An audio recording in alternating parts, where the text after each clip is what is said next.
So we're going to continue Tell Me Why. Last time we got like this close to actually finishing it. And then we had to stop. Oh yeah, we had to. I was like, there's a reason I had to stop.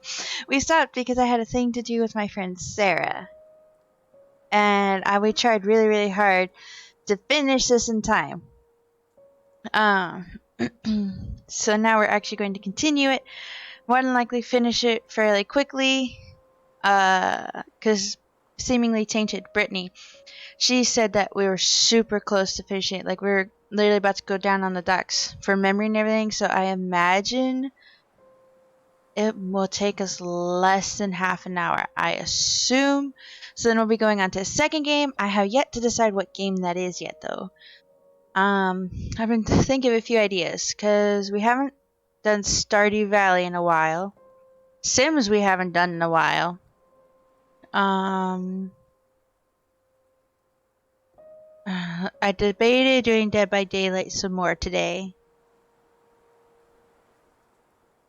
So yeah, I have a few ideas. I haven't actually settled on one. So if you guys have an opinion of what you would like to see me play, then let me know. Or play an entirely different game than the like 3 I mentioned.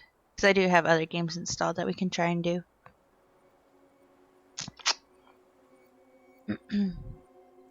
Alright. I don't know why I was reaching for my mouse. I was reaching for my mouse to press A. And I'm like, wait. That's not what I need. So yeah. Oh yes, and thank you, the Bear Project 1, for following me, sweetie. I appreciate it. Alright. I have to kind of position this off so I can kind of hear my game a little bit. Turn it up a bit too.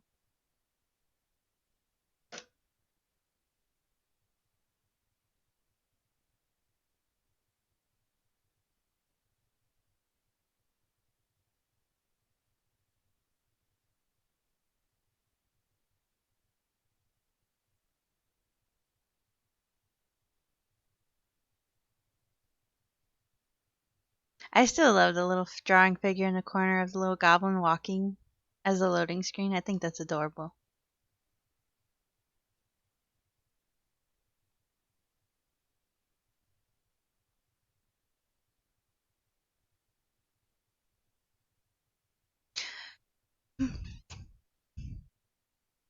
So how are my lovelies doing?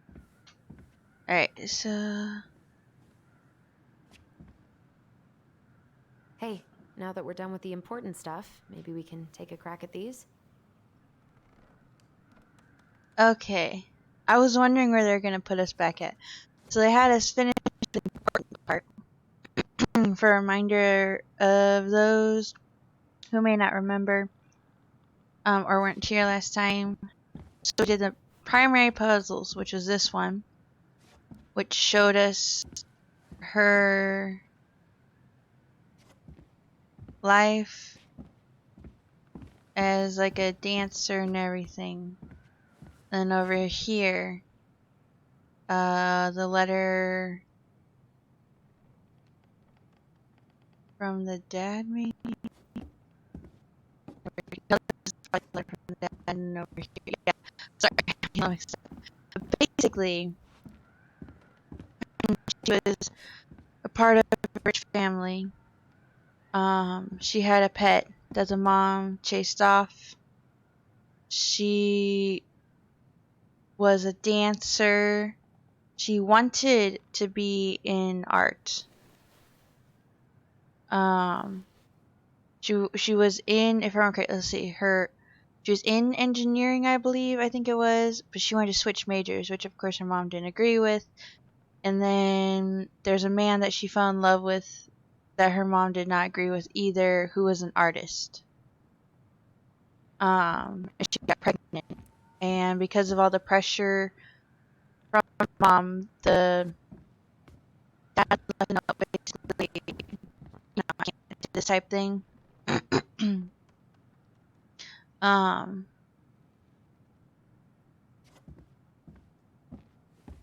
Yeah, and so mom left, like ran away to here, but she lost her child. Not during pregnancy, she had the child and everything, but there's a story that they had us read that the princess kept going and checking on her precious crown, her tiara, every night before she went to bed on the pillow. And one night, uh, she heard a noise and went downstairs to find the tiara was um broken. They said a specific way that like kind of tug at your little heartstrings really badly. Um, but the tiara was broken. Uh, and so you figure out that the tiara in the story was the baby, so the baby died. And she buried the baby outside under a sapling, and the baby's name was Leo. So you use Leo to open this chest. Inside is the baby blanket and the note for all Allison and Ollie. Reminder: Ollie is Tyler. We did actually complete the rest of the puzzles and put the statues on the things. We're literally only missing 2. And then I started to read some of the stories, and we are going to go to the docks and see the last memory.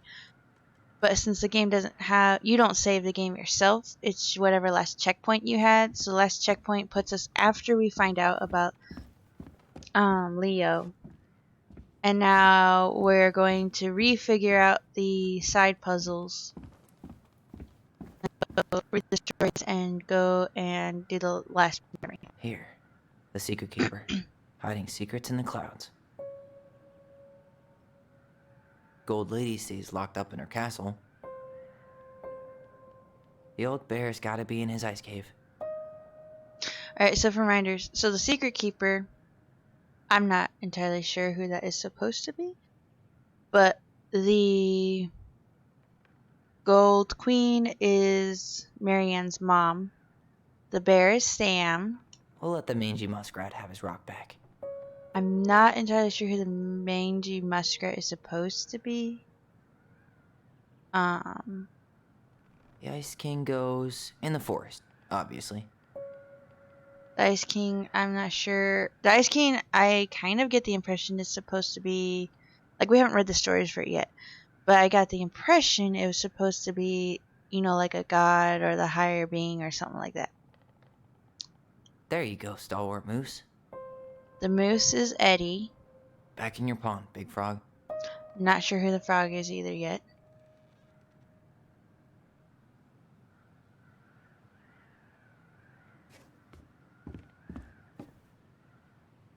That's the pious pelican spot.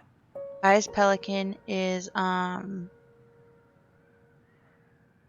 I blanking on her name?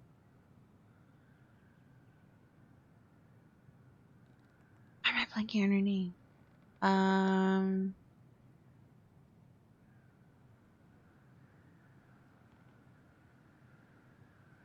I am utterly blanking on this woman's name right now. The character,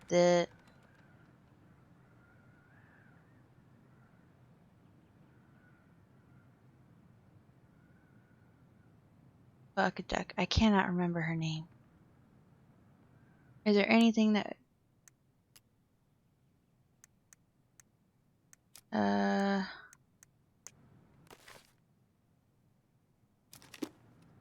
don't think there's anything that would allow give us an idea of who the woman's name was right now. I'm blanking on her name right now, but she's the shop. She's Marianne's best friend. She's the shopkeeper. Crafty goblins go here. Crafty Goblins is Allison and Tyler. Moonhag's gotta be imprisoned in her lake.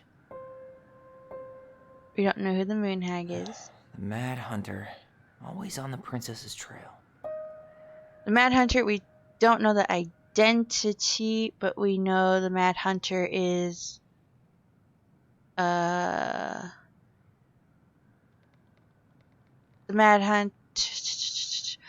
Hunter we presume is like the dad, or the Mad Hunter is the Mad Hunter is the dad, because it was a person who was there the night Allison and Tyler killed their mom, because she appeared to be going after them, or after Tyler. He was there then. They showed the Mad Hunter in the garage. He set fire to it and everything because he was looking for the evidence that would tie him to the kids. But we don't actually know his identity yet. The memory on the docks is what we're going to go look at, which should tell us who the Mad Hunter is. So we know it's the dad. We just don't know exactly the name or anything. The one over here with the sticks, this is Eddie's mom. We sadly missed that one. She's a beaver. And we missed the figure that's supposed to go up in the tower there. So we only missed 2.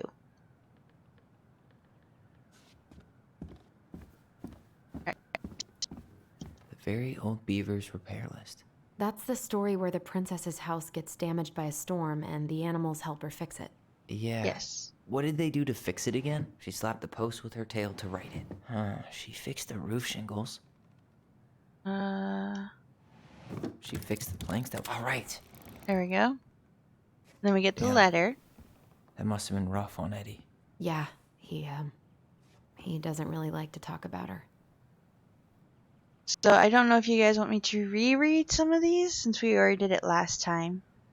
But the letter is from Eddie's mom, Carol. And it's to Mary Ann. And basically, it's a goodbye letter, because she never really could say goodbye to Mary Ann in person because Mary Ann avoided it. So she says goodbye, and the letter asks her to look after Eddie, because Carol knows how Eddie is going to take it. The crafty goblin's good deeds. Of course, the goblins had to help out the creatures of the forest to pay off their debt to the pelican. Well, what did they do? You know, I don't... They broke open the beehive for the bear. They gave the stalwart moose a good scratch on the back. Oh, there we go. They hugged the princess when she was crying. Nailed it. Our lives would have been so different if their friendship hadn't gone to shit. Tessa, that was her name. Tessa. I knew it had an A in it. Tessa. So the pelican is Tessa. The Pelican Crossing. They were going to open up a place to... Mary Ann and her were supposed to open up a place together. So the idea was Mary Ann would sell her art and stuff.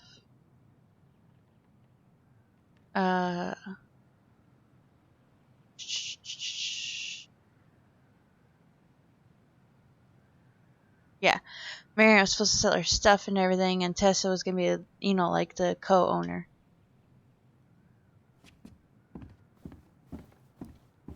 The old bear's gifts for the princess.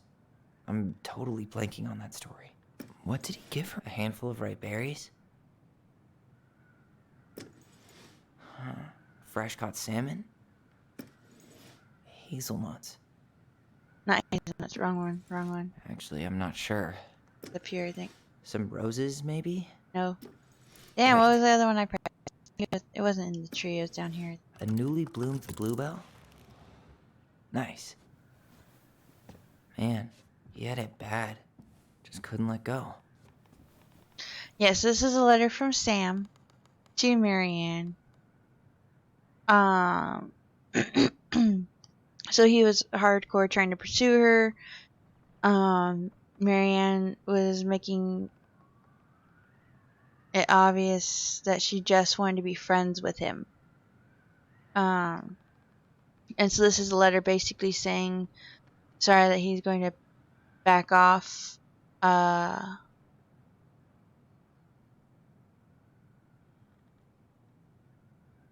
Yeah, that he's kind of strong, and that he has feelings for her. That there doesn't have to be any bad feelings between them. He still wants to be friends, basically, and that he noticed like the leak or something, and that would be happy to help her fix it. Oh, this one. The crafty goblin's loot. That's from the princess and the two thieves. I drew the... What if they took some spoons? I'm pretty sure they stole some eggs. Maybe they took some of the princess's fruit? Yep. That's it. I always wondered where that drawing went. She said it was her favorite, and then one day it just disappeared. Yeah. So you are the best mom in the world. So we've looked at everything here. Again, we put the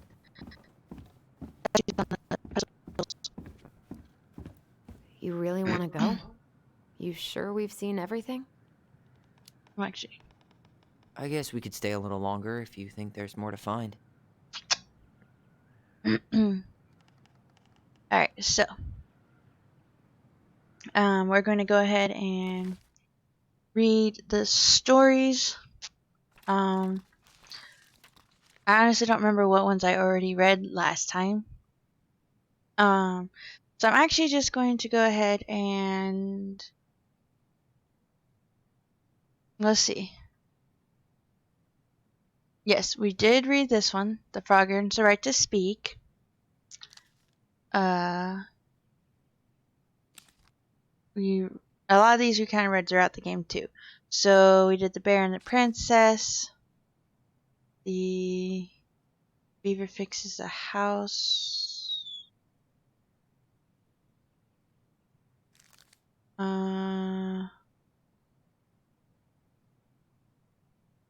Yeah. The Princess Party. We read The Goblins in the Ice Cave. The Princess and the Two Thieves. Princess makes new friends. Let's see.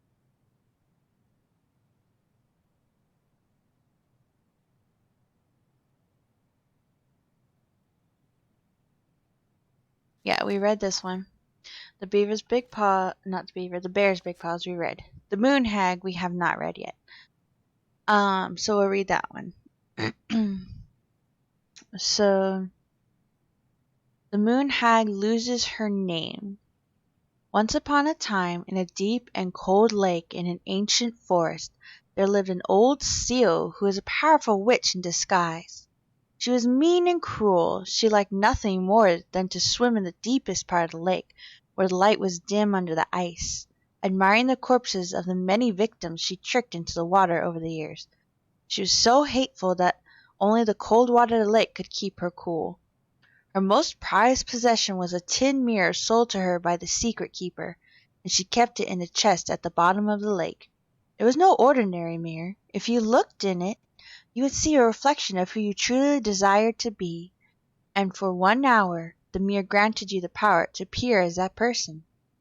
Whenever a boat or an unwise traveler approached the edge of the lake, the old witch used the mirror to appear as the beautiful woman she always wished to be, and with this disguise she lured the unfortunate sailor or wanderer into the deep and cold water.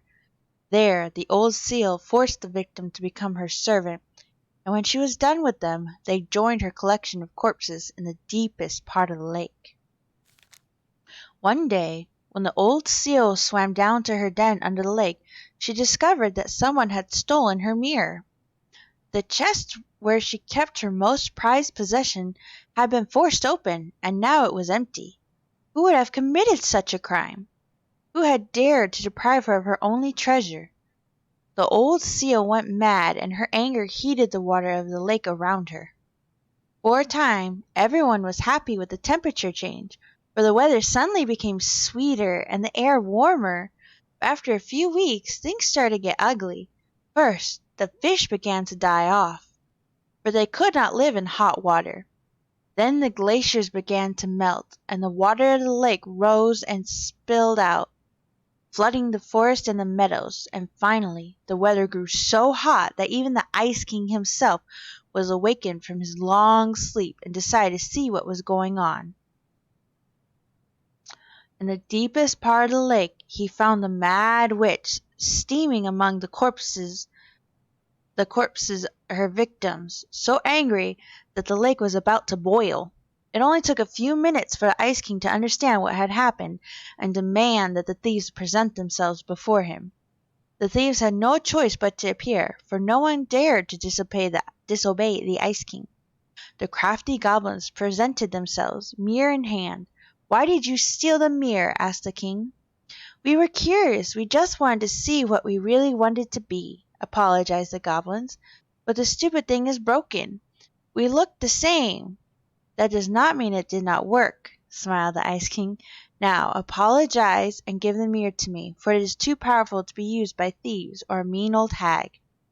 The goblins apologized and gave the mirror to the Ice King, but the old seal was still angry. "And what about me?" she asked. "I have been deprived of my treasure, and I demand compensation." The Ice King frowned as he spoke again.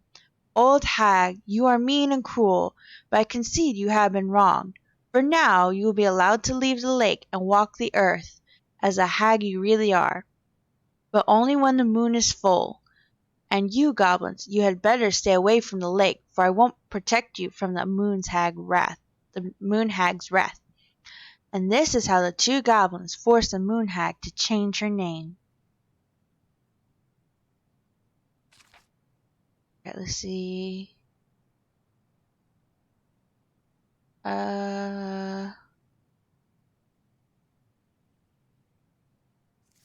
Did we read this one?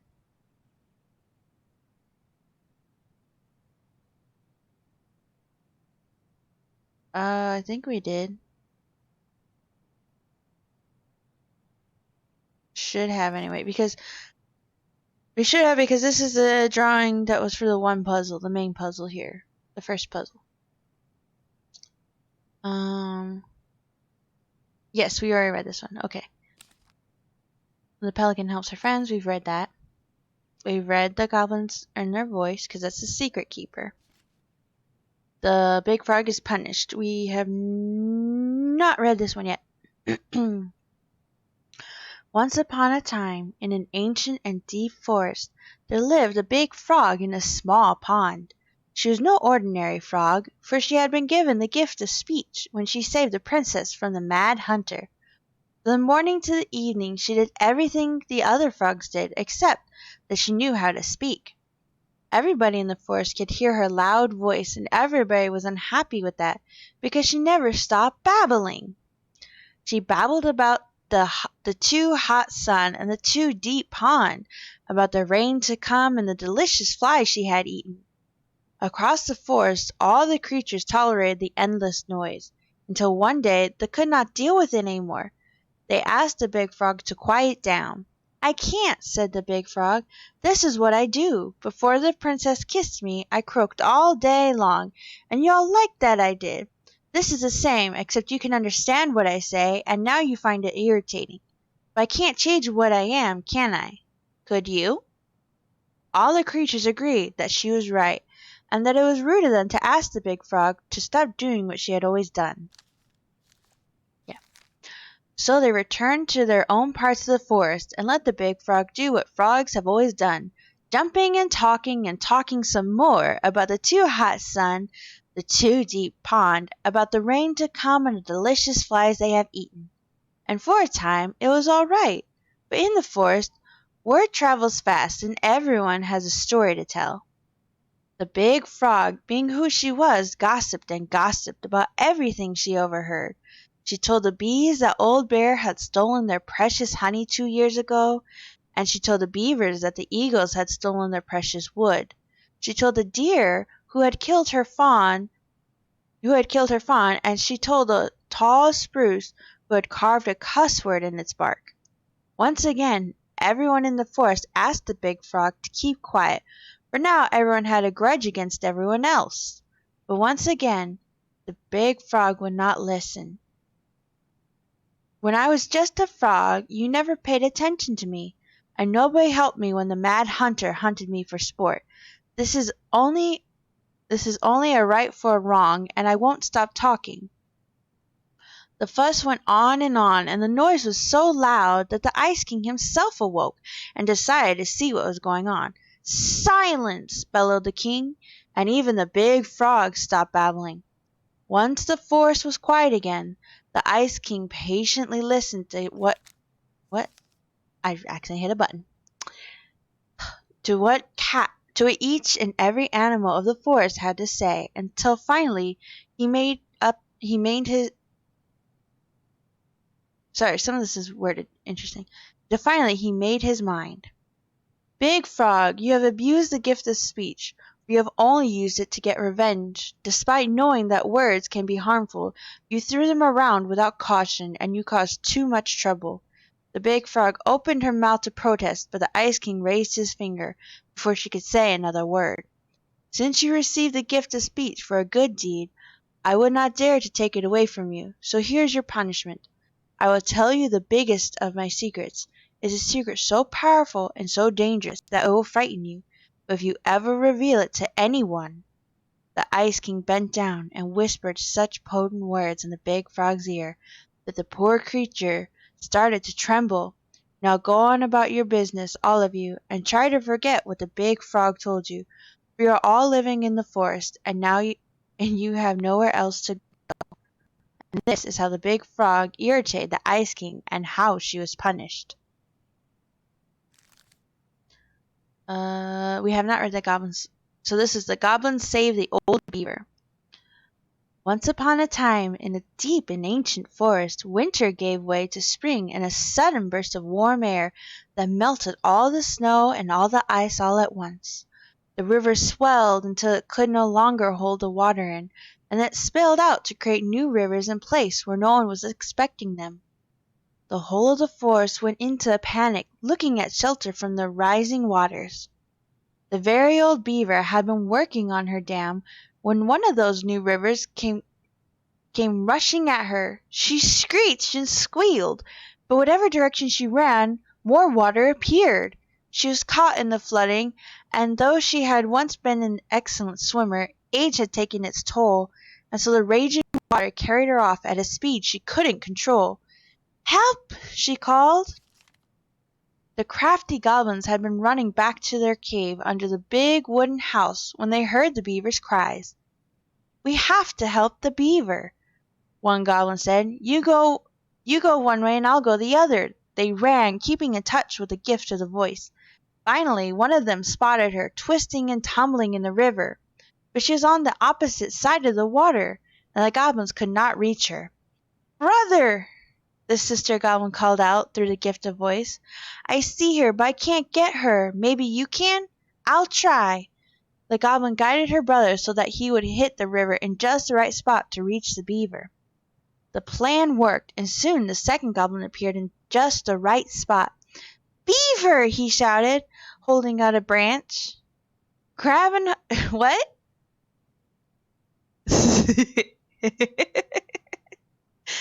"I see her, but I can't get her. Maybe you can?"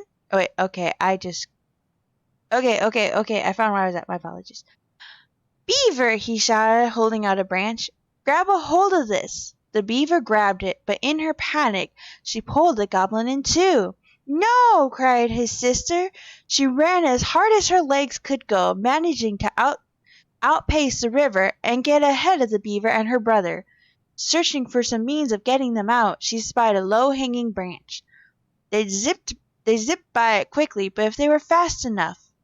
"Brother!" she cried out through the gift, "you're coming up on a low-hanging branch. You'll zip by it quickly, but if you're fast enough—" "Got it," said her brother, and then he said to the beaver, "Get ready to grab a hold of a low-hanging branch. We're going to zip by it quickly, but if we're fast enough—" Suddenly they were right in front of it and reached out, snagging hold. Though the water beat against them, trying to shake them loose, they pulled themselves along the branch, back to dry land. When they were all safe, the very old beaver thanked the goblins. But how, she asked, did you know just where to find me? And how did you know that branch was coming? The goblins shared a secret smile. Just lucky, I guess, they said. And that is how the goblins saved a very old beaver from the flooding river, and how she never knew how they did it. Alright, the goblins irritate the Ice King. Once upon a time, in a deep and ancient wood, the crafty goblins were getting into all kinds of trouble. They had woken up in a particularly mischievous mood that day, and there was not a single denizen of the ancient forest who they did not manage to pull denizen? What? Okay, pull this down so I can actually make sure I'm reading that word right. Yeah, denizen. Okay, single denizen. I want to make sure I was right. Alright. Of the ancient forest who they did not manage to pull a prank on. They left a mud pie in the princess's kitchen, so that when she dug in, she got a big mouthful of dirt. They used paint to draw silly pictures all over Moose's antlers while he slept. They told the mangy muskrat that his coat had been returned to its former glory, which made him very sad when he rushed to the water's edge and found he was, in fact, still mangy. They stole branches from the very beaver's dam and went out with a sword fight, and they filled the old beaver's den with burrs. Every time they ran away in a fit of giggles, never stopping to consider what their jokes had done, whether their jokes had done any harm. They were on their way to fill the pious pelican's beak full of bubbles when they were hoisted into the air by their legs. Though they thrashed and shouted, they found themselves staring into the face of the Ice King. All morning, he said, I have been hearing complaints about you two. They're just pranks, said the goblins. No one has really been hurt. Oh no? Asked the Ice King. He forced them to see how each of their victims of their pranks was doing. The princess had a stomach ache from swallowing the mud. The moose's antlers itched terribly where the paint had touched them. The muskrat was crying sad at being reminded what his vanity had cost him. The very old beaver's den was flooded, and the old bear was trying to get the burrs out of his fur, but finding most of them hopelessly tangled. For your punishment, said the Ice King, you must help each of them undo the harm you caused. If you do a good job of this, there will be no further punishment. If you do not, you will have to give me your noses, so that you will no longer stick them into other people's business. Now the goblins liked their noses right where they were in the middle of their face. So they set about making things right. They baked a real pie for the princess, and brewed her a tea that would settle her stomach. They scrubbed the moose's antlers clean, and then covered them in soothing mud. They sat by the river with the muskrat, listening as he talked in great detail about his old coat, and then they did their best to point out all the things that were still handsome about him, like his proud whiskers and sparkling eyes. They let the very old beaver rest while they repaired all the damage done to her den, and then finally they removed every burr from the old bear's fur, even the ones that were hopelessly tangled. In the end, they came before the Ice King to see if they had done enough. The Ice King surveyed the forest and found that everyone seemed to be back to normal. What did you learn? Asked the Ice King. That our pranks can make people feel bad, said the goblin. The Ice King smiled and nodded. Yes, actions have consequences. In case you forget, I'm going to leave you with a reminder. Whenever one of your pranks is going to hurt someone, you're going to feel a little pit in your stomach. That will be your punishment and your warning. So every time after that the goblins set out to do a prank that went a little too far, they felt a little pit in their stomachs, and they were forced to consider whether it was the right thing to do. And that is how the goblins irritated the Ice King, and how they were punished. We read that one. The pelican forgives the goblins. The goblins meet the ice troll. Once upon a time, in an ancient and deep forest, The crafty goblins were awake long after they should have been asleep. One goblin said to the other, "Let's go explore the forest."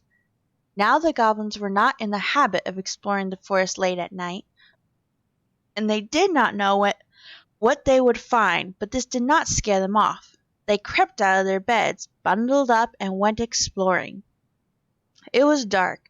The light of the moon was just enough to keep them from walking into trees, but they could see more than 15 feet in front of them. Every time a twig snapped or branches rattled, they considered turning back, but they didn't. And so they had ventured far beyond the house into a part of the forest they were not familiar with, when they realized the snapping of twigs and the rattling of branches had become steady. Something was following them. They turned to run, but a hulking figure emerged from the darkness, sweeping them up with a giant hand and stuffed them into a burlap sack. The goblins wiggled and cried out, but the sack remained shut as their captors stomped through the forest, singing, "Whittle, whittle diddle dum, whittle diddle dee, in this bag's a meal for me." Whittle diddle dum, whittle diddle dee, in this bag's a meal for me. After a lot of thumping and thudding, the bag opened and the goblins were dumped into a giant iron pot full of warming water. A huge troll stood overhead, grinning down at them through the long, brushy white eyebrows. "I am the ice troll, and you are my dinner." He ready to cook the goblins, singing, "Whittle-dee-dum, whittle-dee-dee, there's soon to be a soup for me." Finishing his ditty, he bent over to stoke the fire beneath the pot and let out a loud noise of pain, rubbing a spot on his back that always ached. The troll stood painfully and walked over to the stone shelf, where he began to chop potatoes. One of the goblins had an idea. She whispered to her brother, "Follow my lead." The goblin stretched out in the water, floating and letting out sighs of contentment. "Ah," said one of the goblins, "this is the most relaxed I've ever been.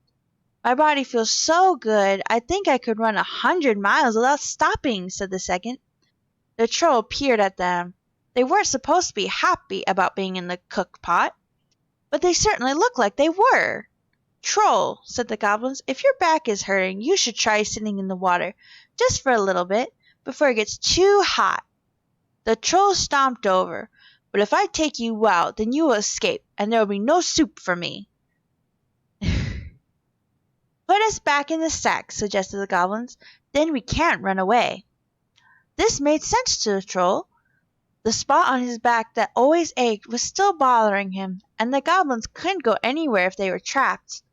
So he stuffed the goblins back in the sack and climbed into the soup pot. He stretched out and let out a sigh of contentment. Meanwhile, the goblins threw themselves around in the sack until it began to swing. The troll was so relaxed he didn't even notice. The bag dropped onto the shelf where the troll had been chopping potatoes, and the goblins pushed it up against the edge of the troll's knife, sawing a hole. Then they made a break for it. The troll finally noticed what they were doing and roared out in anger, but he was so relaxed that when he tried to chase them, he tumbled out of the cook pot and into the flames, catching his bushy eyebrows on fire. The goblins ran and ran and ran as fast as they could through the ancient and deep forest until they were back in their cave and safe in their beds. They vowed never to venture out in the ancient and deep forest late at night again, for they did not think they'd get so lucky as to trick the ice troll twice. And this is the story of how the crafty goblins met the ice troll, and why they never did again. The goblins tricked a muskrat. Once upon a time, in a deep and ancient wood, there lived a muskrat.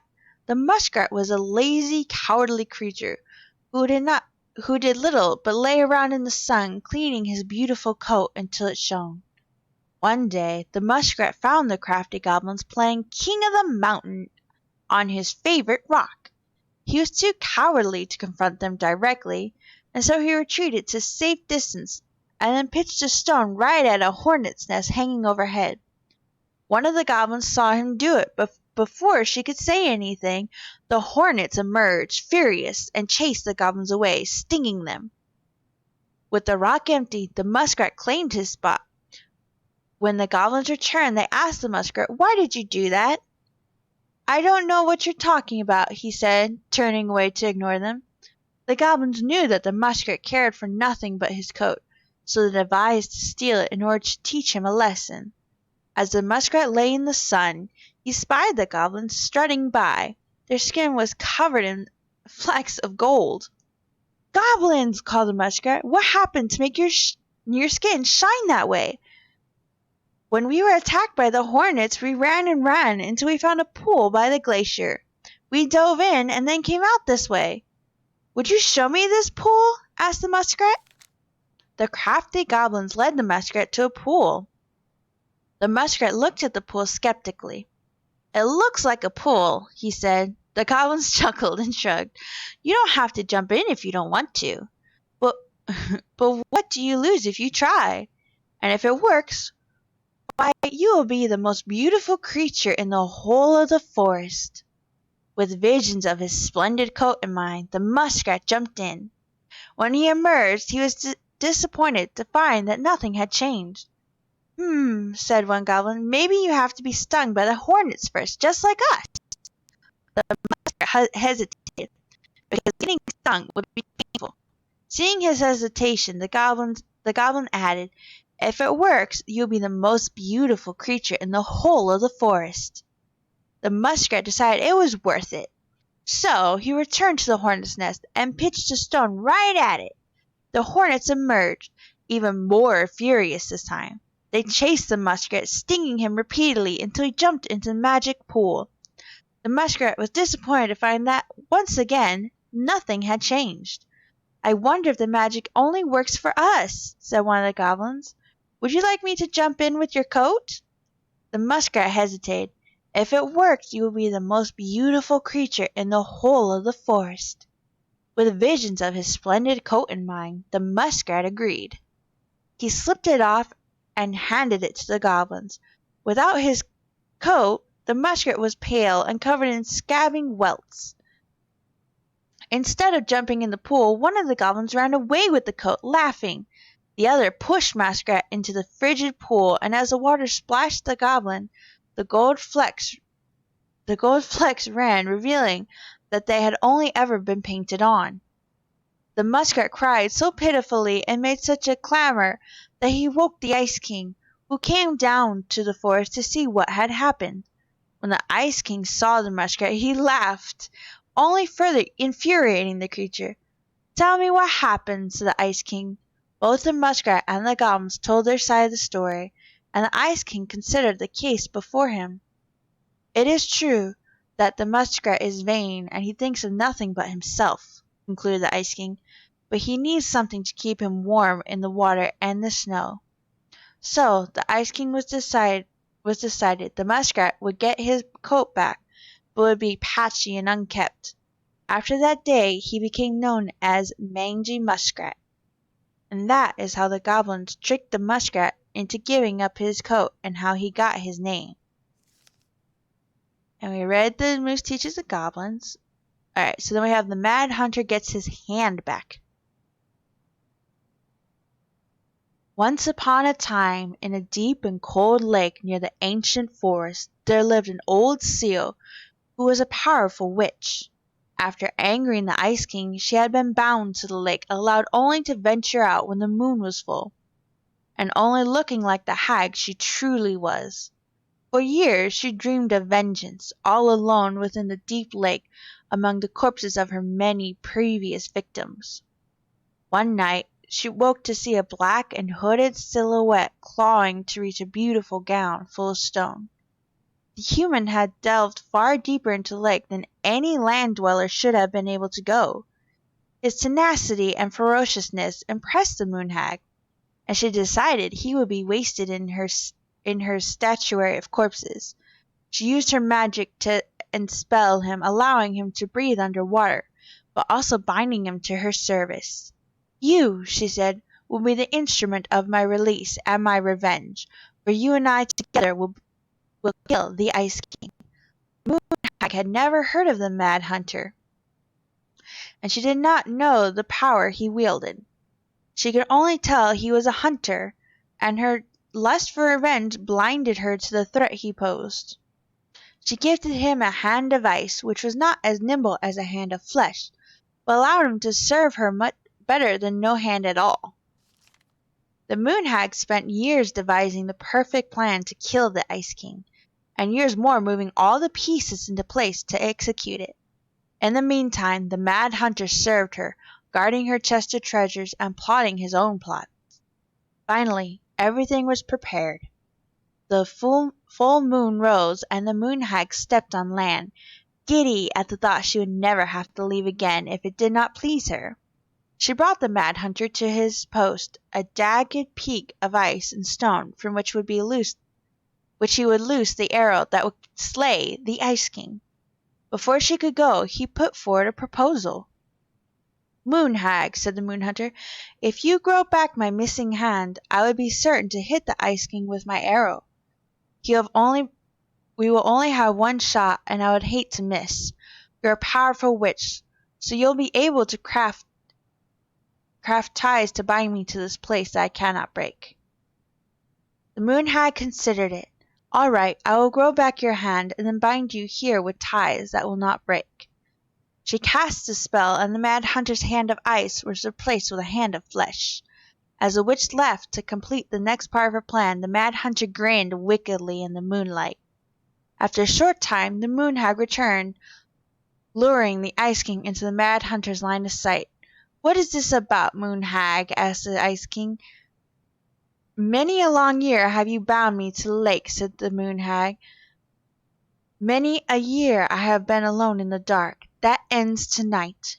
She cast a powerful spell that made the Ice King slow to react, and gave the signal. "Mad Hunter!" she cried. "Let your arrow fly!" Nothing happened. She twitched nervously. "Mad Hunter!" she growled. "Let your arrow fly!" Still nothing happened. "Hi, Jeffy D20. How are you, sweetie? How's your day?"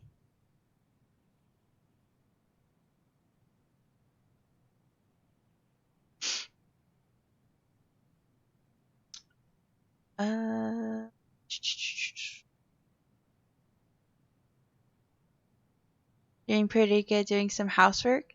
That's always fun. Hopefully the housework isn't too much. I hope. I always have that mixed bag with housework. Sometimes it's fun, most of the time it's not. But it's always fun when you have like background noise on. Like I play music a lot when I do housework.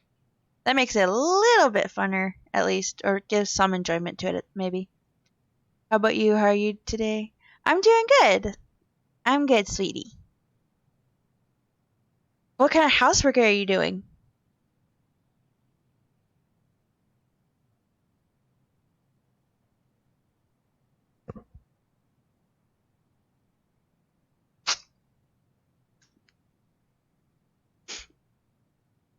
Ugh.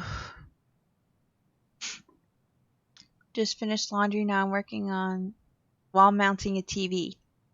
Good luck. I've never wall mounted a TV. I know I think it's supposed to be easy, but you're mounting at the same time, as far as I've heard. Are you wall mounting it in like your bedroom or like your living room? I've always been kind of intrigued about wall mounting a TV. I've always personally been worried about it like falling and breaking or something. I know if you wall mount it correctly, it shouldn't happen. But I always get nervous about that. And awesome about laundry too. And my husband just got done doing laundry over the weekend. We still have to fold it though. But it's washed. So that's the plus side.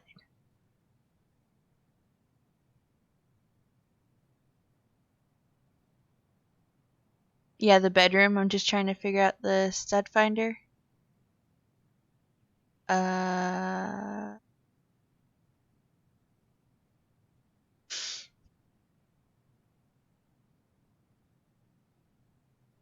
keeps beeping when it's close to me. Oh, kidding. Oh my god, I just got it. Never mind.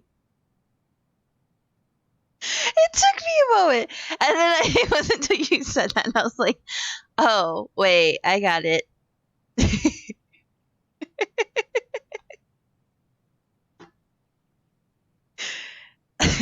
That was actually a pretty clever one.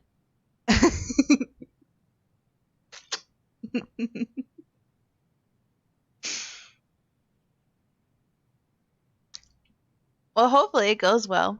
But seriously, I think the battery is dead. Oh. But do you have a battery to replace it?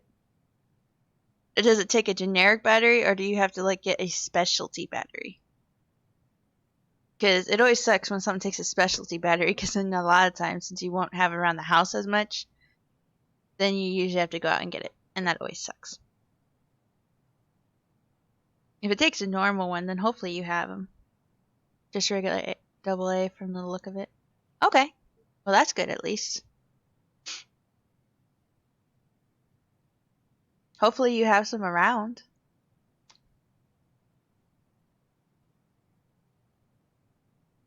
I always, let's see. Yeah, double A's are the ones we always keep in stock. Triple A's are the ones that are always hit and miss of how often we keep in stock. Just because the majority of the stuff we use don't use triple A's. Double A's we always have an abundance of. There you go. I'll just steal one from remote if I need to. There you go. I've done that actually. If I can't find the battery I need, I'll steal it from something else to use momentarily, and then I'll just put it back. So there you go. That works.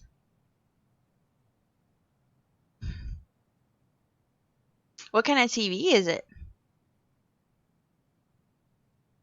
Is it, I don't know, like, is it a normal TV? I want to say normal, but normal could be, I guess, normal to anyone. Like a smart TV or something. Or, I know they have, like, Roku TVs and, I thought they were doing Fire TV now. Weren't they? Or am I wrong? I know you can get the stick to plug it into. Can't remember if they actually started making Fire TV and stuff. I know they have Roku TVs and smart TVs. An older Samsung I bought a few years ago, just something cheap. I got a Roku stick for it. Oh, cool! That's really cool, actually. Samsung is a really good brand, too. My TV is actually a Samsung as well. Although I got the smart TV that sounded cool. It's still pretty cool, just I kind of worry about the longevity of it because honestly, I always try to research everything before I buy something. I didn't do a lot of research. I just kind of, oh, this is cool. And it was like a Black Friday deal, so it's pretty cheap. And so I was like, okay, I'll get it. And then after that, I was like, oh, I guess they don't, some people say that they don't have as much longevity to them.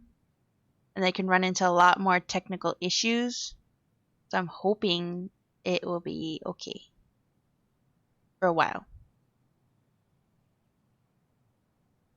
Yeah, I fall for that a lot. Yeah, and I didn't even mean to fall for it. Because I always do research, especially on bigger purchases. The more expensive, the more research I do. Especially, honestly, for electronics, I do that. Like, even before I got Nintendo Switch and everything, I did, like, a lot of research into it to try and decide if that's something I wanted to invest in. And so the TV, honestly, I was surprised I didn't take the time to actually look into it before I invested in it. I just went, okay, this one looks cool, and it's kind of the size I want, so I'll just get it. And it's a Samsung, and it's awesome. And I'd love it. I do love my TV. It was more when I found out that some of the issues that could occur with it and the longevity of it and everything, that I kind of went, oh, well, maybe I should have looked a little bit more into that, so I could have made a more accurate decision. I still like it.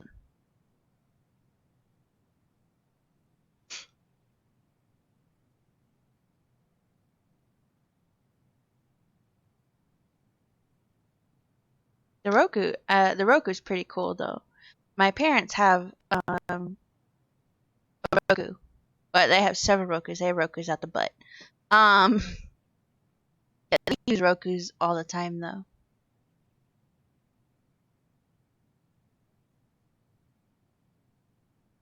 So what's this game about? Uh, so I'm actually near the end of the game. We're actually finishing the ending because I couldn't finish it last week. We were super close to the end. Like I imagined it won't take us long. So far, the longest part has been me reading the stories because I wanted to read through all the stories, or the ones we hadn't read that the game didn't have us read already. But the game, is about two twins. Allison primarily focuses on Tyler because he is transgender. So, his dead name was Ollie, and then he has transitioned into, Tyler. And let's see, it follows kind of a focus point of one night because the mom, from the kid's perspective, the mom was coming after Tyler with a shotgun because Tyler cut his hair. Was what the kid's perspective is. And so Allison stabbed the mom with scissors, and then the mom fell in the water, and we find out later that she died by drowning. But they thought she died by the scissors. And so they got separated, so Allison went with Eddie, who is a police officer here. They call him Uncle Eddie. So she stayed with him, but because they lied and said that Tyler was the one who stabbed the mom, not Allison, then Tyler got sent to Fireweed, which I'm trying to remember what they call that. But it's, a place kind of for, can't remember if it's like troubled youth or something like that. So he stayed there until 18, technically a little bit longer because he worked there for a while. And so then it follows where Allison picks him up from Fireweed. She doesn't really want to get into the past life. He wants to figure out the past, what happened that night and everything. And so then we have learned the truth and are about to learn like the final piece of which is like who their dad is.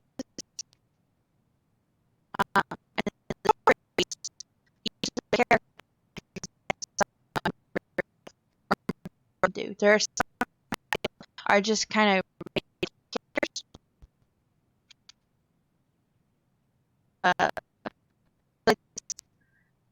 I guess it would be, it's about Tyler's journey as a transgender and figuring out the past together.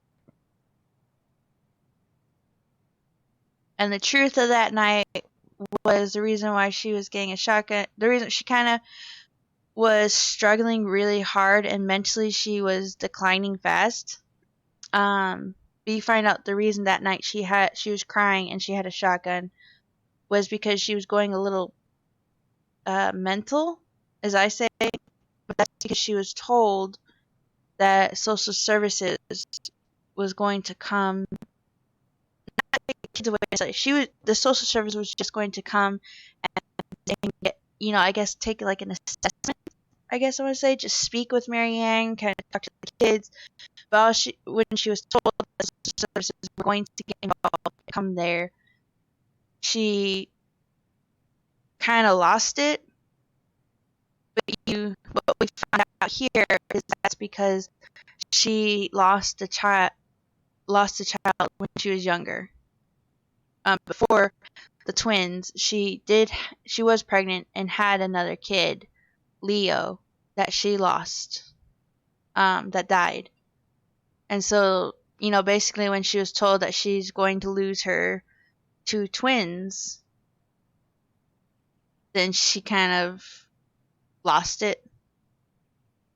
And so it's different perspectives. So for mom, it's the perspective of, I'm, going to lose my kids, and she's probably doing the I'm going to stand my ground type thing with the shotgun. And from the kid's perspective, from Tyler's perspective, show mom his haircut, and mom has a shotgun. So he starts running, and then she's going after him, and it appears like she is going after him with a shotgun. But she's really just trying to go after him to catch up with him because he's upset, type thing. That's kind of the gist of it. I mean, there's some more details to it, but that's kind of the gist of it. It focuses, some pretty heavy stuff then. Yep. Yeah, this storyline is very heavy. It's very, very emotional. It's very interesting, but yes, it is very emotional and very heavy. It does give you a lot to think about. It is one of those games that you kind of have to be prepared to feel emotional with, and maybe even cry with. Just because of how realistic they do things, but yeah, even the subject matters and everything, it's like, wow.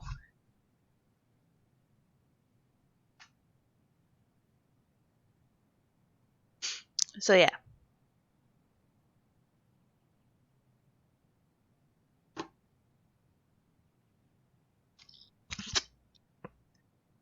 And then Allison's plan is to move to a different town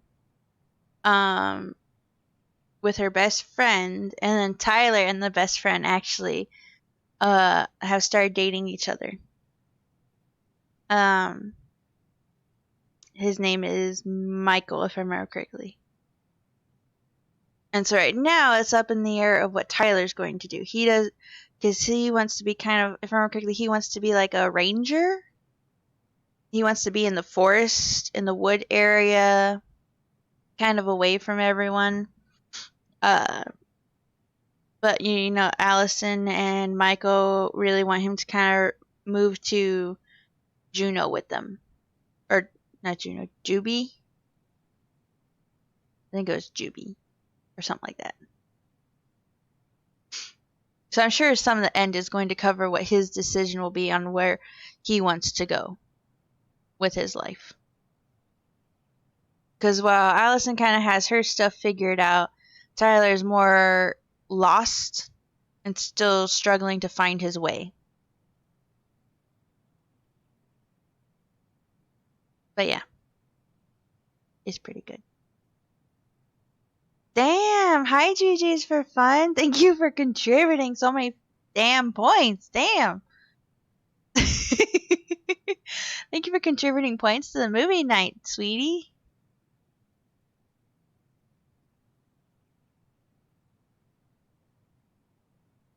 How far are we into that now? 54%, right? Yeah, it's at 55% rate for movie night.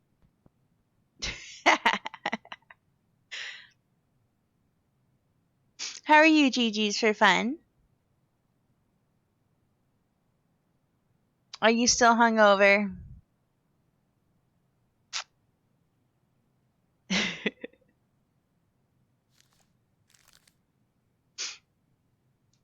Let's see. So how are you? I'm good. I'm doing good today. I meant to have some coffee and I forgot to make it before the stream.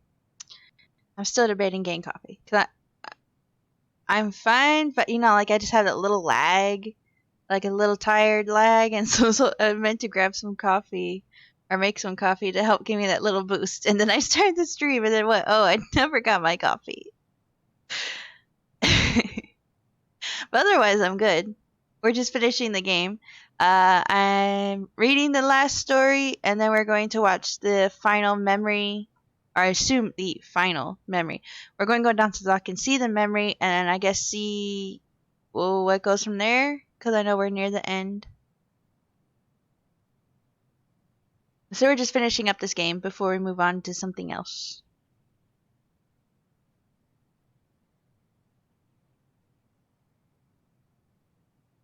But how are you, sweetie?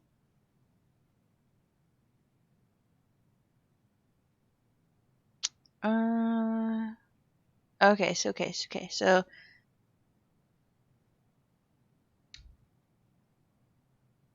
I'm gonna finish this story really quick because we have like that paragraph left.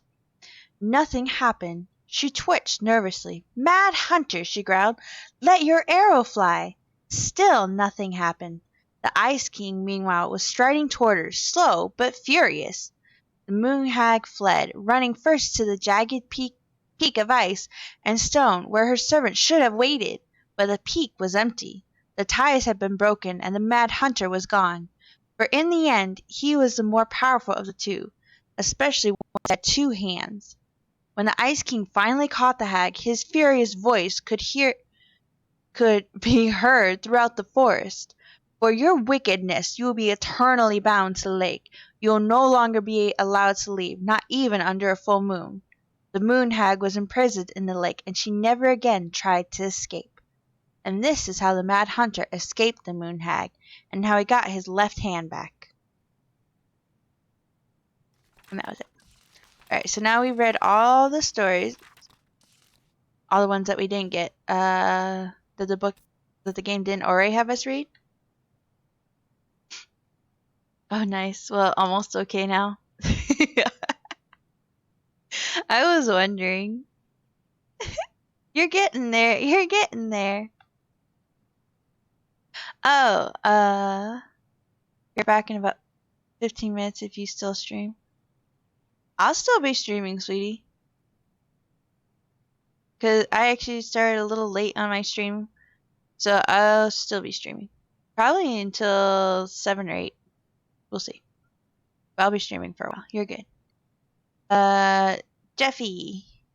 The Book of Goblins is actually super cute and I love it. But the Book of Goblins is a book of stories that was made with Marianne, their mom. So basically the twins and their mom made a storybook together.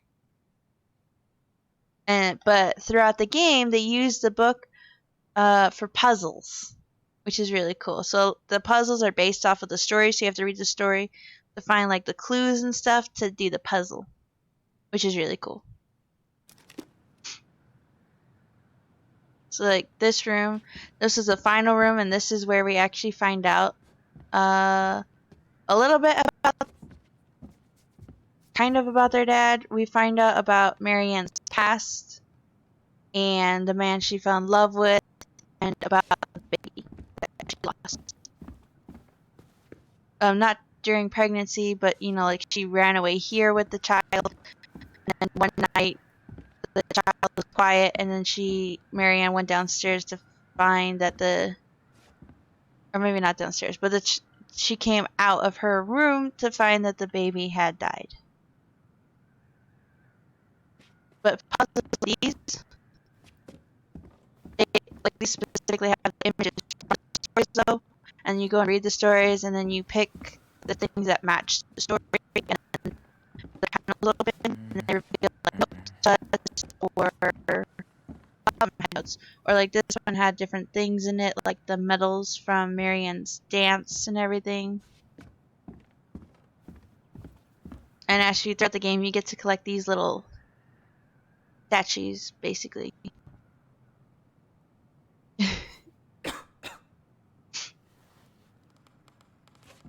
I wanted to explain that a little bit too. Marianne's an artist, so she did this entire room.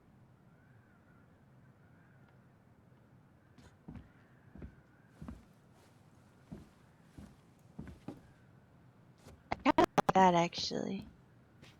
I like how it shows the difference between like the Mad Hunter and then her. That's really cool. You really want to go? You sure we've seen everything? Either way, Yep. I'm ready for this to be over. Me too.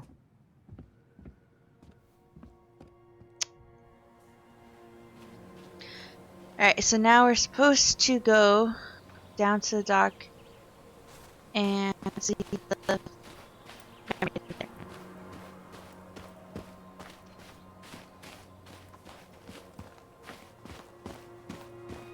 What are we waiting for? I want to know who was here that night. Let's try and remember who Marianne was arguing with.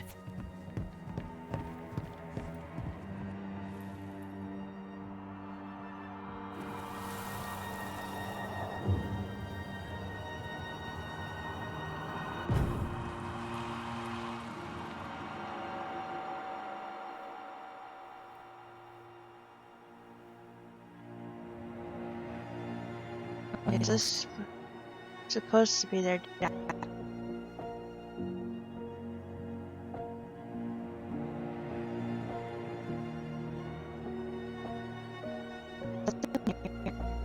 Tom? Tom Vecchi is our father? Of course. It had to be him. Tessa knew, didn't she? Yeah, she must have. That's what she didn't want to tell us. God, Marianne and Tom? I know. Ugh. What should we do now? Yeah, call him out here and make him tell us what was going on. And if he won't? We know his secret. He will. Tom? It's Allison. We need to talk. We know it was you.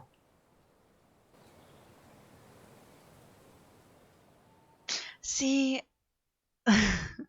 I thought it might have been him because I knew it had to be someone in power, just with how he kept pushing Marianne around and stuff, or trying to threaten her and stuff. I kind of felt like it had to be someone with power, and I actually even said before that, you know, someone like Tom who was trying to become mayor because he was trying to burn down the barn, find the papers that confirmed he was the father. And I was literally like, it had to be someone in power because usually the ones that are in power are the ones who are like have the most to lose from that type of thing. And I thought it was him because he's going to become he's trying to run for mayor, and a secret like this coming out could harm him. So I'm not surprised that's Tom, because then it also explains Tessa's anger towards Marianne, and also why I kind of figured because the weight,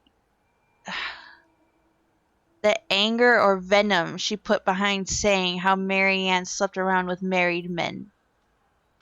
I kind of figured by the way she said it and how much venom she put behind that meant that Marianne and Tom had been together. So it kind of makes sense.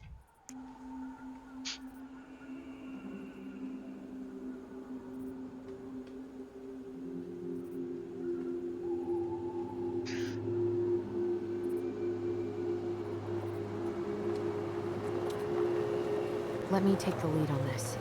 I know him better. I thought I did, anyway. Sure. Whatever. As long as we get answers. I'd be careful though, because he could come with a weapon or some shit.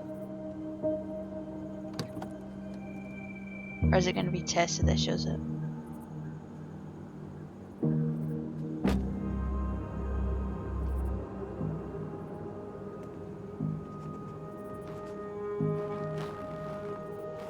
Okay, no, it is him. Kids, listen. You're our father. There you go. Just don't allow him to bullshit around it. Just straight up. Yes. You knew how bad it got out here. How little we had. Why didn't you help Marianne? You mean all the money she wanted? We didn't have anything to spare. Well, that winter was rough on everyone. You would have starved out here if not for all the free food we gave you. Don't act like you had anything to do with that. That was all Tessa. Yeah, that was Tessa, That's a sweetheart. cool presumption, young man. Well, maybe it was Tessa's idea initially, but I supported it. And your mother was happy to live off our handouts.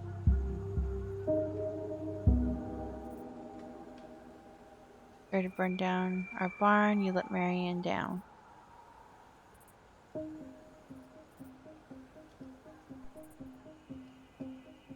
Try to burn down our barn.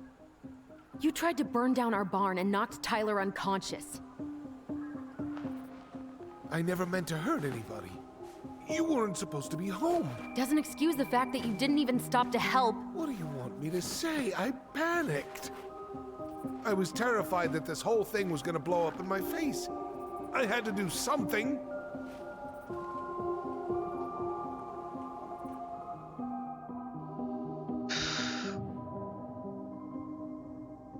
Okay, so let's see. What should we do now about the barn?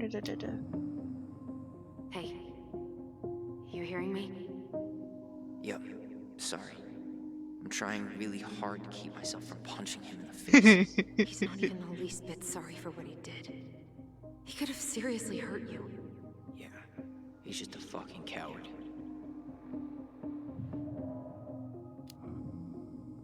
So what do we do now? We tell him he's gotta fix the mess he made. One way or another.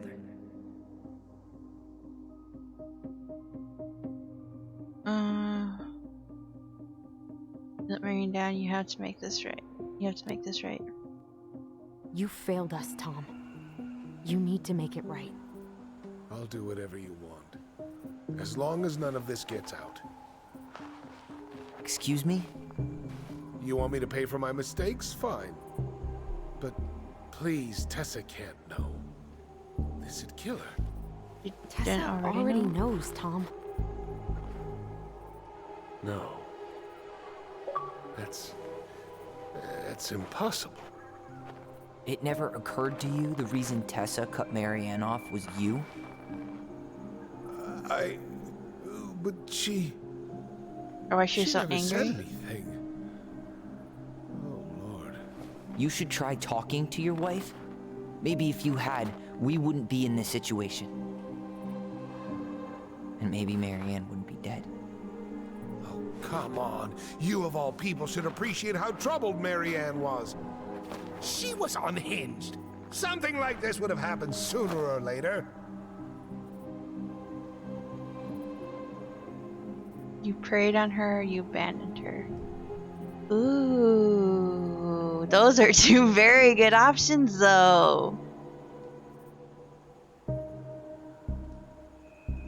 Ooh, damn.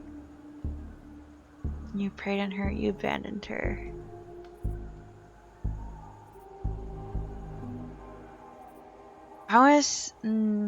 My gut says that he preyed on her because, yeah. I'm gonna say you preyed on her. That was convenient for you, huh? You preyed on her because she was vulnerable. You agree? Okay. And you knew you could always blame it on crazy Marianne Ronan if you got caught. It was nothing like that. Nothing at all. Your mother was a very pretty woman. And she I love how been Alison rolls her eyes many at him. places and done so many things. The way I always thought I would have. I got caught up. Love made me a fool. Look, I made mistakes.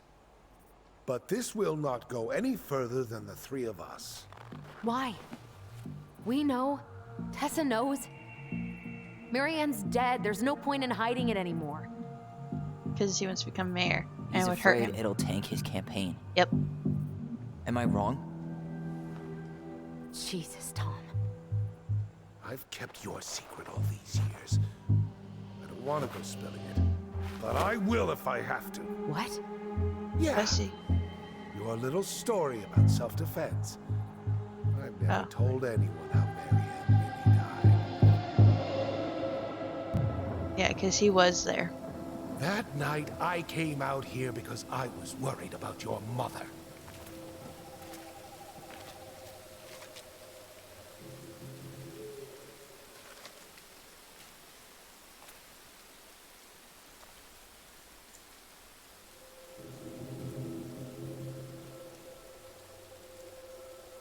Yeah, worried. All he really wanted to do was find the evidence, I'm sure. Why do they do it? They made me do it. They made me do it. Why did they do it? This is his fault. This is his fault.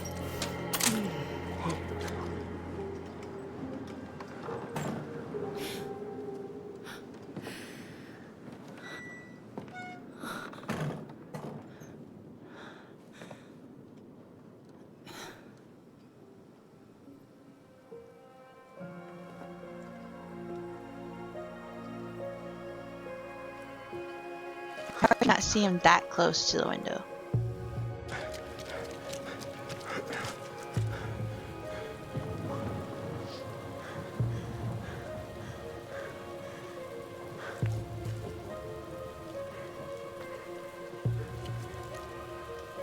Manhunter.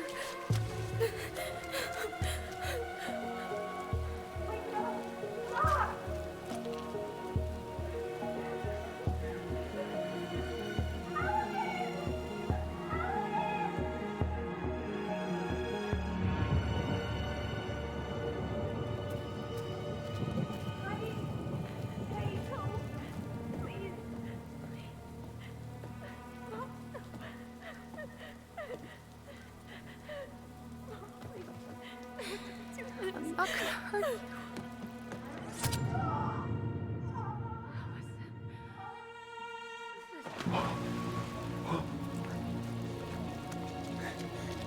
Yeah, and the coward who did nothing. Who just watched it all happen.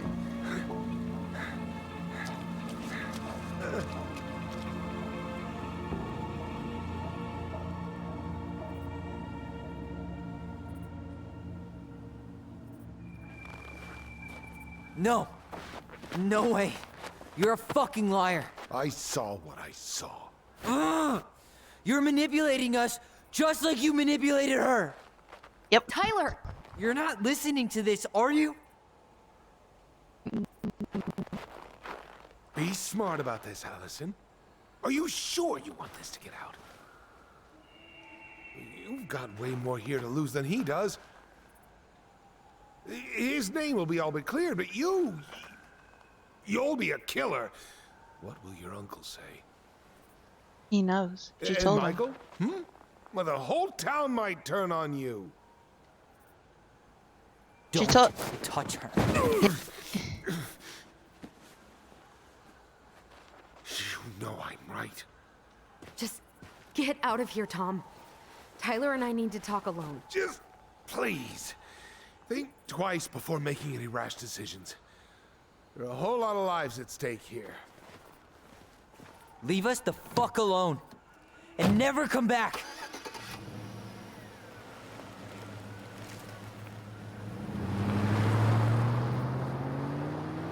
He's a manipulative coward.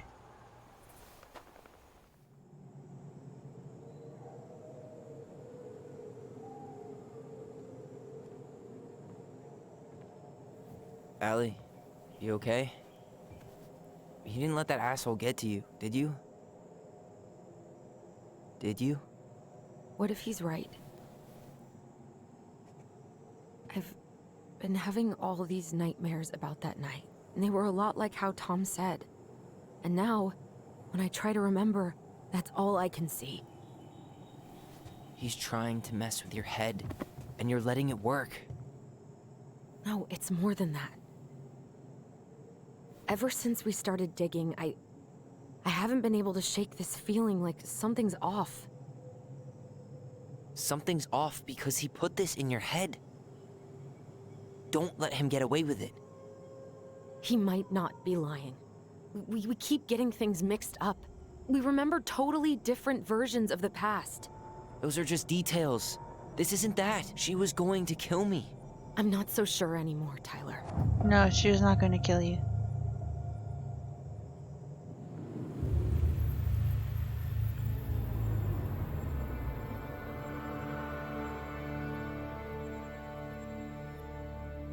From her perspective, I can kind of understand it if she turns around holding a shotgun and he's already emotionally amped.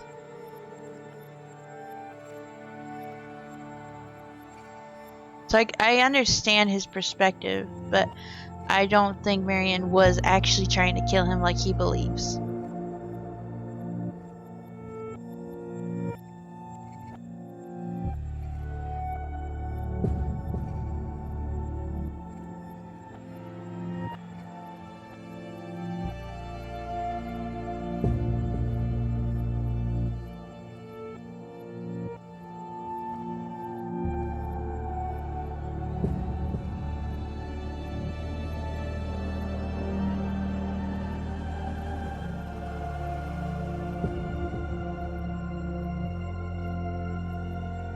Yeah, because they have two different...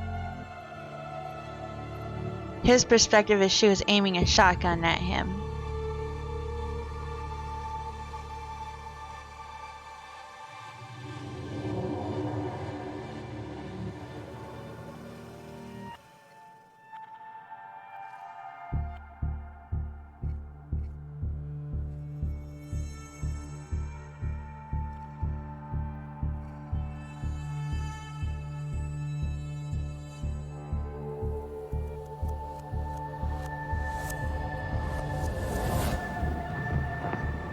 Yep. So now I choose which one we believe. She had a gun pointed at me. She chased me. She said she was going to kill me. Mm-mm.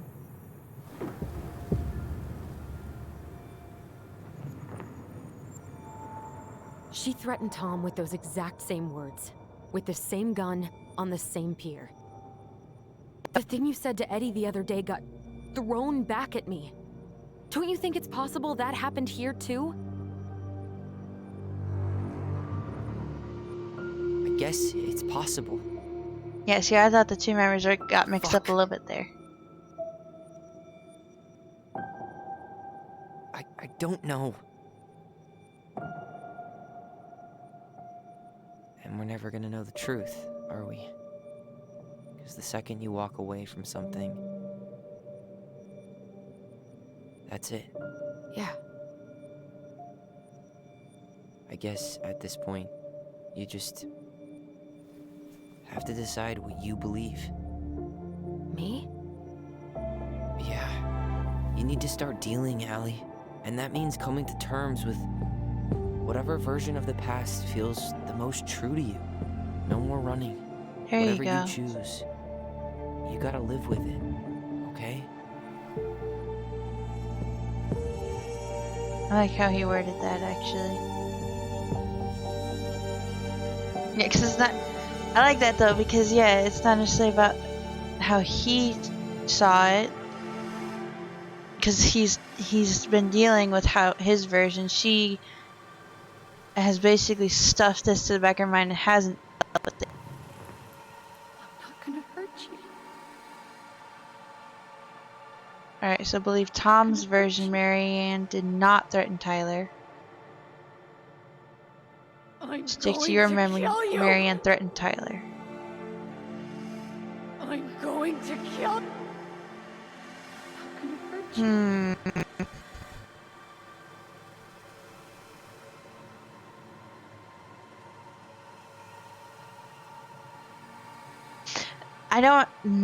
I don't like that they say Tom's version.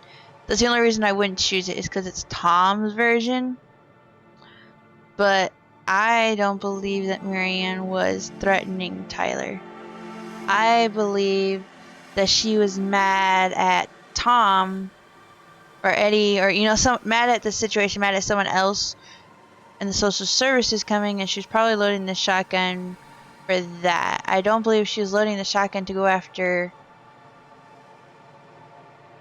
Tyler.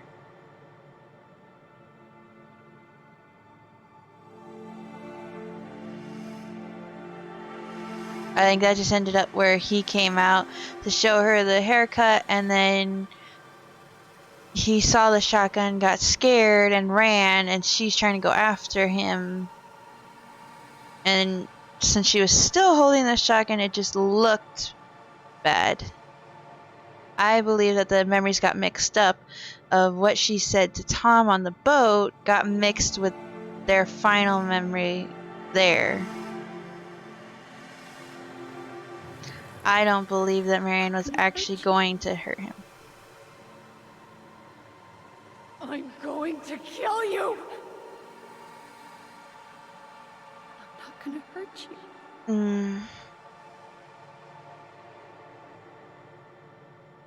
I'm going to kill you! Yeah, stick your Marianne threatened Tyler. I believe Tom's version Marianne did not threaten. I'm gonna go with that. That's the one I believe. I believe that Marianne did not threaten Tyler. I'm not gonna hurt you. I don't like this as Tom's version necessarily, but that's the one I feel happened. I'm not gonna hurt you. I'm not gonna hurt you. I'm not gonna hurt you.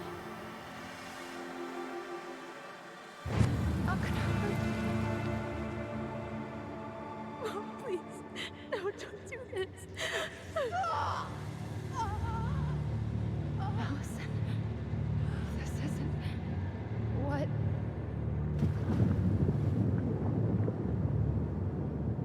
She was going to kill herself. Just herself. You interrupted her and... We got confused. Are you sure? Yes. That attic. Tyler, that was meant for us. It was her way of explaining what she was going through. I don't know if I It was necessarily a agree with horrible the mistake. suicide part of that. Hey, it's okay. I'm here.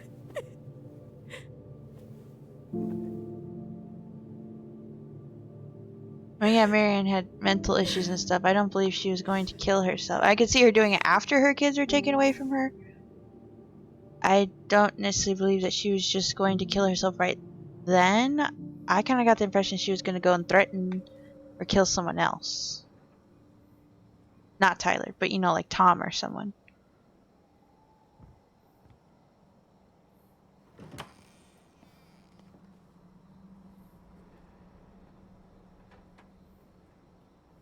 Hey, peep what I just found downstairs.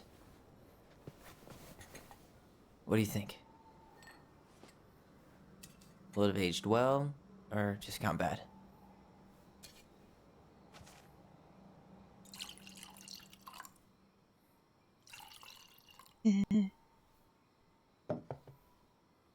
Where are you at right now? I just keep hearing her say she wasn't going to hurt you. Over and over. We were kids. We freaked out. You weren't equipped to deal with that shit. She was just talking to you. And I killed her. Stop.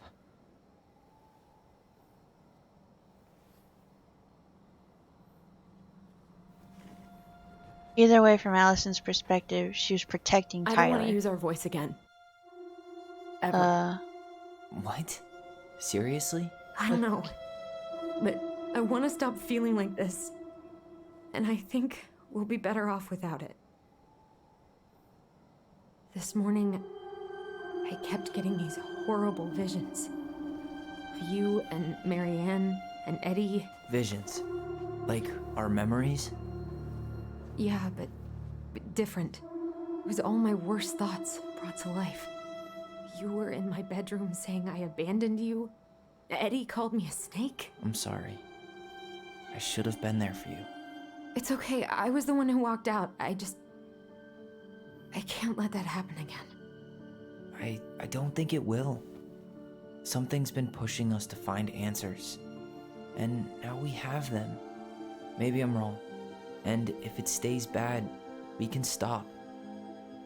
But Yeah, I wouldn't give up their voice. I really want to keep what makes us, us.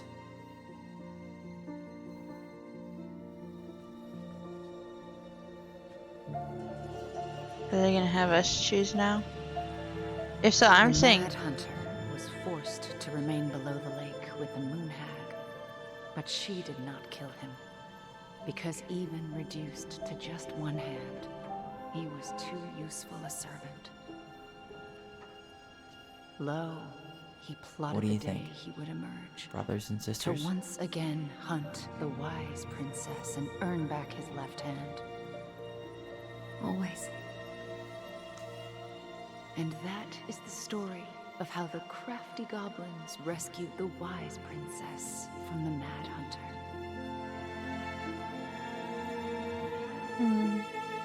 I like that.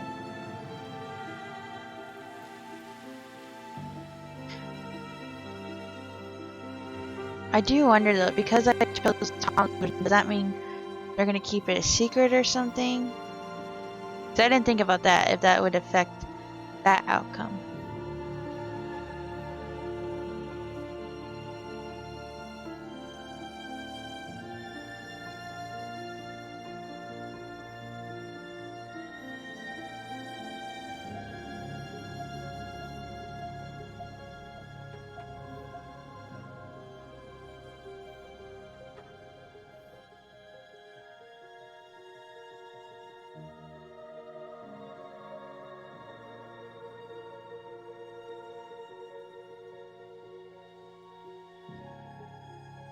Hmm.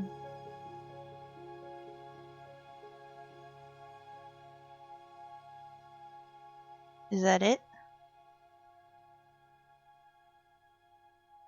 Or is there more?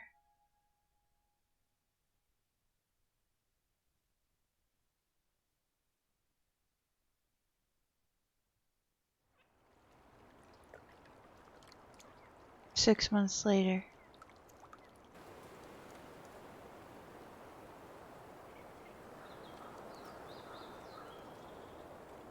Are they still there? Okay, they're moving everything. Oh, you hit his head!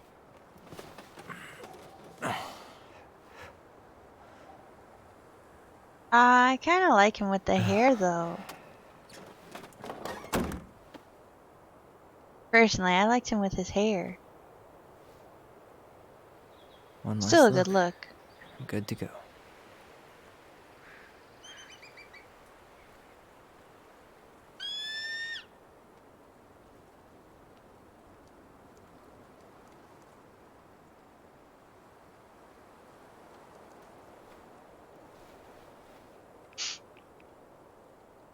Hey, it's me. Hey, me.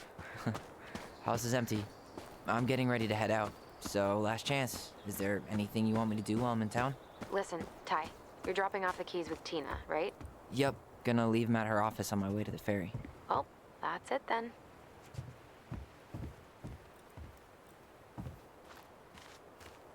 How's Junu? How's Juno?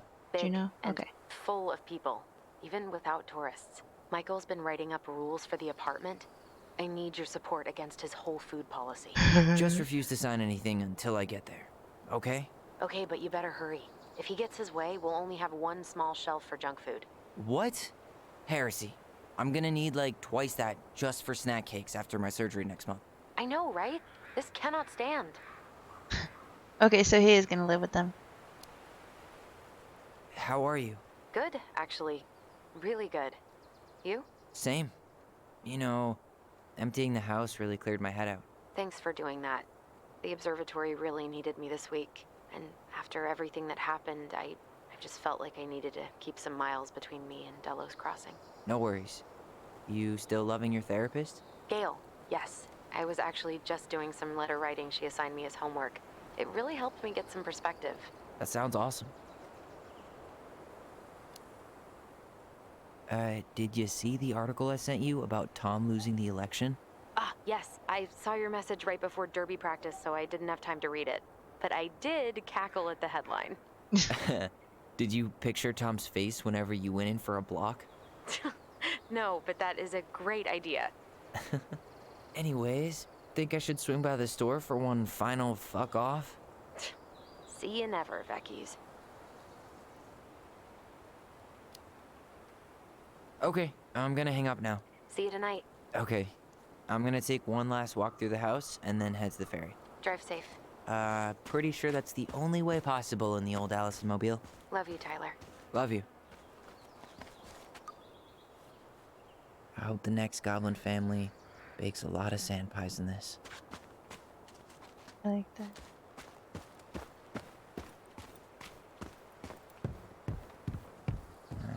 Last night's dinner wasn't that good, but better than going back to the Vecchies.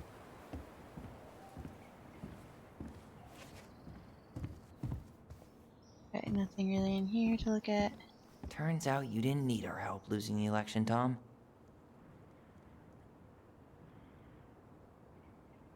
Let's see. Mayor Scow sails to victory.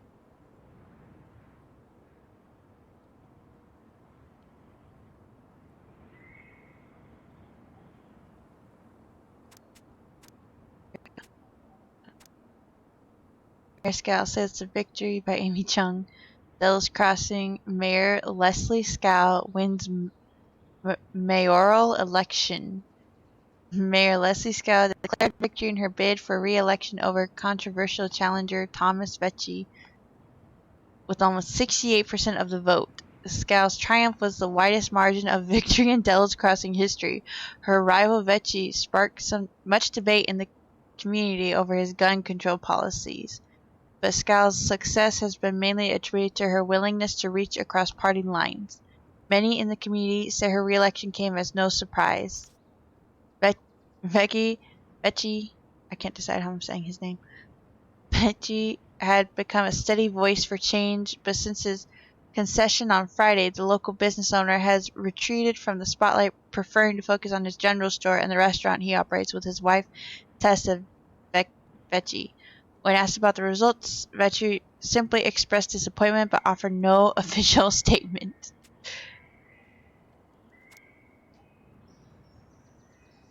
Devil's Crossing Police Chief takes on Alaska Crime Commission. Police Chief Edward Brown calls for legislative task force to examine law enforcement crisis. The public safety crisis is no secret among the people of Alaska, especially those living in far and remote communities. Devil's Crossing Police Chief Edward Brown has tasked himself with making a difference and has been working for years with legislators to draw attention to what he views as the failures of Alaskan law enforcement. Today, Brown visited the Criminal Justice Commission in Anchorage to present the case for new measures to fight this crisis, pointing the finger at overburdened state courts that fail to recognize tribal sovereignty. Brown proposed a shared provision of publicly funded law enforcement in villages and Native communities. This agreement would follow the same model as the Alaska Tribal Health Compact, whereby Native organizations have jurisdiction over Native cases in partnership with the United States government. Under Brown's proposal, tribal courts and Native organizations would be authorized to handle some cases. This realignment of jurisdiction would benefit the state and federal governments, Brown said, by freeing space in the clogged state and federal criminal courts, as well as significantly reducing the native incarcerated population and clearing criminal records. Brown believes this compact would enhance relations and allow impacted communities to better serve and help themselves. This is the first step of many more to come toward much needed system changes, Brown said. We need each other to heal. I like that, actually.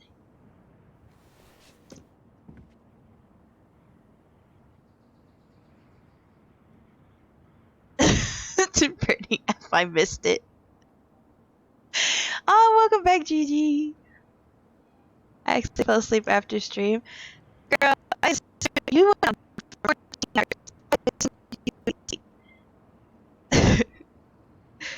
I assumed that you would totally be asleep after that stream. I'm surprised you're even awake right now.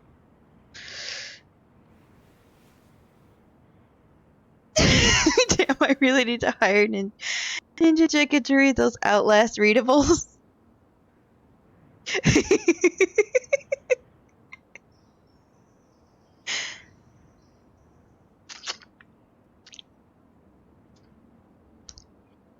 You know I'd be happy to help.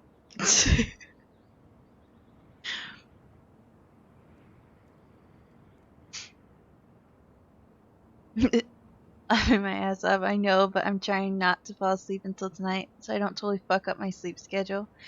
I get that, actually. I definitely get that. I had the same thing. Cause when after I did my 11-hour stream for the end of Mass Effect 1, I had the same thing. Because I went super late. Because I went super late and still, I can't remember if I did my tier anime or not. But even though I went to bed, like super late in the morning, I still I think I slept maybe an hour or two later than normal, but otherwise I still got up around the same time and still did my stream and, continued on. Oh, thank you, sweet. Stream. I fell asleep with my head on my keyboard playing Stardew Valley. Oh, that's adorable, actually. That's adorable, actually, Brittany. That you fell asleep on your keyboard. What'd you think of Stardew Valley? I'm obsessed with that game. I'm actually debating playing that today or sometime this week. Hi, J-Zone. Thank you for the raid, sweetie. How was your stream? How's Mass Effect?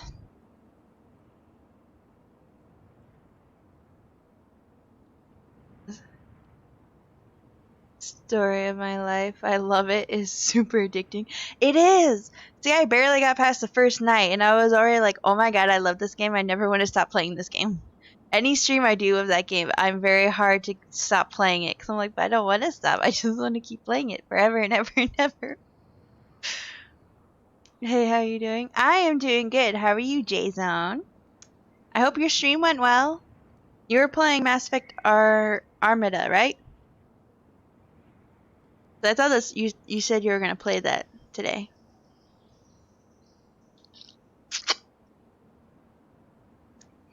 I hope it went well.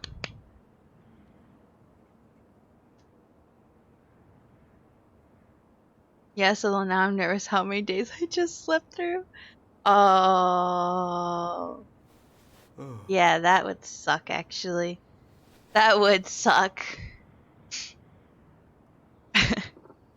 I haven't slept through those days, but I have done where I'll be like, oh yeah, I'll be right back, or I'll quickly go do this real quick and forget to pause it, and then I come back and I'm like, well, shit.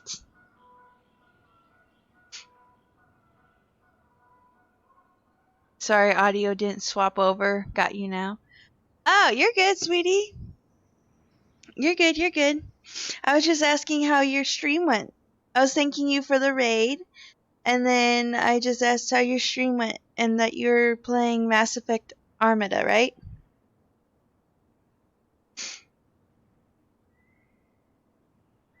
Brittany, yeah, I'm a total dork. But we love you. So did you fall asleep on stream? Or did you end stream and then end up falling asleep? Jason, yes, stream went well, thank you. We had fun in the Andromeda Galaxy and going back tomorrow night. Ooh, fun! That's awesome. It looked like a pretty cool game.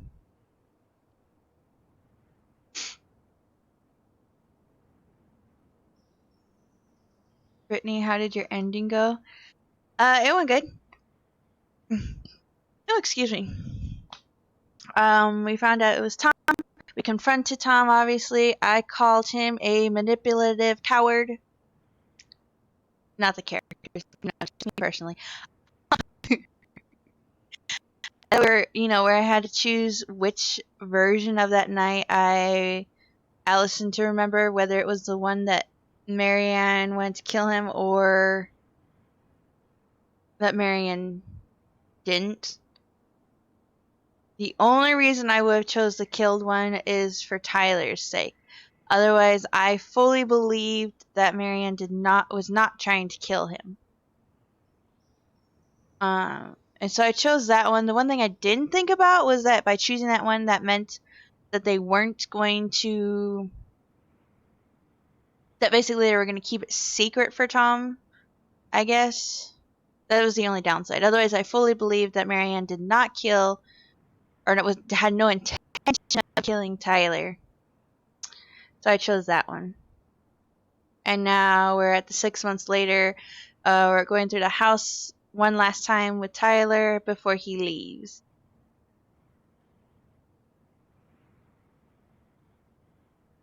No, thank God. Well, that's good. At least you didn't fall asleep on stream.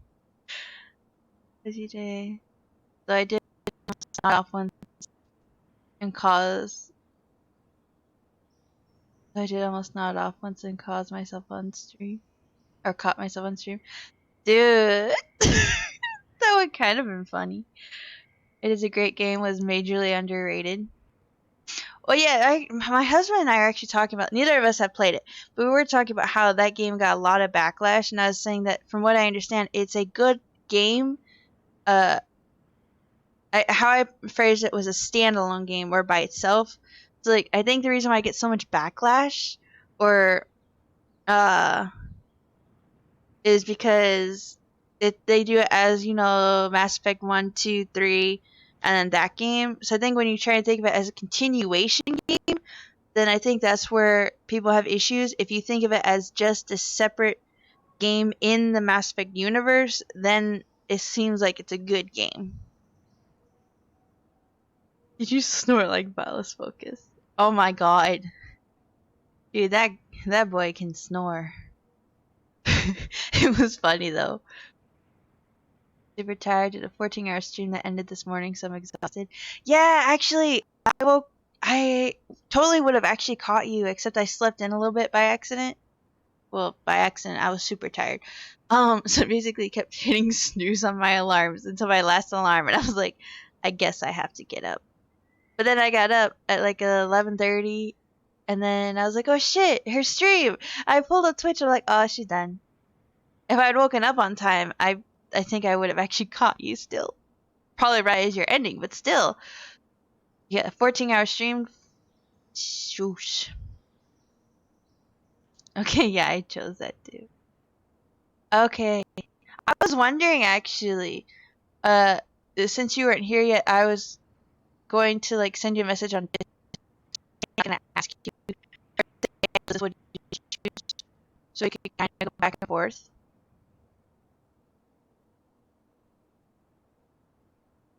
Sorry if there's a little lag. My encoder's being a little bitch, I guess. I have to figure out what's causing it to lag. If it is lagging for you guys, I don't know.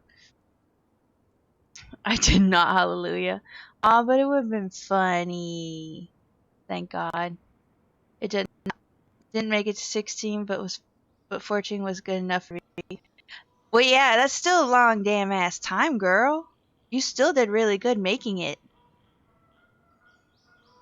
Definitely best viewed as standalone. It got the flack for not filling out story arcs, characters enough, and also suffered from some facial glitches. Writer looks stoned half the time. Okay, but wait. So some of the faces look weird anyway. In like Mass Effect 1, their faces look funny anyway on some of the stuff. Like where Shepard, her eyes always look like she's where her eyes are always glitching or like half-assed weird closed or looking in weird directions, or I don't know, it's just fucked up. So that part's not, to me, that's not new.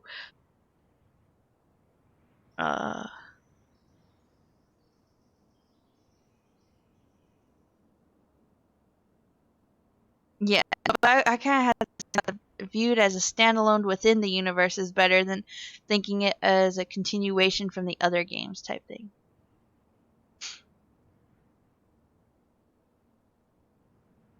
Yep. Thank you. Didn't realize how exhausting those last 2 hours would be. Yeah, that's the thing though, is you just go, okay, it's just another hour or two.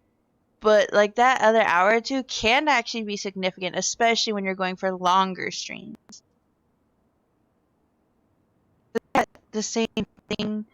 I just did an 11-hour stream. I did not do 14 hours. But where I did my 11-hour stream, that totally wasn't planned. But I had the two where like we were near the end of Mass Effect and I knew we were super close and I wanted to end it, but at the same time I was getting super tired. I was like, maybe we should end it. But I was like, well, we're almost done. It shouldn't be that bad, right? And then yeah, it was like another hour or two, and I was like, holy shit. But by the time that was done, I was like, oh my god, I want to go pass out. Like I almost felt like I barely made it. The only thing that was fueling me, honestly, was the fact that Joel stayed with me the entire 11 hours of that stream just to watch me finish it. And he kept encouraging me throughout the stream. And so I'm like, okay, I'm going to do this.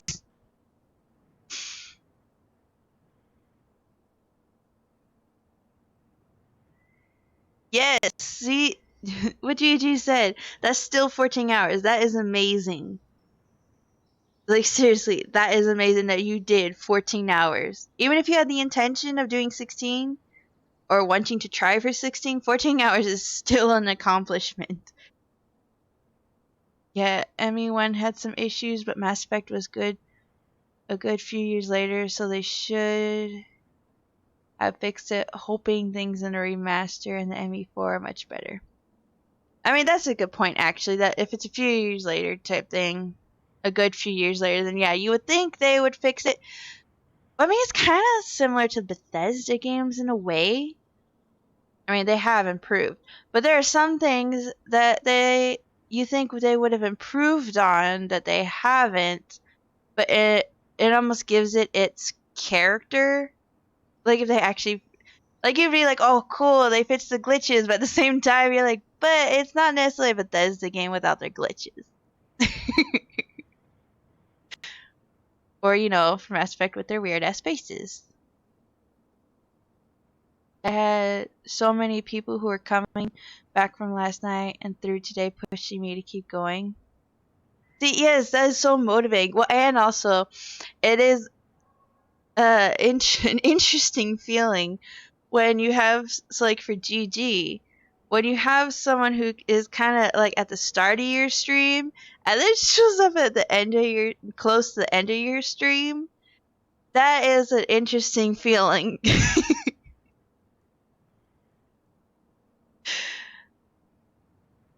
Yeah, because for me, basically, he popped in and then to the beginning of my stream and stayed for a bit, and then he had to go to bed. So I streamed the entire time he was asleep for them, basically for him to be up, and his girlfriend Ants to say, "I'm still alive." It really is encouraging and awesome to have people uh come in during your long stream and encourage you to keep going. But seriously, girl, you did an amazing job. Like, that's impressive.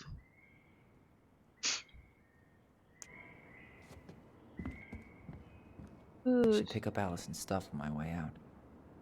oh, it's from Tessa. Tessa Vecchi. Allison, you'll find enclosed in this letter your severance check. I have also packed up the last of the personal items you left for you to pick up at the store. Please coordinate with Michael to see when this is the best time for you to come by the store. I wish you the best of luck with your future endeavors. Tessa Vecchi.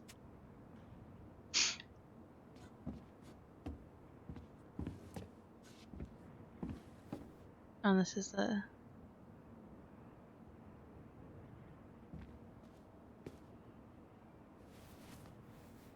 This is the mom's room. It's so weird. That's empty.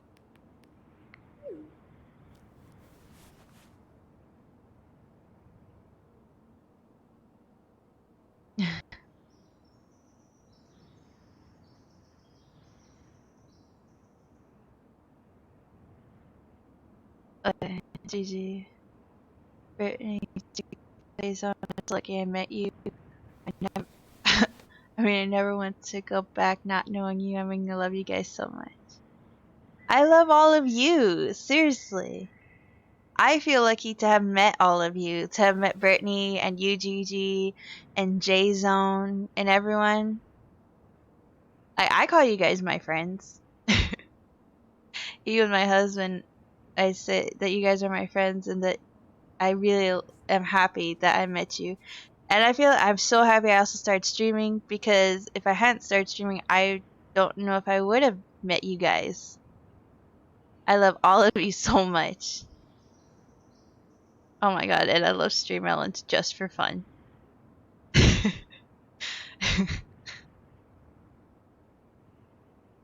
I know me and Gorgeous are so glad we all met all of you, because you guys are all amazing. Yeah, you guys are all amazing. I love you guys so much. I love being friends with you guys, and I love the community we have together. And how we support each other and show up for each other. It's awesome. And just hanging out together. You guys are awesome. I love you. You know, part of me would want to take the door. I mean, part of me would want to take the door with me to wherever I move because it's so neat and special. But at the same time, what would you necessarily do with it?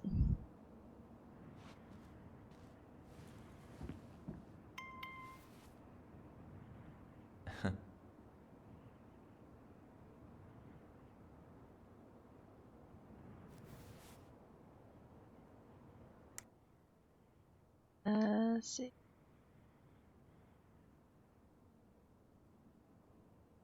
Yes, well said. I love that the communities merged. I do too. I love that our communities are all kind of combined in together. So, no. Did you get to play any Apex? I did.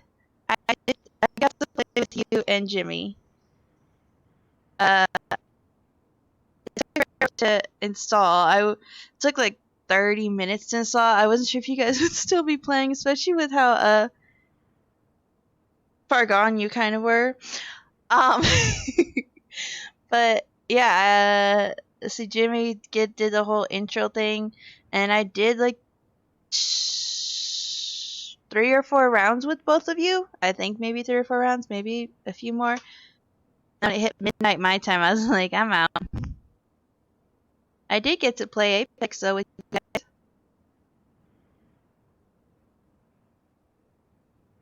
I said that with the door too. I mean, are the new owners going to get the code to open it? Well, I mean, technically it's unlocked, right? So, I mean, I assume there's like something you click to lock it. So I assume now that they've solved it, it's just going to be permanently unlocked. Unless they otherwise lock it, which would suck though, if they're like, oh, what does this do? And then they can't get back in the room. So I kind of hope that they're kind of told the code. But yeah, the door is like, has a lot of memories and attachment to it. Why wouldn't you bring that with you? But then at the same time, I got like, what would you do with it? To me, I would bring it along and I would just replace it one of the boring ass doors with it. Even apartment, replace it with my door. But then when you go to move out of your apartment, just put on the boring ass one. You still have to figure out what to do with the door though. But you need to call the night though. It's like morning unless I want laundry. I have the. I think a lot of us have that feeling though.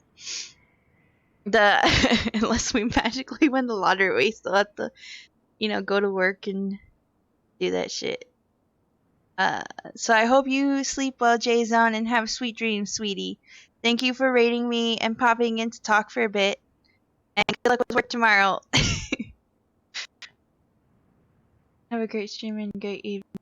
You too, sweetie.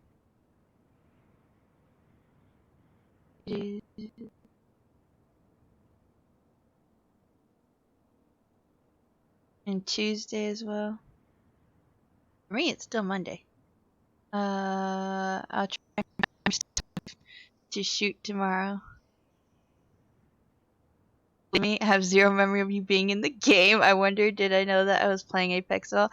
You did. You knew you were playing. A majority of the time, you were kind of asleep. I'll be honest. I was trying to encourage you to go to sleep. Because you were using your mic arm as your pillow, and you kept falling asleep. And then one of us, Jimmy kept asking you if you were there, and eventually you'd wake up, but I'd be like, oh, do you want to go to bed? Because, pillow would be so much more comfortable than the mic arm. But you were, like, determined. Like, despite the fact of how tired you were determined. I was impressed by your determination. You're like, no, I'm awake now. I got this. I'm like, this dude. Ants told me I was drunk as fuck. You were drunk as fuck. You were adorable, though. Well, to me, I say you were adorable and cute. You were amusing as shit. Like, even when it reached midnight and I was like, okay, I'm gonna go to bed. At the same time, I was kind of like, I kind of wanted, like, to see how long he's gonna go for. You were really drunk, though. I had fun talking to you, though. Even if you may not have not much memory of it, it was still fun for me. You were drunk, though. I was even thinking, I'm like, well, this is an experiencing, a drunk GG.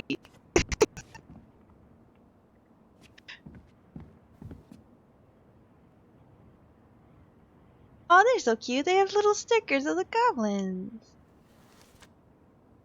All the pictures they chose to keep. Okay. What the fuck is this say? Oh, hey goblins. Word in town is you guys finally sold the house. I came by tonight to help you. Needs to be fixed. Things change so fast these days. Anyway, you know where to find me to fix things if you're still in town. I mean, it's getting late and I'm pretty tired. Oh, and I am sorry for acting like stupid ass I am. Everywhere I look, I think about what used to be.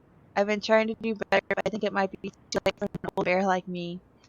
I'm sure this will reach you. It's getting late. Call me if you're still around. Be safe, Sam. P.S. I wish it was an easy fix to fix everything as a boat. No shit. Well, as much as I remember, it was fun for me also. Well, at least you had fun. To me, that's the important part, is that you had fun, and at least you remember some stuff. I assume you remember a majority of it, besides maybe the end bit there.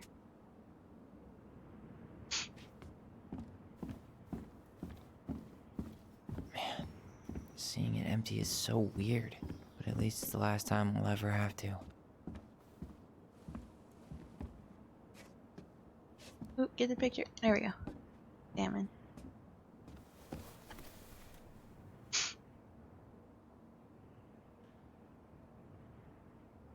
Oh, it's one of those cool ass ones. So it goes from like green to snow. That's really cool, actually. I love those things. Let's look at the laptop.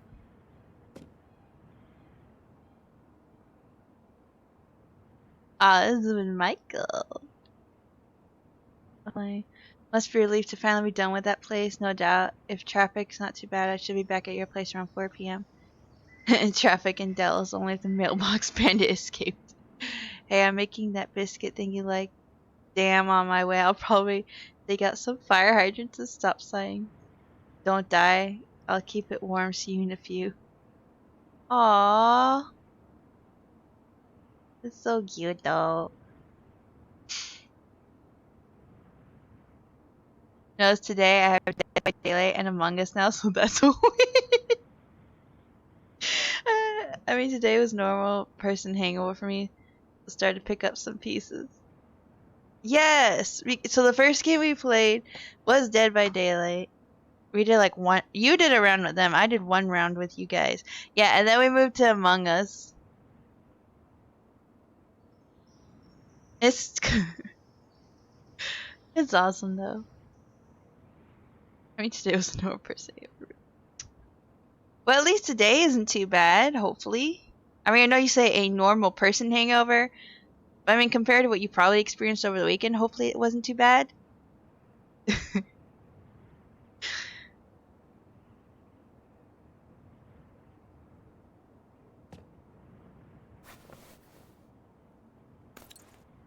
Okay, so we got the pictures and the laptop.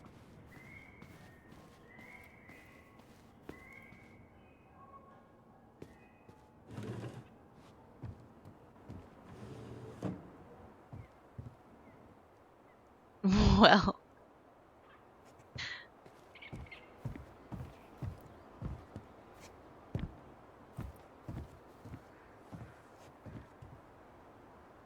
Just don't want to know. I assumed it mainly constituted sleep, but as you explained, was sleep, wake up to puke, sleep, wake up to puke, basically. And you know, the occasional time to hydrate. So I assume that was primarily your weekend.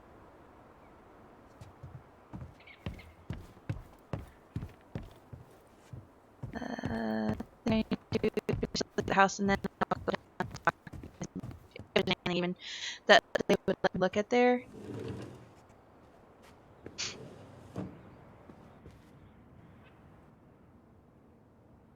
Yup. That's what I figured. Ellis Crossing goes with it. The bandit puts mail up peril once again. That's stinking adorable. I think it's hysterical that the mailbox bandit is a raccoon.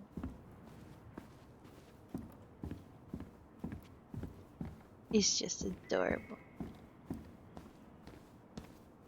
I love the character this place has. It's cleared out. It still has so much character.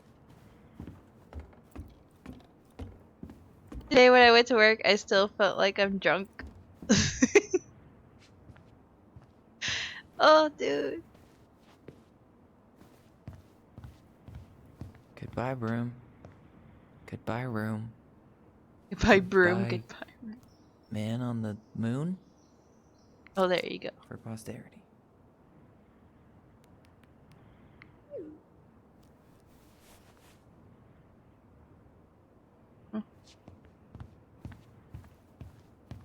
Oh, the artistic.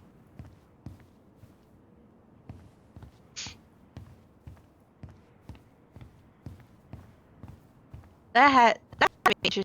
Well, I mean, you said that work is boring anyway, right? So it made it interesting, maybe. Ish. That would suck though. To just go to work and still. Certainly hope the new owners are Mr. or Mrs. Fix-It. Hey, look! There's a paper airplane on the top of the log there. It's so cool. So you get your stuff out of the house. Oh, this house, yeah.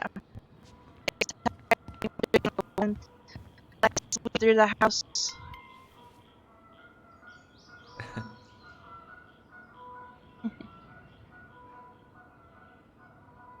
Yeah, because he's doing one last sweep through the house because he took the time to clear it all out. And now he's going to go and live with his sister Allison and his boyfriend Allison's best friend Michael.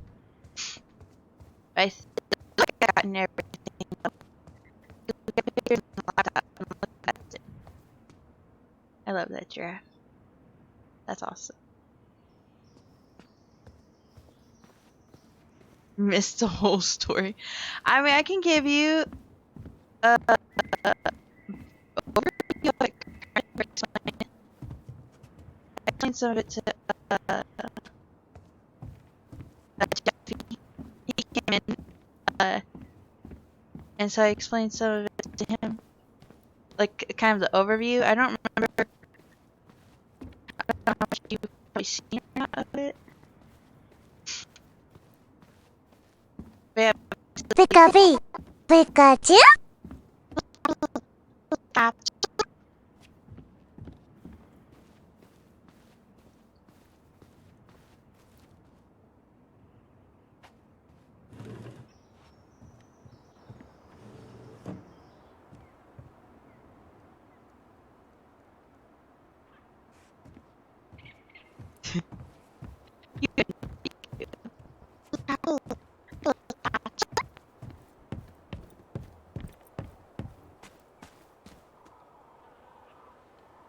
Goblins out.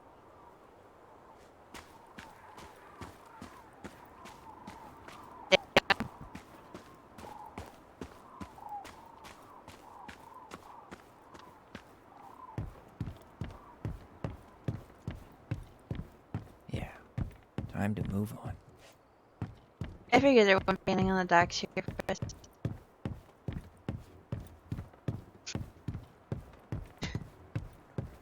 Damn it.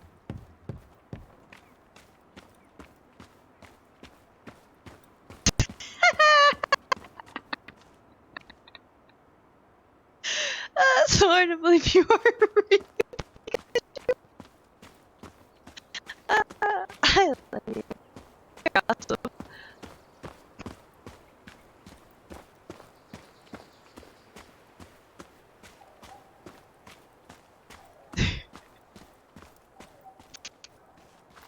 They're just telling my husband that, like, literally one of my favorite things that you did when we were playing Apex was you were telling Jimmy to shush. Like, shush, shush, shush, shush, shush.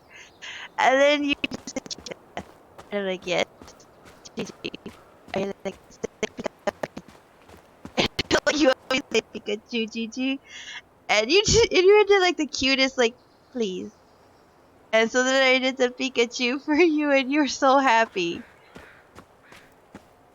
And you're telling Jimmy how I'm a Pikachu voice actor.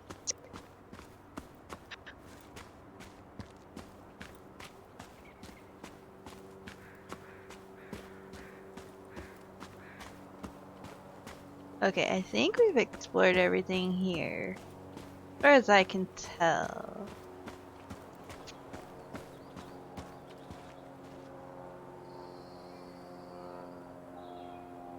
Aw, so we got a little goblin dude. Aw, dreamy sigh. Dreamy sigh, really. Oh, it's a picture of him and Michael. That's really cool, actually.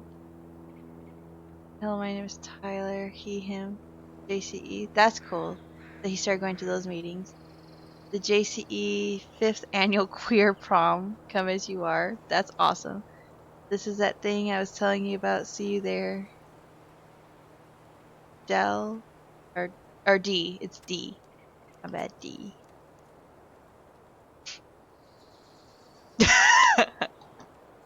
Aw, your mic lags sometimes. I didn't hear you. Damn. See, I actually went through and did the filters. That you know, the video that you sent me. I actually did the filters, and I tried to adjust them and practice on my mic and everything, and try to make sure they were okay. I was hoping that fixed the mic lag. It's kind of annoying that it's still doing it. I have to figure out why it's doing it. So, like, Friday, as far as I didn't watch the full stream yet, I should. But as far as I could tell, there wasn't any mic lag because I was plugged into my actual video capture device. But it seems like it lags when my mic is plugged into the computer. It's still annoying that I guess it still does it. I was hoping the filters would have actually fixed it, or unless it's I need to tweak the filters. I'm not entirely sure. I did what now? You just did the cutest thing ever. I mean, so yeah, my favorite part was during Apex. You told Jimmy was talking, and you just told him to shush, shush, shush, shush, shush. And then you said chica, and I said yes, Gigi. And you went, to Pika-P. And so I asked if you wanted me to do Pikachu, and you said yes. And you said please. Not, you know, you just did a cute way. You just said please. And so I did the Pikachu, and then you started telling Jimmy of how I was a real Pikachu voice actor. But it was just like the way you said please and asked the question. You did it in that really cute way.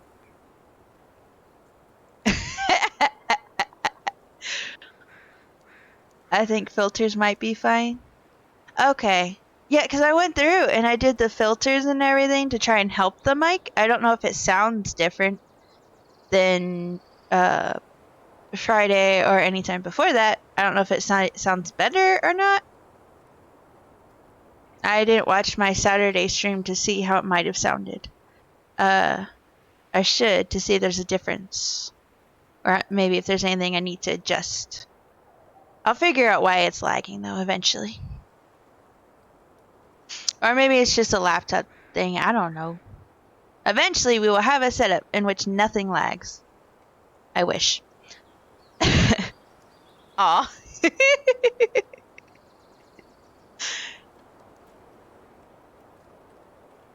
Alright. I don't see anything else. The sandbox. I guess you guys moved on too. All the birdies and everything. Yeah, as far as I can see, there's nothing else for me to do, right?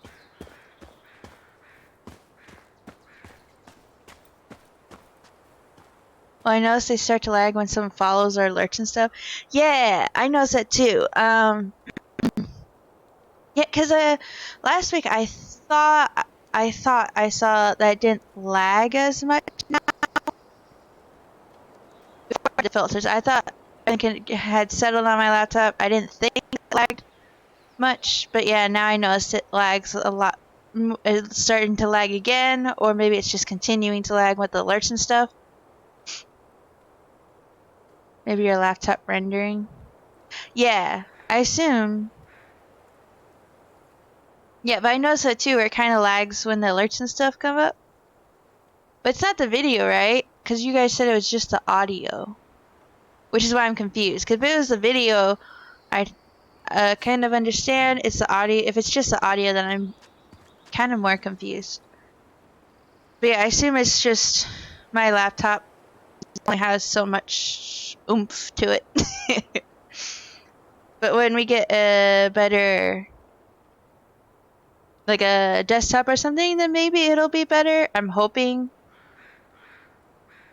I know that the desktop doesn't necessarily mean it's going to fix everything, but hopefully it'll be an improvement over using my laptop.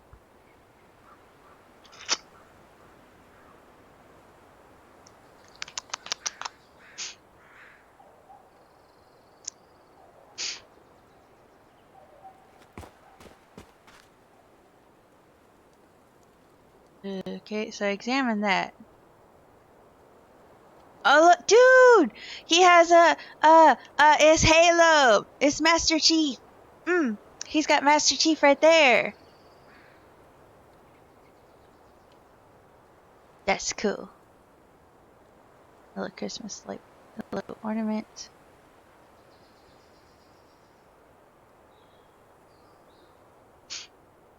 Okay.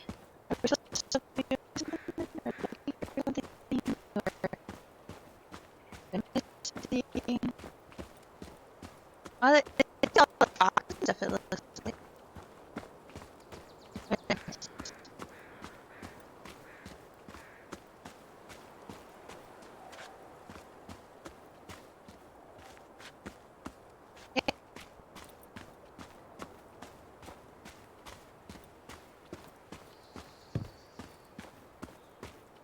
Let me go inside. There's something in there. Oh, never mind. I was supposed to leave. Okay, leave the house for good. Okay, my bad. There we go. I found it. Yes, we looked at everything, got everything. The house. Nice Easter egg. It was funny as last time I didn't even see it. It wasn't until the second time I looked I went, holy shit. It's really cool though.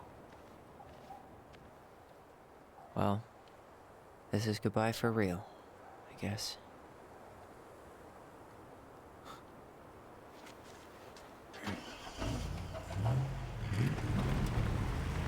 Hmm.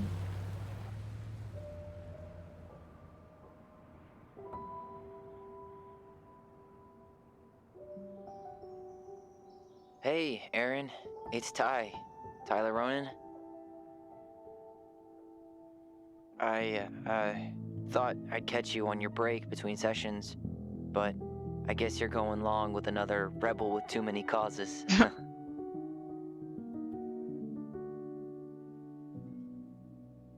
I know I haven't reached out since I left Fireweed, but I just wanted to say, well, you were right about grief. About it going in circles. This morning, I was out on the porch staring at the fog, and my mother, she just tumbled right out of me. But it was okay. It actually felt good to remember.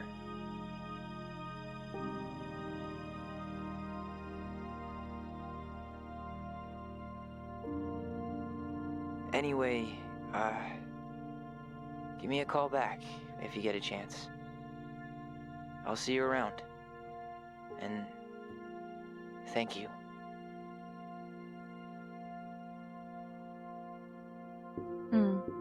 I like that.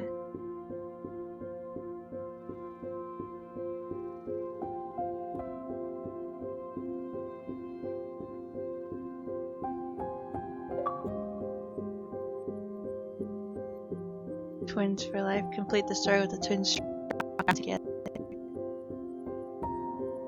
See, to me that was the important part of the story, is making sure they stuck together. Lock up and left our own house.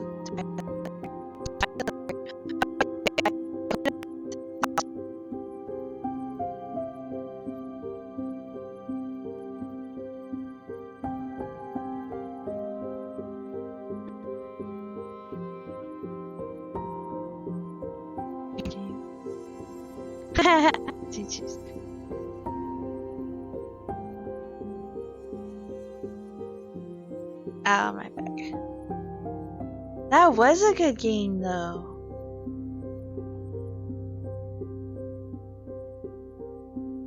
That really was a good game. It definitely covered some heavy topics. But I actually really enjoyed that, though. That it's a game that covered all those heavy topics and gave you things to think about or discuss. I think that's really cool. And that covered a variety of topics, like there it covered mental illness and grief.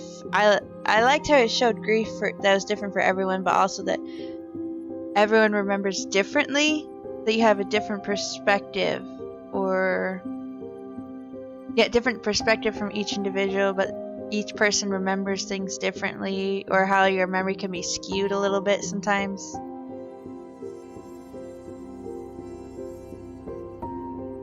I bet you like Life is Strange also.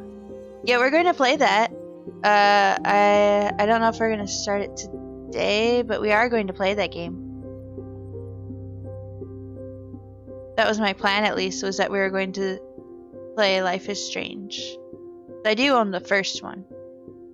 I bought it when I bought this game too.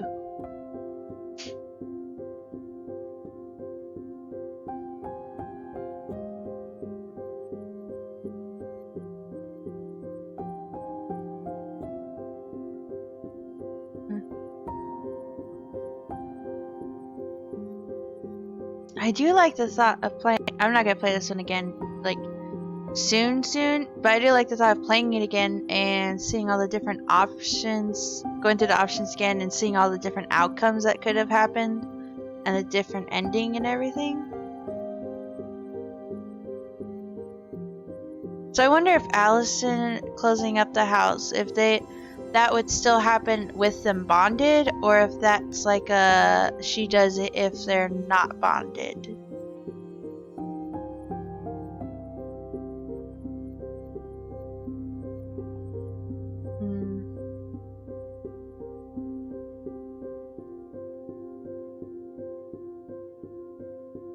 Interesting. I really like that. I know I keep saying that, but you know. I'm just thinking about the entire game altogether. I really like the art of it too, especially Marianne and her drawings and designs and everything. The storybook was probably my favorite, actually. I absolutely adored the storybook.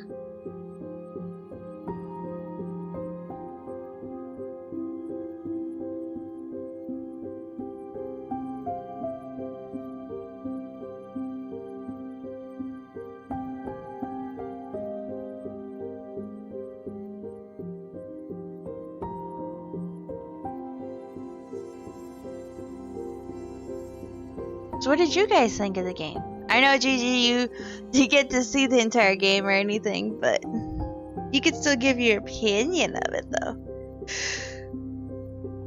Whew.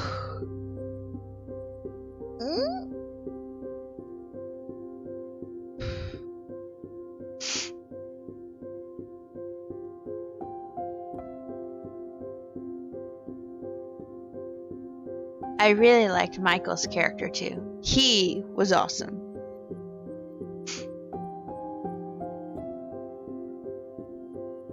Sadly, I have to leave your awesome company, but you have fun. That's okay. You need to sleep, love. Thank you for hanging out for as long as you did, though. I appreciate it. I always appreciate when you hang out, even if it's for a little bit or a long time, you know. Yeah, I gotta sleep a little. Yeah, you go get some sleep, sweetie. I'll talk to you tomorrow when you stream, okay?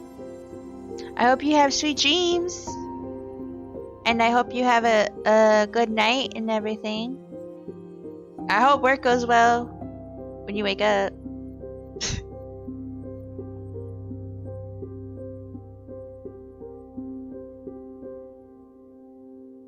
Da, da, da.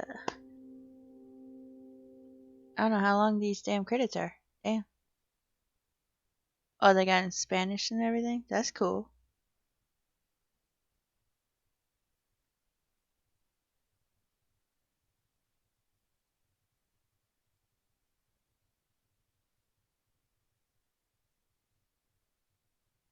But you're good, Gigi. You go sleep, sweetie. It's going through Spanish. I don't know how long Spanish is going to take.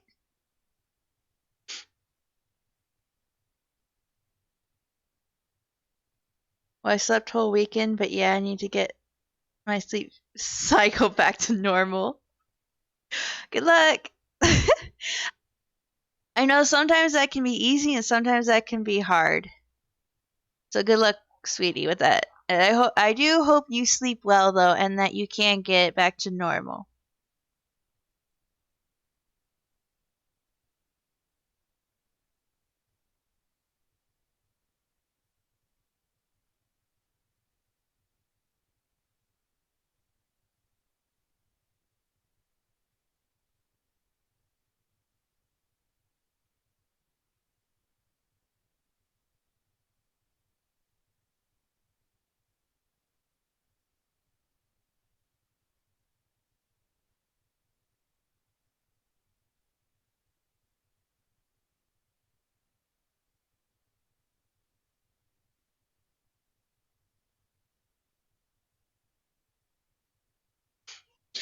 Chubucha! Dude, that scared me.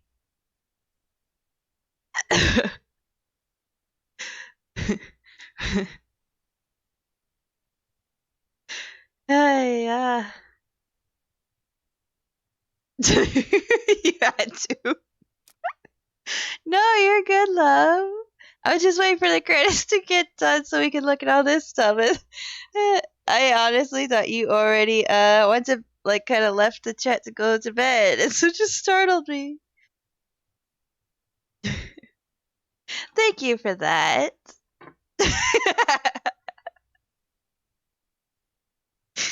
uh, let's see, Tyler and Allison. Allison was grateful they completed Marianne's puzzle. 17% forced the chest open, 83% completed the puzzle. I'll always complete the puzzle. I love the puzzles. The only time I would force it is to see what outcome it would give us. Otherwise, I would prefer to solve all the puzzles. Alice was influenced by Tom's testimony. 83% believed in Tom's testimony. 37% believed in twins' memory. I never thought of it that way. I never thought of it as believing his testimony or their memory. To me, while it says his testimony, I believed that she wasn't intentionally going to kill Tyler or anything.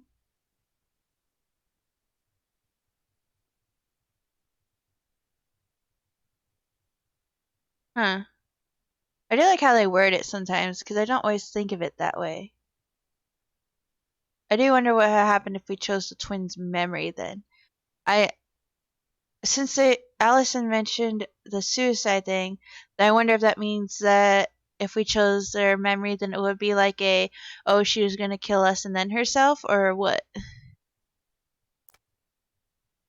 The twins trusted their bond and kept their voice. Yes, 95% held on to their voice, 5% let go of their voice. I like that. I like that a majority of people actually kept the voice too. Eddie Brown. Eddie was relieved that Allison accepted responsibility in the murder. 68% confessed the truth, 32% did not confess the truth. Actually, yeah, I already knew if they were going to give that option, I was going to confess, especially if it was to Eddie. If it was to a different cop or something, maybe iffy, but since it's specifically to Eddie, then yeah. Sam felt understood by Allison. 30% confronted Sam with his addiction. 70% listened to Sam's story. See, I really like Sam. His character is really cool. Even if he kind of is a drunk, he is a sweet guy. Michael felt closer to Tyler. 69% kissed Michael, 31% did not kiss Michael. Now you're gonna kiss the boy, damn. How can you not kiss that? If you or anyone you know are struggling with suicidal thoughts or experiencing emotional crisis, you can find help using these resources. You matter and we need you in the world. For the U.S. National... Oh, Philo. Fucha bucha bitch. I was reading that. Do you like this chapter of Tell Me Why? Yes. It's a new game. Chapters, settings, replay, collectibles. Yeah, we got all of them except 2. The crafty goblins are 2 cunning little thieves who live under the princess's house. They're always getting into mischief, but they have good hearts. The Mad Hunter is a cruel and ruthless creature. Once he starts hunting someone, he never stops. He'll chase his prey to the ends of the earth if he needs to. No one can escape his piercing eye. The pious pelican is the princess's generous friend. She has a magical beak that is always full of food and never empties. Yeah. The crafty goblins are the twins. The Mad Hunter is Tom. The pious pelican is Tessa. The Ice King is the lord of the whole forest. He is so powerful that no one dares to challenge his commands. The Big Frog is an effervescent creature who tries to be kind, but is also a tireless gossip. The Ice King punished her once by telling her his deepest secret. If she ever tells anyone, she'll lose her voice forever. The Stalwart Moose is a kind and loyal animal. He always criticizes the goblins for their tricks, but he actually likes them. The Mangy Muskrat is a lazy, cowardly creature who spends most of his time lying around in the sun, cleaning his coat. The Moon Hag is an old and powerful witch. She lures her innocent victims deep beneath the ice and traps them there forever. The Secret Keeper is a traveling woman who buys and sells secrets. She stores all these secrets in the clouds because nobody ever looks up when they're searching for hidden things. I like how they worded that no one looks up when they're searching for hidden things. Huh. So the old bear is Old bear Sam. is a mighty beast who lives in a beautiful cave of ice. He is in love with the wise princess, but she doesn't love him back. The Wait. old bear is a mighty beast who lives in a beautiful cave of ice. He is in love with the wise princess, but she doesn't love him back. So she says she doesn't love him back, but the the words, the subtitles say, but she only sees him as a friend. I do find it interesting for him also that like where the heart area, there's a big spot on the heart area with little cracks. The gold lady is the wise princess's cruel mother, who sent the mad hunter to drive the girl back to the palace.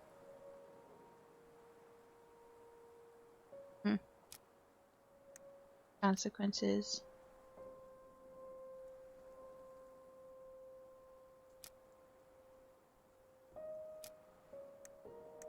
Huh. So yeah, so we finished it then. We finished Tell Me Why today.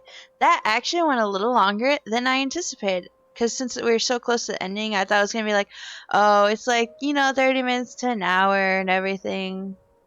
But no, we still got some pretty decent time out of that. So like to read all the stories and to do the ending there was close to 3 hours. Close.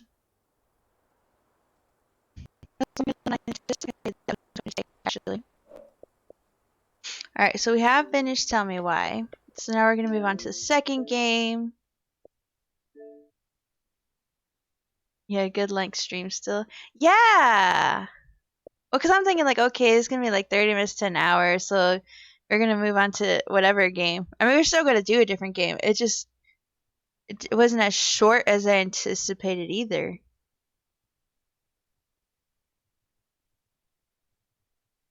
I just have to figure out what I'm playing now. I had like 3 ideas, otherwise I'm not entirely sure. I debated doing Stardew Valley, because we haven't done that in a bit.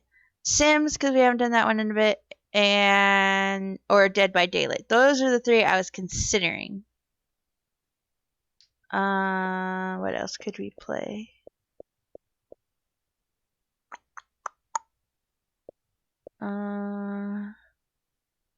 I guess eventually maybe I'll do Thief again.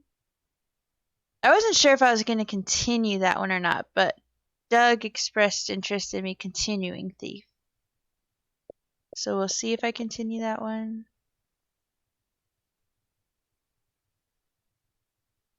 I just rebought Sims 2. I think I'm gonna play on Wednesday. That's awesome. I actually play Sims on computer. I prefer computer. Always will prefer computer. The first time me trying it on console was for this stream because I really wanted to play Sims on stream, but I can't do it on computer right now. And so I decided, and then I got the Game Pass Ultimate, and they had it, and so I was like, okay, why not? I'll try it. It's not too bad on console. I still heavily prefer computer. But it's still pretty decent. You just gotta kind of get used to the controls for everything. It's a little bit more tedious on some aspects too.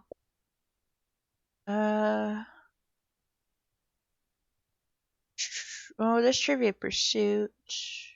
I love trivia games.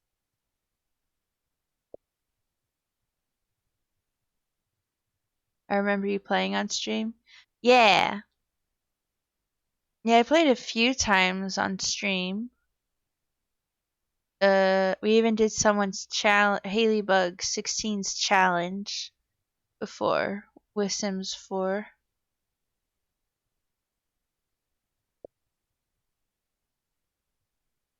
So Rios is actually a pretty fun game. I guess at some point I'll play Outlast because I know there are some people who really want me to play a horror game like my sister. I mean, I really like playing horror games, and that was actually going to be my focus for this channel was horror games. Like to play whatever I wanted, but I really like the thought of playing horror games with y'all. And I installed Outlast to play. Let's see. So eventually I'll do that. Yeah, and then see, we have Life is Strange. We have the first one at least.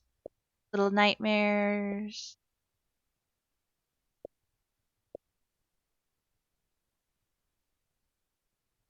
I haven't talked to Joe about what we're playing tomorrow, but it'll probably be Fallout 76 because Friday we were going to do it until he was going out of town, so then we weren't going to stream together, but then we worked out that he could stream, but because since he had a PlayStation with him, we had to do a cross-platform, which ended up being Dead by Daylight. So more than likely tomorrow we're going to play Fallout 76, I think. I'll have to double confirm that with him. Fallout 4 is amazing. I love it. I should play some Don't Starve with my sis, actually. Not necessarily on stream, just in general. Her and I play all the time, and we haven't played in the last few weeks. Catherine. I'm trying to decide what I want to. Alright, what is your guys' opinion of what we should play next? So, Stardew Valley, we could play. It's on my Nintendo. I'll have to switch cords, but that's really not that hard. Literally, I unplug something, I plug something else in. Or we could continue to play games on the Xbox. If I did Dead by Daylight, I'd more than likely be the killer. I'm a survivor with Joel. Otherwise, I'll be a killer. What are you feeling? I don't know, something chill. I don't really want to start another story right now since we just finished Tell Me Why. Like another story, I'll probably, if I were going to do that, I'd do it like a Wednesday or Thursday type thing. So I'm kind of looking for something a little bit more chill than a story-based game, which is why I kind of had the thought of like a Stardew Valley or Dead by Daylight or Sims. Sims I'm kind of feeling iffy on right now, honestly. So I was kind of leaning towards Dead by Daylight or Stardew Valley.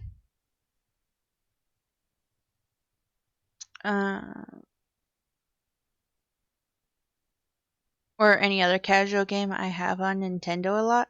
I do have a few casual games on there.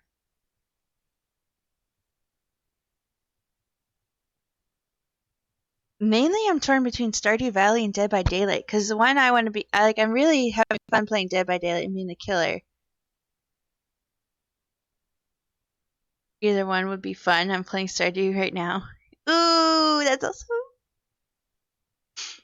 Yeah, because I haven't played Stardew Valley in a few weeks. I think at least 2 weeks, I'm sure. And I really, really, really like the game. Apparently, Linus found me unconscious outside with money taken from me. Oh, did you did you stay past a certain time at night? Because there's two things. If you stay out past a certain time, or if you get fatigued all the way, then you just pass out. So then a random character will find you and take you to the doctor, and then you have to pay such and such fee. The only thing that sucks is so far it looks like you start with the lowest amount first, and then the more you pass out, the more expensive it seems to get.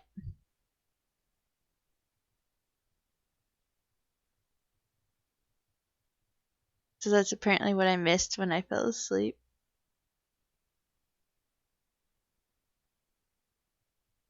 Yeah, so more than likely, if you fell asleep, when you fell asleep, with the game and everything, then your character was awake for a certain duration of time, and then if it reaches past like midnight 1 a.m. I think it was like midnight.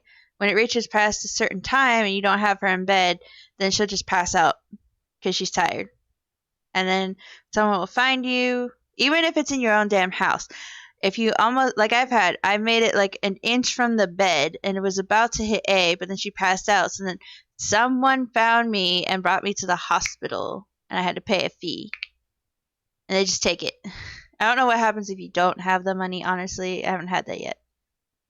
So maybe the amount of the hospital is varied by how much you have. You know what? Now I'm going to play Stardew Valley. Fuck it. Just discussing this makes me really want to play it. I'll play it. I'll be right back though, because I need to switch the cords then real fast. I need to turn off my Xbox, switch on my Nintendo, and switch cords, and I kind of have to pee. So I'll be back really quick. And then I can kind of also show you my farm, Brittany. I can show you my Bubblebee farm. That's the name of my farm, Bubblebee. Alright, I'll be right back. Let me switch everything around.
Alright, I'm back. I'm back. Switched everything and I used the restroom really fast. Uh,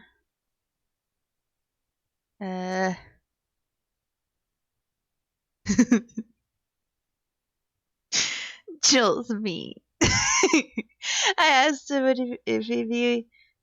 I said you mind if we switch the start time to like 2 p.m. on Tuesdays so then I could watch GG stream fully, right? Because, you know, we try for 1 p.m. Yeah, so then he's making fun of me. He's like, Kevin, we've been starting at like 2 anyway. Damn.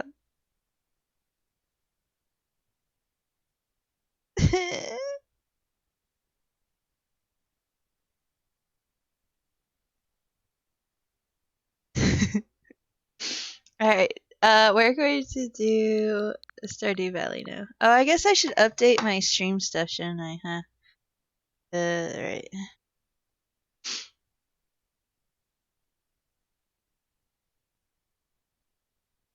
This thing. Okay, so, not tell me why it is Stardew Valley. Da-da-da-da.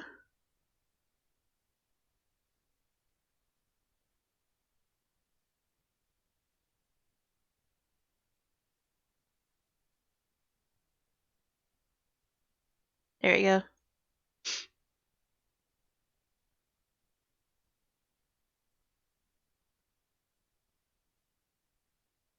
Mm-hmm. Wow, smart ass.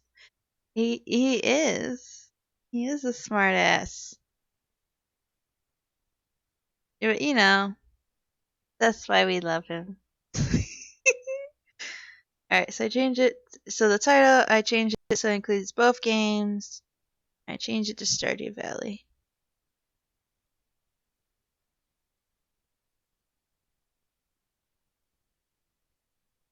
Exactly. What is add stream marker? I don't even know what that means. What is that for? What's an add stream marker? I don't know what that's for. I assume it's like you just add a marker and you can add description of what that marker's for, like whether you want to mark a moment or maybe when a different game starts or something.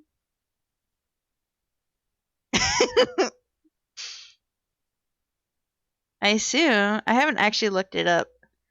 I meant to last time.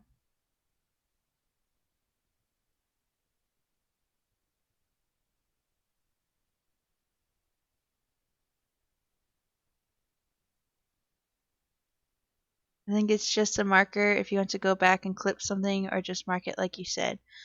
Okay. I'm gonna try it. Why the fuck not? Then we can find out what it does. Okay, we'll try it. If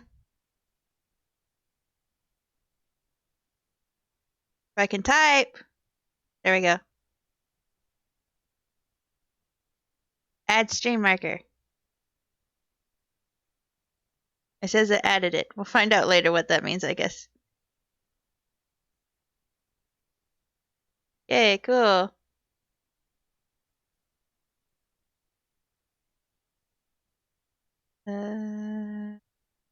Cool.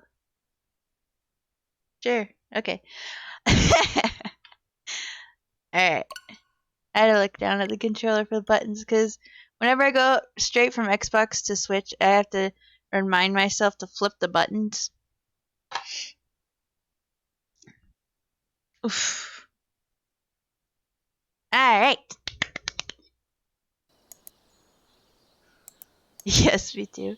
Yeah, because if I don't know, there's something like if I don't actually look at the controller, then I fuck it.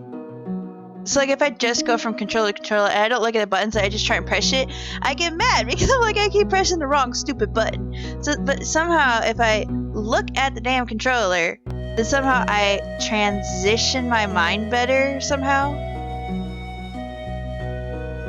I don't need that. Okay, I hit buttons on my remote. I was just trying to hit the volume button. I pressed the volume button and like 3 other buttons. I got it though. Right. Oh yeah, and there is a co-op on here. So actually that means, Brittany, if we ever want to play together, we could. I have yet to play Stardew Valley with anyone else, but there's a co-op option. Alright, so load. Yes, my little girl's name is Lily. We're on day 26 of summer, year 1, Bubblebee Farm. Cool.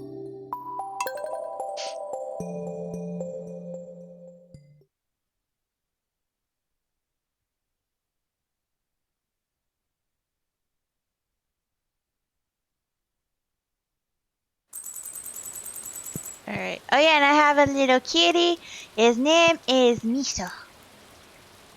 My kitty's name is Miso.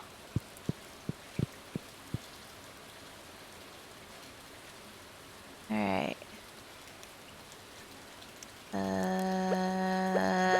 Shit. Since I haven't played this in a little bit, I have to somehow remind myself what I was doing. Yes, I thought that too. Do you know if it's cross-platform? I don't know. Let me look it up. I don't actually know. I have that kitty too. I renamed it Oreo. Oh, this is so cute! See, they just gave me the name Miso, and I was going to change it, but then I was like, but actually, I really like the name Miso. It just sounds so cute. So I just decided to keep it. This Stardew Valley cross-platform. Let's see.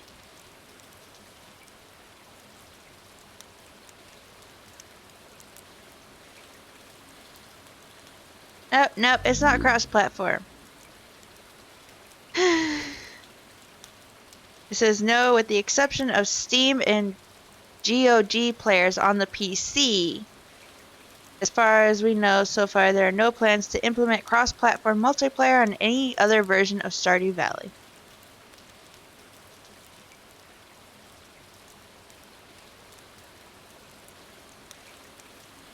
Alright, so wait, what does this one say?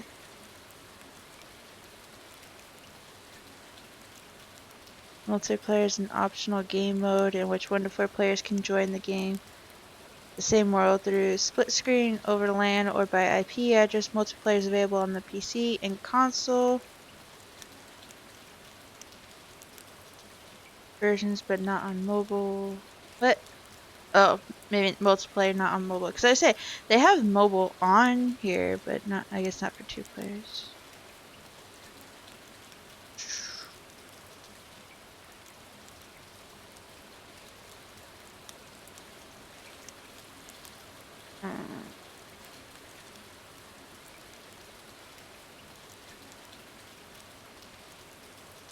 Yeah.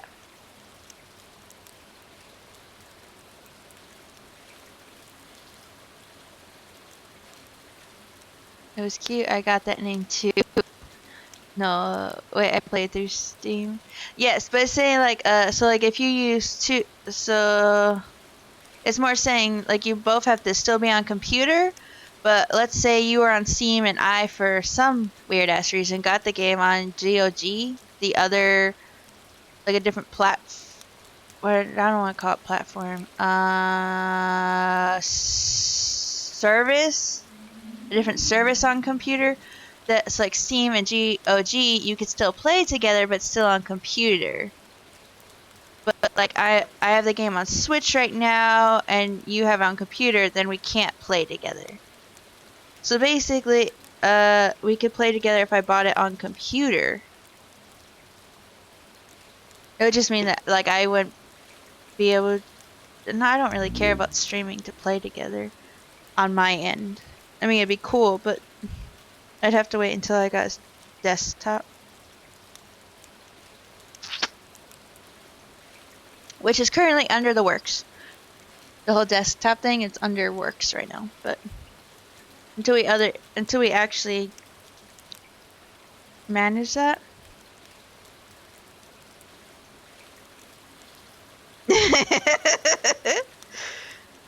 It sucks though. That's not cross-platform.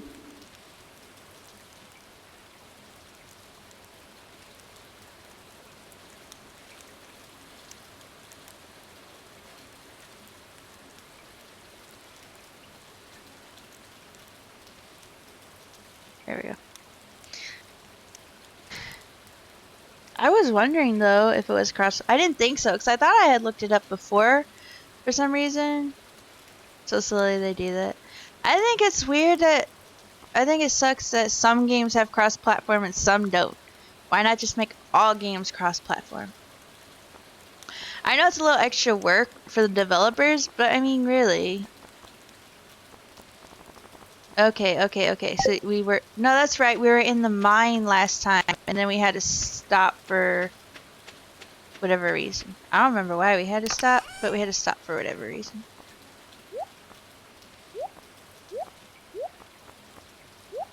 That's right.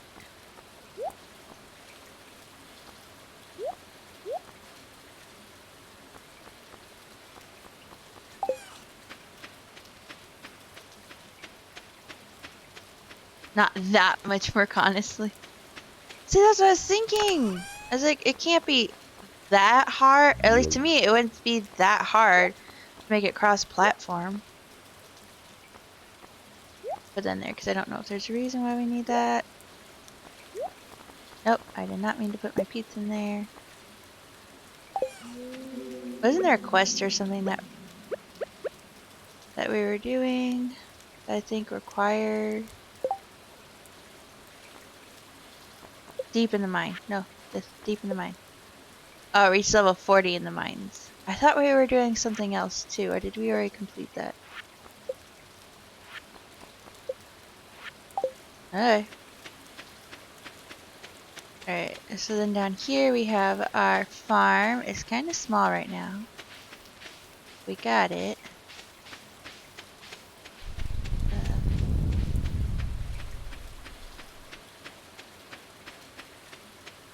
Hey, there's actually some resources over here that we can chop up.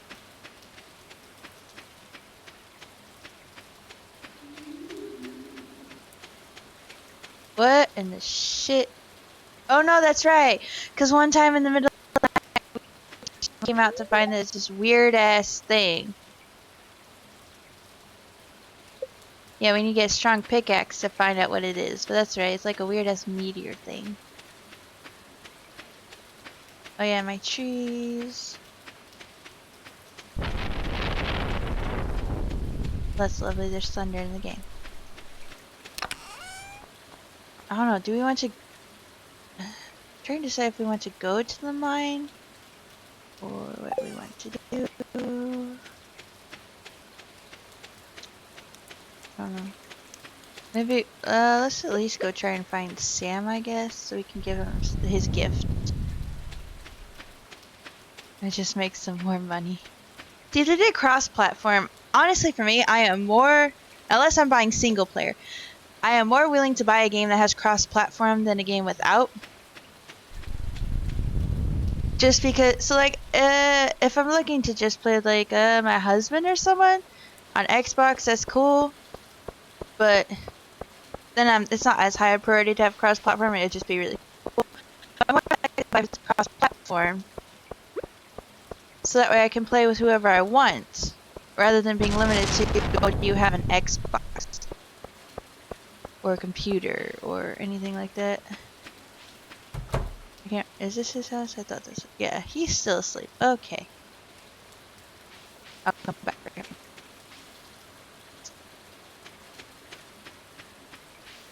We don't have a lot of gold. Eventually, I'll have to get more resources. Make more gold. Oh, that's why I was in the mines also. I was trying to reach level 40, but also because we were actually getting some decent amount of resources, so then I could sell it and make money. But you know. Alright, let's see.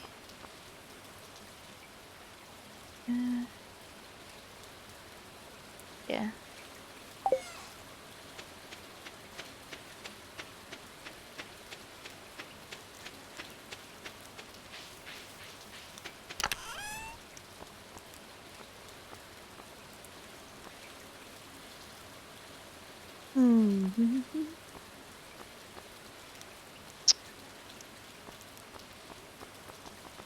Yeah, I also have these to eat, and I have 2 pizzas to eat. Should be fine. Those. Okay.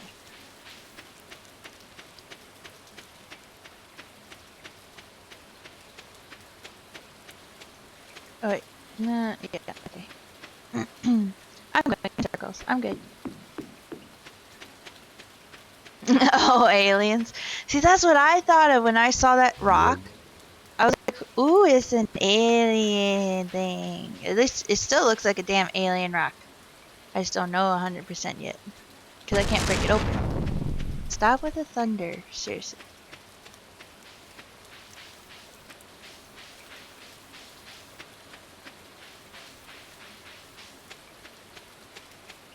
Alright. Going in the mine. I'm just gonna take the damn elevator to... Ooh, level 10. Cool. Oh, fuck, I forgot.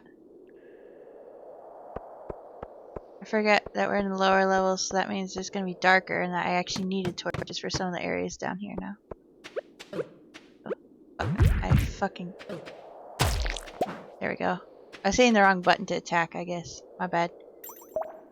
I'm good now. Alright.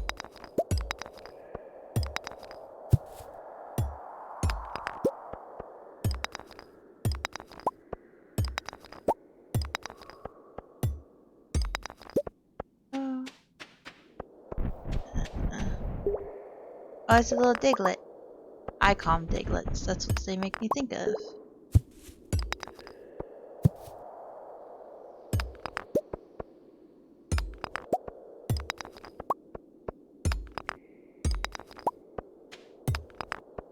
Here's the ladder.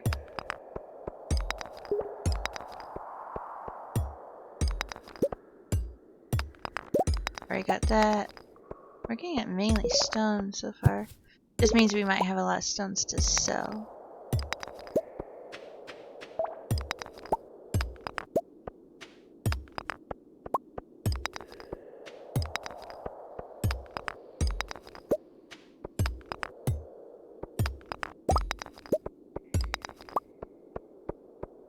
Or if it's not some alien rock, then maybe it's something with like a big mineral. Like a, I don't know, amethyst or something. I don't know. Hopefully not. Hopefully it possesses something that's like a way cooler and more unique than whatever you can find down here.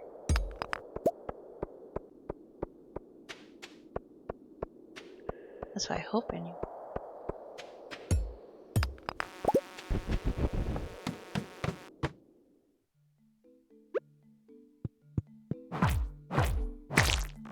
Press it.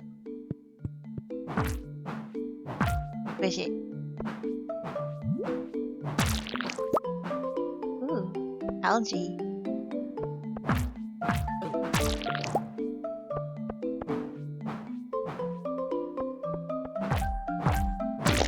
There we go. Oh, that's right. I think last time we were also in the mine because I think the quest I was thinking of that we had was like to kill a certain amount of slimes, which we have now done. Should have anyway.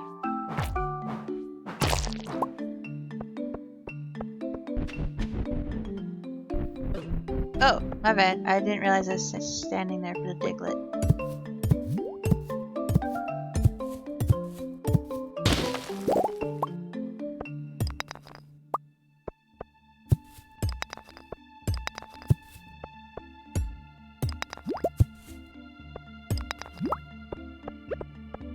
Dude, that king came out of there like fast.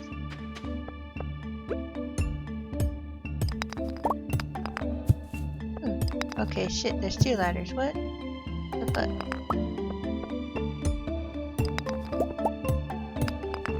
Multiple entrances, maybe?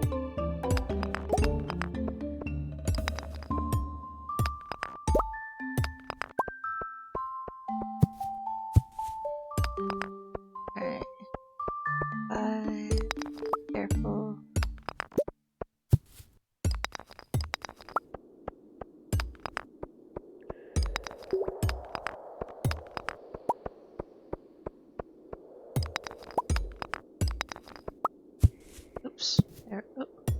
There we go.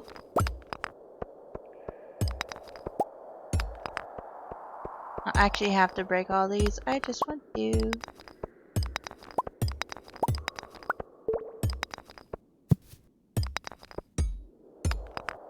Alright.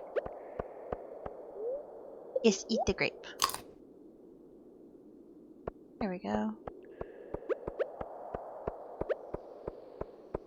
Let's see.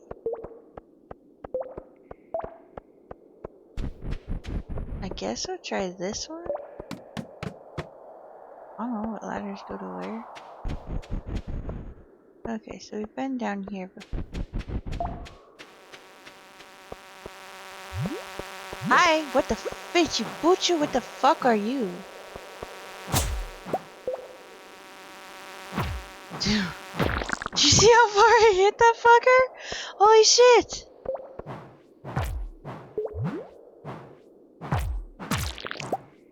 There we go.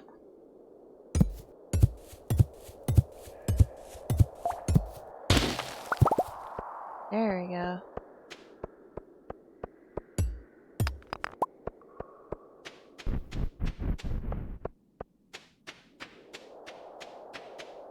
Yeah. Need a few more torches. Alright, so if I go... I don't want to leave the mine, damn. I was gonna see what that other level... I'll go down this ladder. What that other ladder would have taken us to, if it would have taken us to the same spot or not. Answer is probably, but still.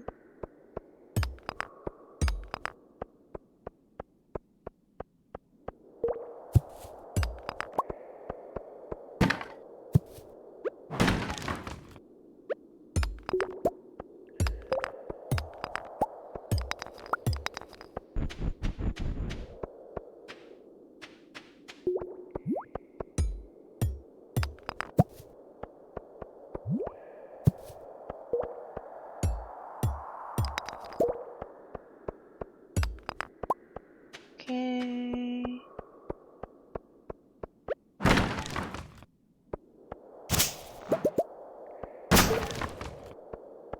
Okay.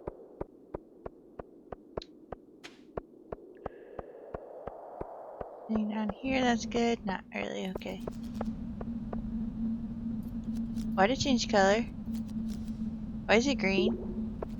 I ain't gonna keel over and die now, am I?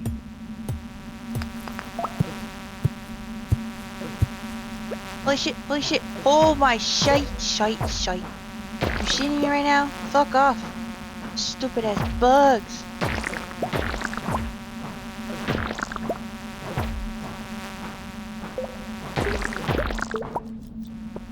Oh, fucking.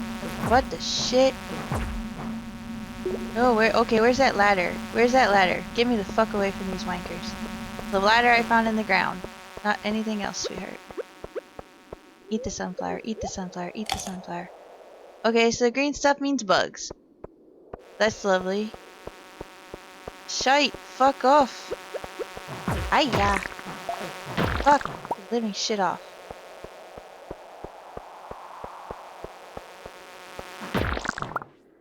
What's up, Kiki? What's up, sweetie?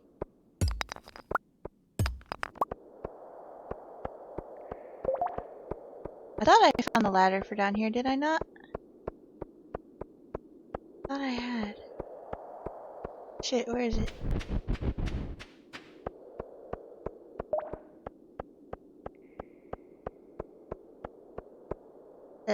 I guess not. I thought I had.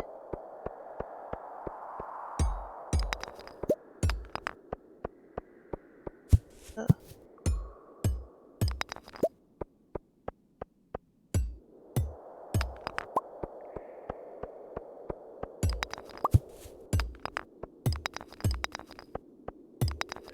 Okay, so where is it? Oh, here we go. There we go. Now go down the ladder. Okay, there we go. I was like, at least want to make it to level 15 so I get the elevator.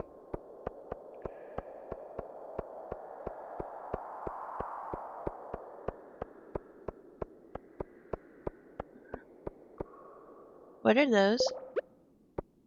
Oh shit, I have to get her to bed. Oh, are these like little inchworms?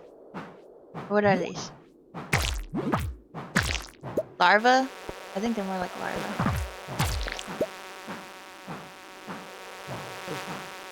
Fuck off, you stupid flying bug. Yeah, they're larvae, because then that one hatched into a stupid ass bug. Die, little fucker. Oh shit, I need to get her home. Oh shit, oh shit, oh shit. I'm stuck on this rock. Dude, I'm gonna fall asleep before I even make it out of this cave. Before I even make it home in time. No, no, no, no, no, no. Don't fall asleep on me. Don't fall asleep on me. No, no, no, no, no, no, no. Wait, wait, wait, wait, wait. Dude, if I could carry a sleeping bag with me so I could just fall asleep wherever I'm at, that'd be great. No!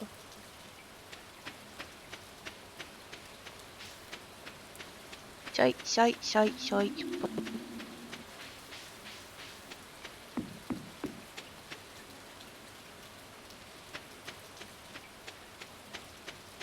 Run, run, run, run, run, run, run, run. Can't really run, but...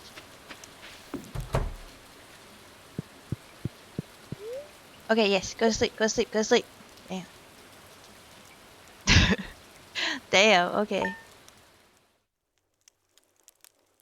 There we go. We made it to the bed somehow. Okay.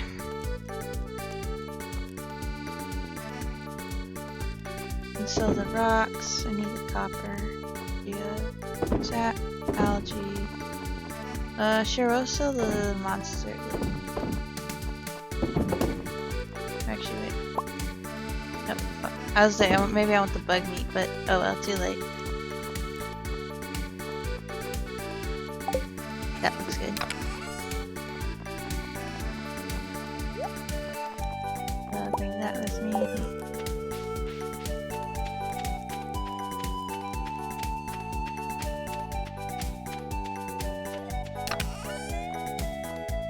That in there. That's my copper. That, and I'll have my geode.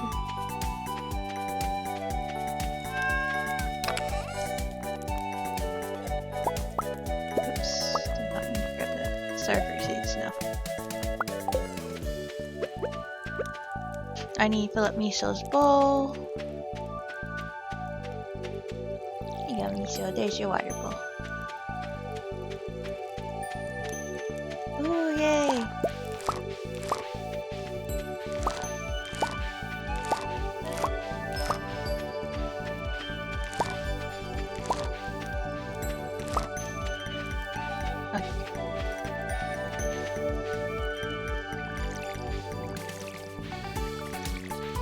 And I have to look at what day it is. I think I watered this plant. It's watered, right? There we go.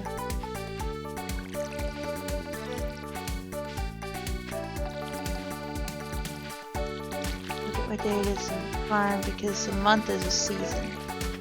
So I want to make sure how many more days we have before we switch to fall.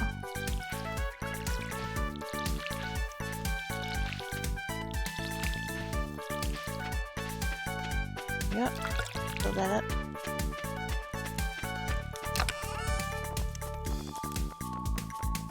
There it is.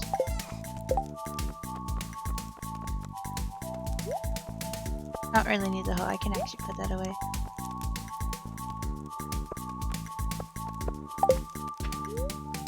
No, don't eat the spicy berry. I'm trying to put my hoe away. Put my hoe away. And I can actually sell it. I should anyway. Do I?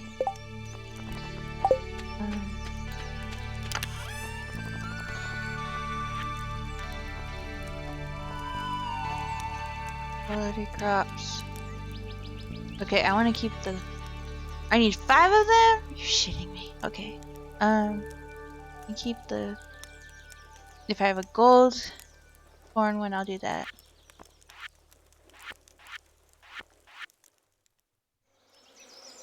Oh crap.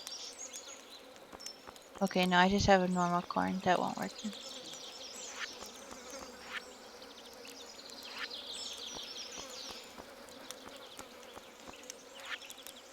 Craft room.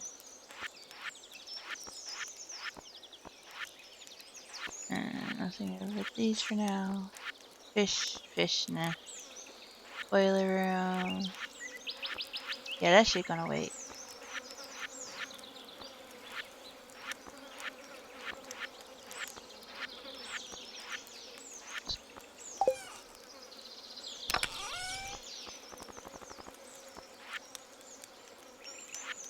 Yeah, okay. So it looks like I can sell all the crops I have right now.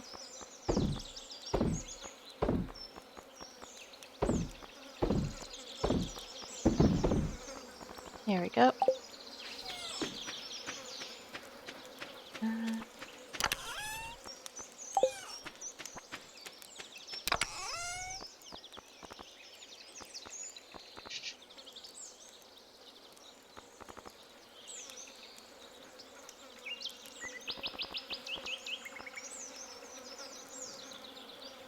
right, okay.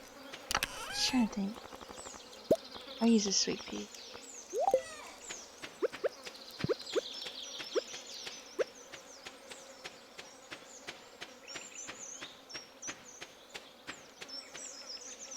Close. Oh, what did I do? Oh, hey. I did not know I could switch that. That's good to know. Cool.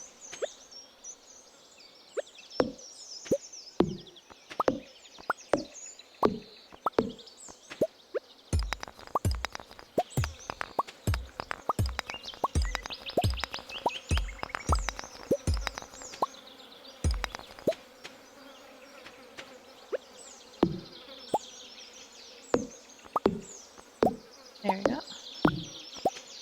How's your farm going?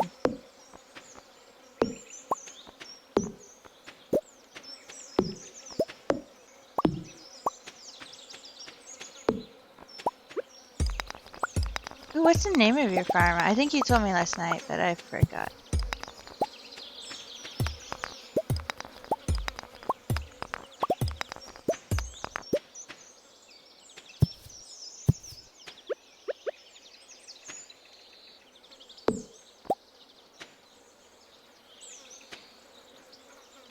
It's coming. I need to make my money though. Yeah, see, I struggle with that a little bit at the beginning as well. But the more you start to... So, like, for me, I saved up a lot of the foraging stuff for a while. Like, the wooden stones I saved up to a certain amount. And then eventually, it's like, okay, I need to earn money. So then I just started selling everything I gathered. Gamer Farm. I couldn't think of a name on the spot. No, that's still cool, though. Gamer Farm is still cool.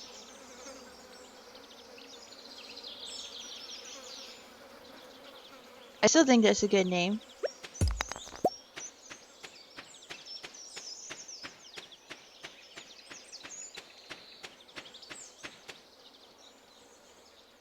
Alright, so let's see.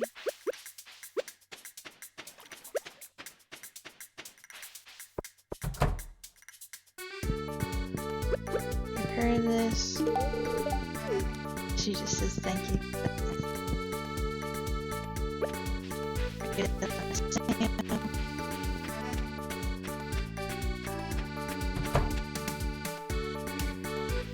Here's Sam. Oh, I already gave him 2 gifts for the week. Here. Sebastian can have it. Why not? Fuck it. Or Elliot. I could have given it to Elliot, I guess.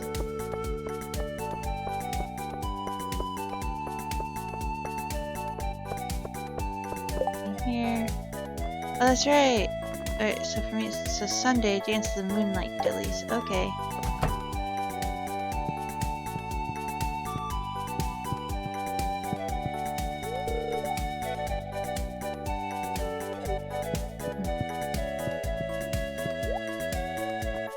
see, is there anything here that I want?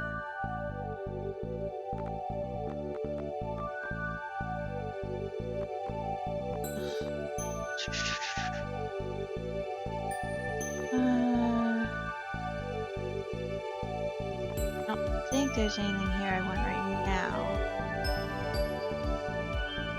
Yeah, because it's still for summer and we're on day 27.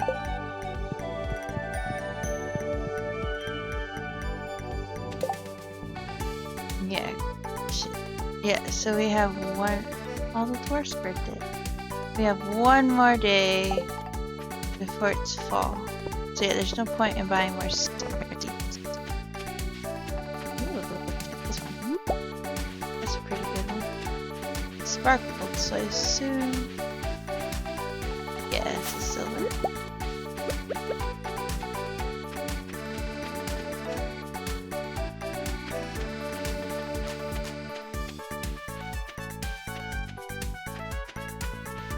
a spicy berry. Here, let's give the spicy berry to him. It's a great gift, thank you. That's awesome!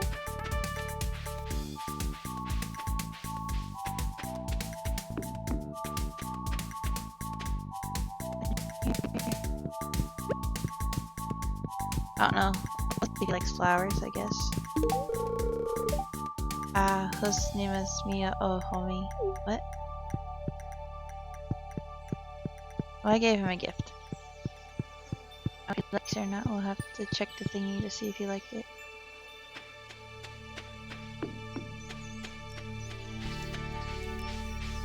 Have you tried fishing yet? Fishing is not my strongest skill in this game at all. I suck shit at fishing.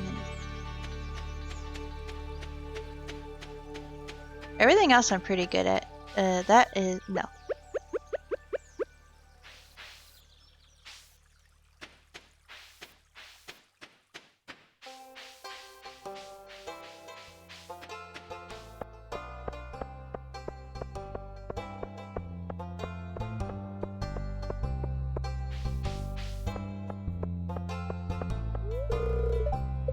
Right. So that's locked.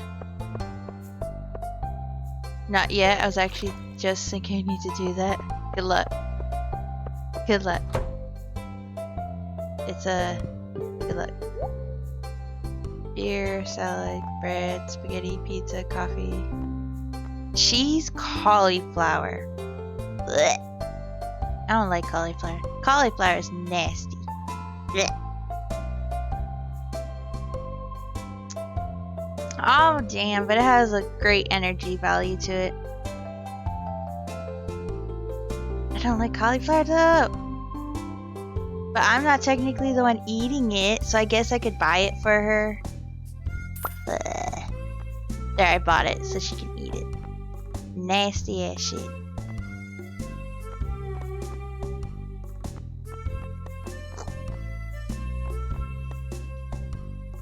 What? What? What?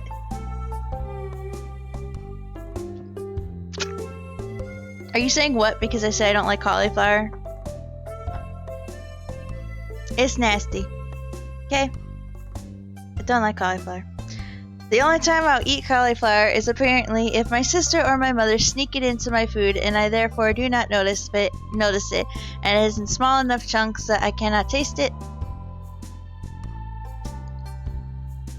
Or like the one time my mom fed me fried cauliflower, I think it was. And I didn't know that's what it was. It was just fried and I ate it and I'm like, oh, this is yummy. And it wasn't until I ate so many of them that eventually I was like, oh, what is it? And she says cauliflower, and then I'm immediately like, I don't want it. Yes, you're wild. Why am I wild? I don't like cauliflower. I like all the other vegetables though. Besides cauliflower, I can't really think of another vegetable that oh no, wait, yeah, I don't like black olives. Those are nasty. I'd rather eat cauliflower over black olives. I hate black olives. Besides that, I do like a vast majority of vegetables. Fruit, I cannot think of a single fruit I don't like, actually. I love fruit. So you do like it? You just you just didn't until you knew what it was. I don't like cauliflower. I don't. Just because I'm tricked to eat it sometimes. A lot of times it's because the other flavors overpower the cauliflower taste.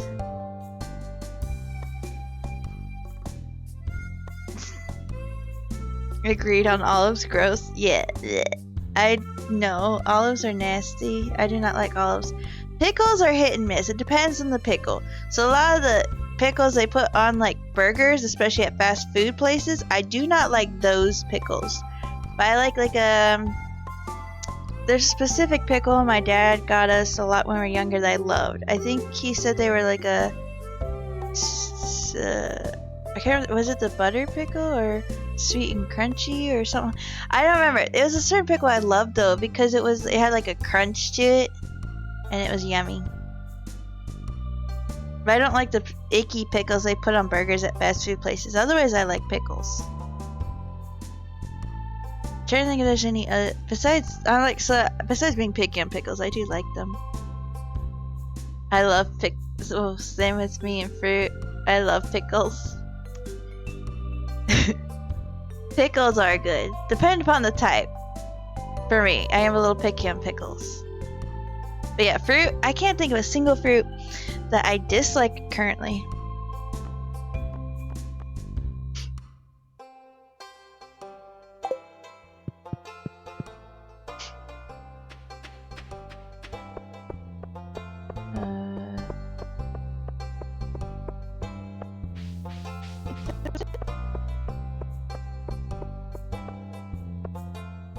Fast food veggies suck in general. They do. Actually. But it's called fast food for a reason, I guess. But they are the veggies and stuff aren't the best.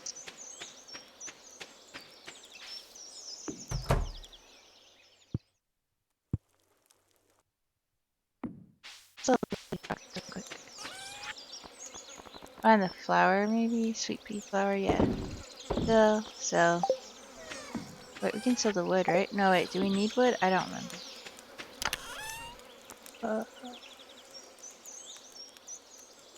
It looks like I need wood. Yeah, it's only 25, so there we go.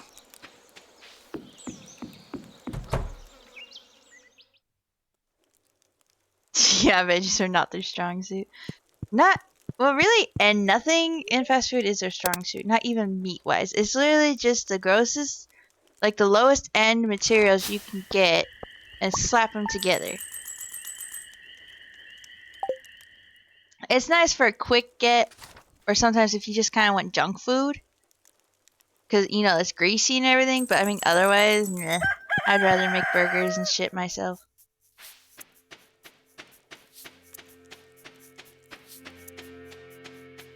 True.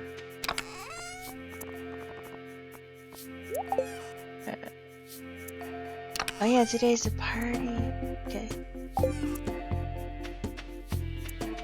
I'm not sure if I'm supposed to bring something for the party or not, though.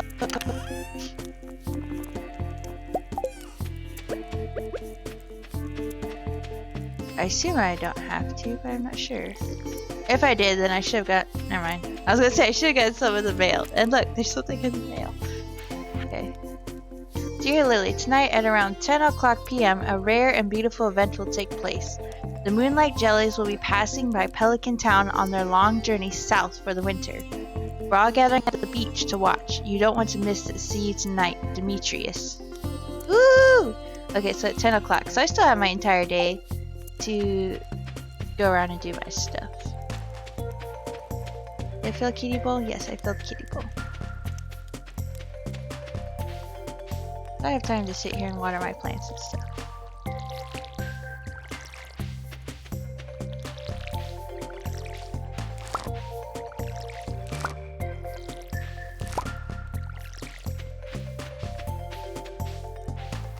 Oops, I'm watering nothing. Okay. There we go.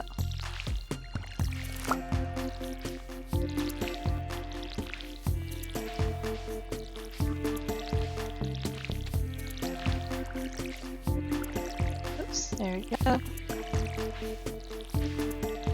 There we go, now I've watered it all. Couldn't tell if that was you or not.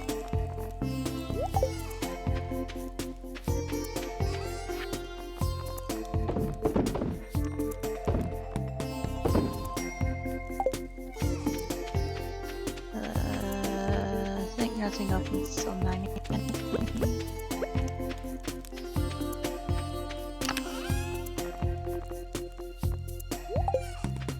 Yeah, it's like Saturdays, my husband and I actually started doing a burger night.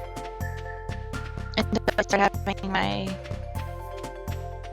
issues that we, you know, of course then found out was my gallbladder, but at the time I couldn't really eat anything. So we were doing burger nights on Saturdays, where we get fries, we put them in the air fryer, my husband would cook the burgers. Freaking delicious. So we get like, usually we did like Texas toast, and we'd put mayo or butter on it, and then he would actually use in the pan, I don't want to say grill, fry the bread. He would like fry the bread in the thing, basically, and then he'd put the burger on with the cheese or whatever. Oh, Visa just tried to attack the tree. And then when I started not being able to eat, then we didn't really do it as much, and we haven't done it since. I'm really excited to do burgers again. I kind of have to wait for my gallbladder stuff. I don't have a gallbladder, but you know, my gallbladder stuff to work its way out. Sometimes I still do that. It's just like, oh yeah, my gallbladder, and then my brain goes, you don't have one anymore. Mentally, I'm still catching up with that. Okay, so it's 10 a.m. So now we can go to the stores. Squirrel! Ooh, grapes. Grab some grapes.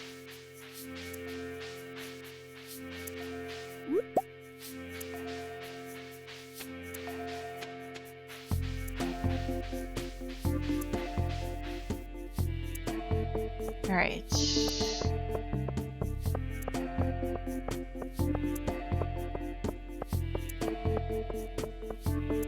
Wee! Wee! Oh. Alright.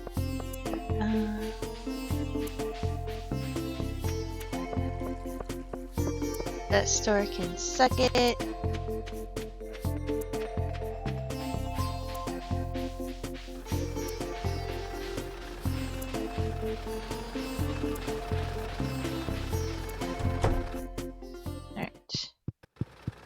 My geodes! Oh, side? Did I give him one of my geodes? Did I just accidentally do that? Aw, shit, I probably just did. Ooh. Limestone? Yep. Stone. Ooh, what's this pretty thing? A jamborite. That's pretty cool. Alright, how much is it? Upgrade tools. How much is it again? Oh, it's not that much. I don't know why I'm thinking it's like so fucking goddamn much. Yeah, okay. 5 bars of copper. I can't remember how many I have. I should have a few though. I'll have to look. Okay, so it's like two grand each. I thought it was way more expensive for some fucking reason. You can upgrade your tools with more power. You'll have to leave them with me for a few days though. Great.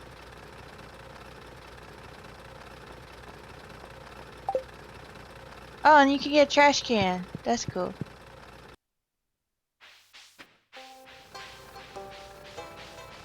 What's up, Kiki?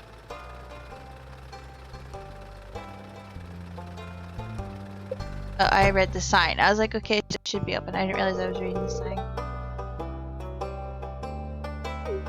Oh. Do we already have one of these then? For some reason I thought we didn't. Oh yeah, we do. Okay, my bad. I was like, yeah, I got something new to donate, but I guess no, we don't. It's right there. That's okay.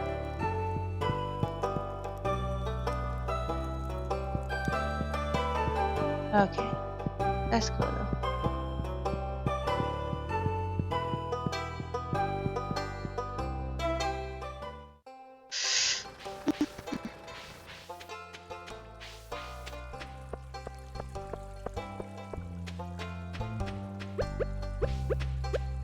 Can't remember. Where's Sam?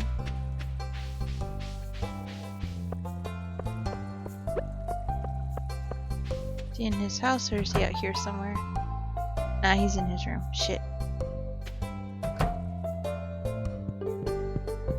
Yeah, because I don't think I built up our friendship enough to go in, right? Yeah, we're not good enough friends yet. That's cool. Okay, George, I'm doing pretty okay with here. Yeah, Sam I still need to work up towards. We have 1 heart with him, okay. Jody, Demetrius, Barney's 1 step apart.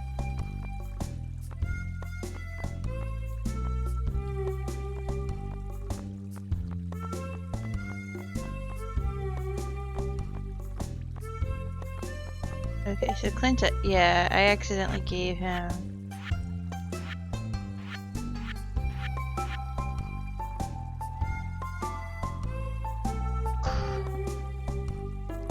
Normal gift, piece of coal, okay. Yeah, he disliked. Yeah, I accidentally gave him a fucking geode, which of course he disliked. I would dislike that too. Damn.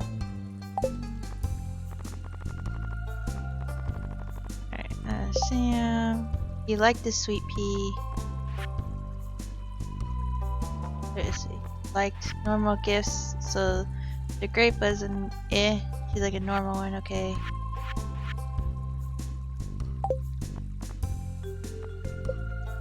Okay. His foraging I'm actually doing pretty good on. Cool.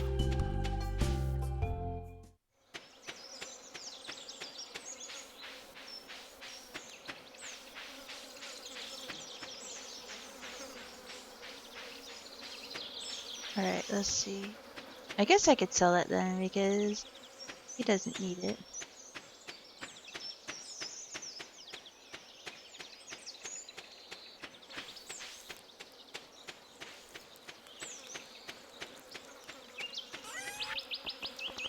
Yeah, so this, and this. And the grape, I guess. Let's see how many copper I have.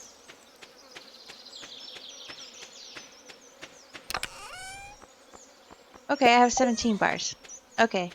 I knew, because I knew I had a lot. I just couldn't remember the exact amount either.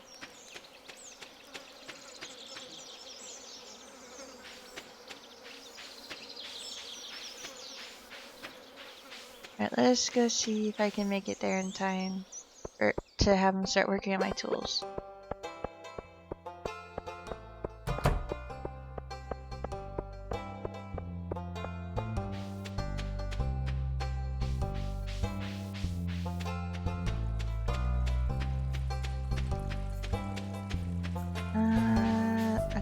Okay, don't get stuck. Come on. There we go. I do like the colorful butterflies around. Alright, upgrade tools. Yes, copper. Should be ready in a couple days, okay?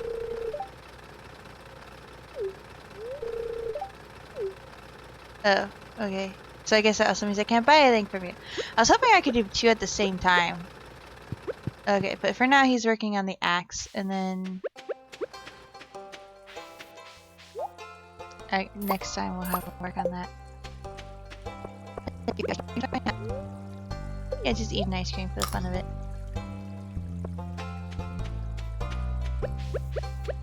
That's okay.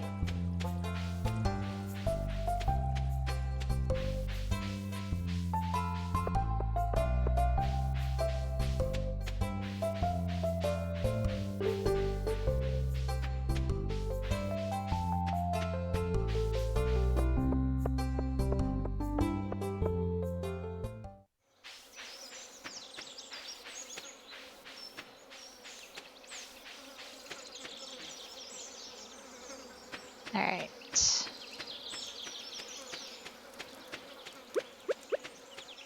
Go put my bar away.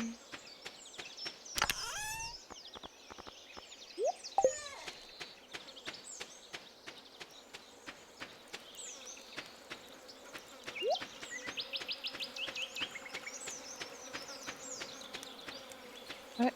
Okay, go to the green barrel and put my ice cream in there. Oh, and my grape, actually. We can put the grape in there.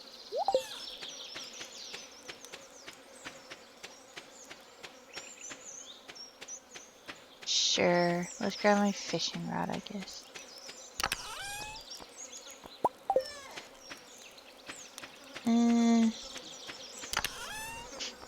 I'll bring a snacker. We'll bring a spicy berry with me.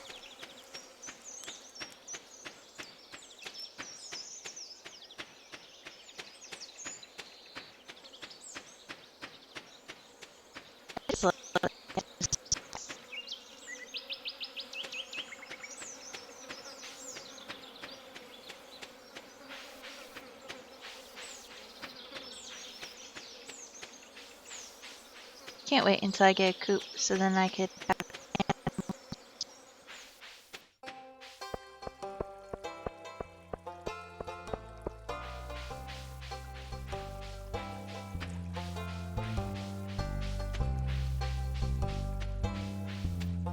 Alright, now we're going down to the beach.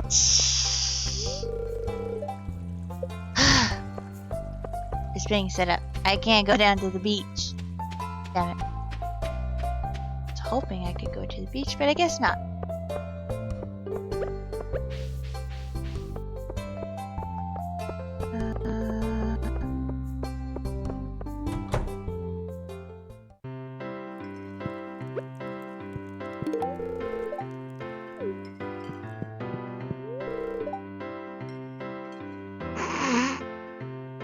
Oh dear lord.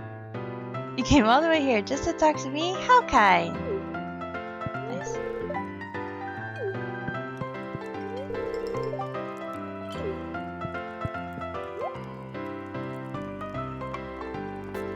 She wants an ale, okay. Wait, strange bun? What's inside? Okay, I'll take a strange bun. Why the fuck not? I'll buy a beer, one for me and one for Miss Bitchy over here. Hey, now this is really something thanks some alien kid. Sure. Sure, I'll drink a beer, why not? And now I'm glowing red.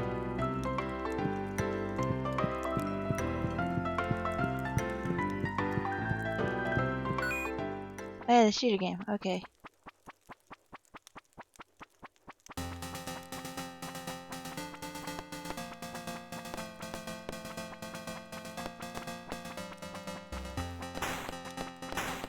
Oh, my bad. I'm saying you're trying to shoot, forgetting I have to use the other joystick to damn well aim.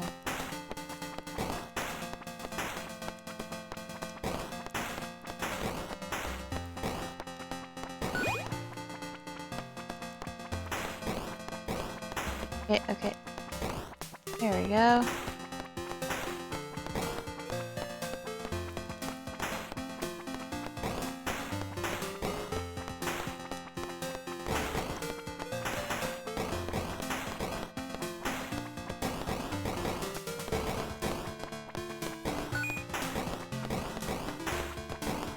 There we go.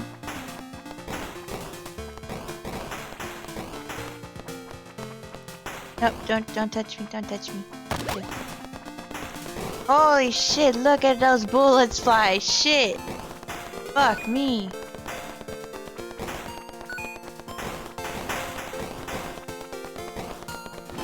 Oh no. The little bitch touched me because I went to go grab some of the loot.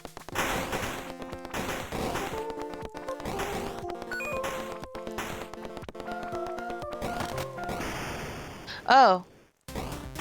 I got touched by lightning. I touched the grave thing. I didn't know what the fuck that did. I guess that wasn't actually good. My bad. Oh, I cleared one spot. Okay. Oh, there's wood and shit. Okay. This is the farthest I made it in this little game. Not expected to make this far in this little game. Oh shit, and there's like a little boss dude with a helmet and everything. Spikes. I assume I do not want to go and touch that. Just going on a hunch though. Ah, no, I died. Okay. I have one more life.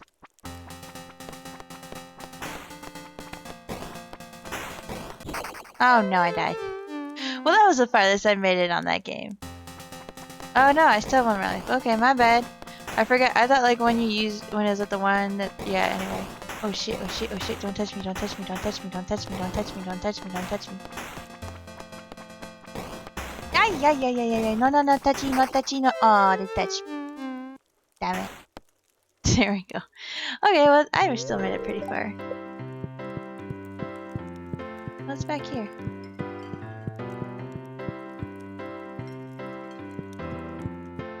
It's just storage and shit. Okay.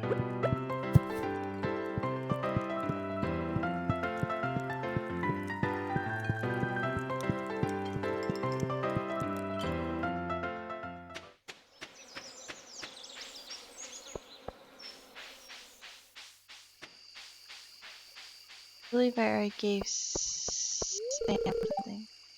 When you see a hot air balloon drifting over the sea, you'll know that summer's in full swing.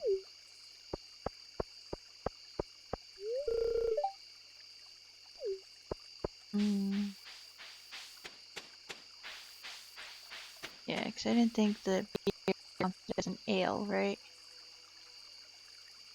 I just haven't seen an... yeah. So she wants a pale ale, but I haven't seen one yet. Oh, I have to brew one myself. I get to. My bad. You can brew one yourself if you have hops in a keg.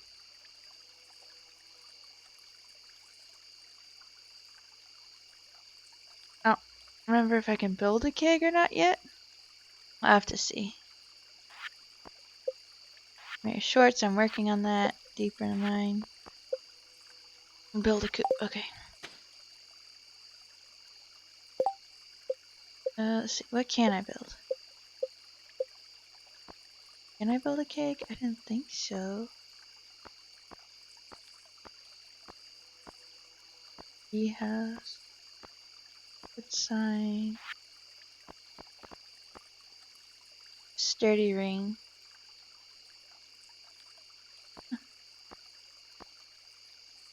Glowstone ring.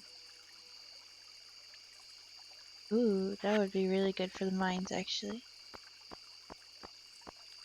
Yeah, I don't see any keg stupid ass thing either. Alright. Still sitting here waiting. Okay.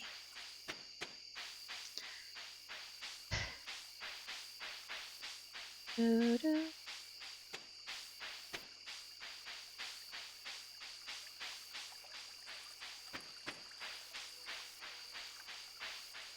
Waiting for your ass.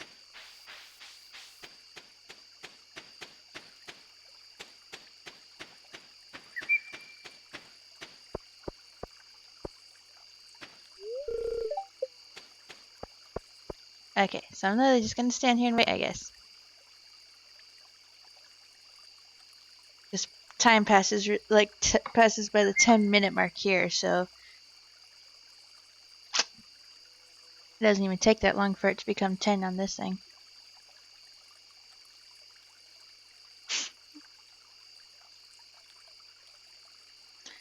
And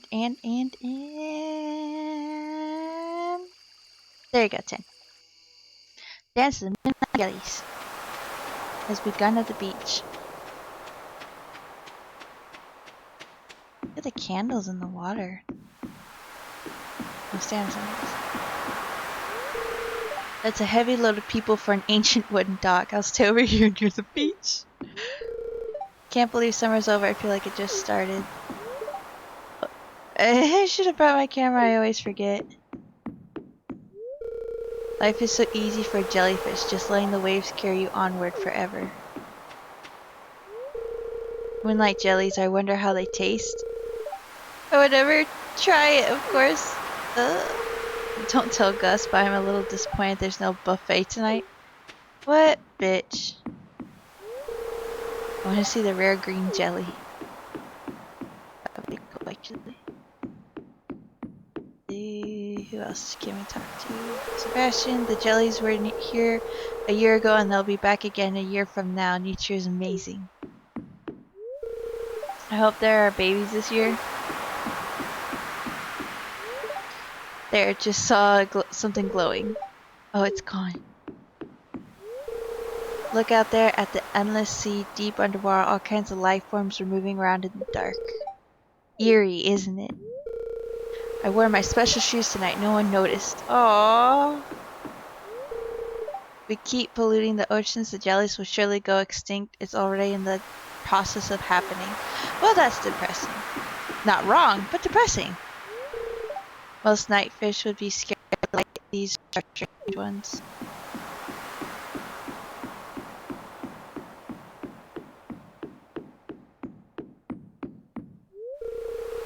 I thought I saw something moving in there. Something big, something dark. Such a rare and exciting. I wonder if they're poisonous. Interesting.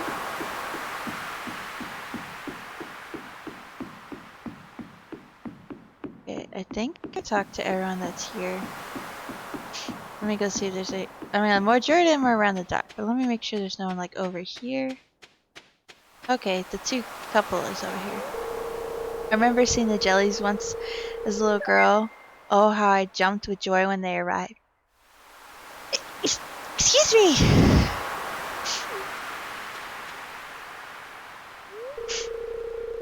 Why are you looking at me like that? You think I'm too old to enjoy something like this? No? I was just coming over to say hi. I'll just sneak up when the jellies arrive. I don't want to bother anyone. Well, summer's over. To be honest, I'll be happy to say goodbye to these blasted mosquitoes.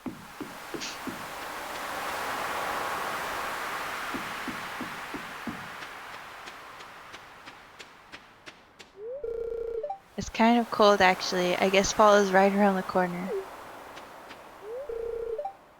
It's past my bedtime. The moonlight jelly, what a remarkable species. We're very lucky that they stop here on their long journey south.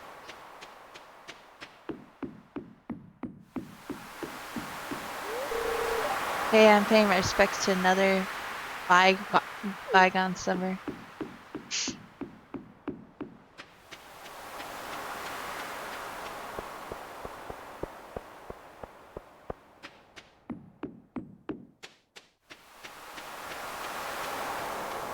Alright, so now we have to go talk to the mayor so we can start the event.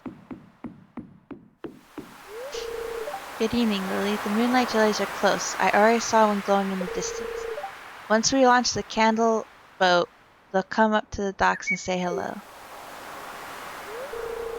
What do you think? Should I launch the boat now? Yes. I think I've talked to everyone. Ooh, okay, let's see. We're gonna launch the boat.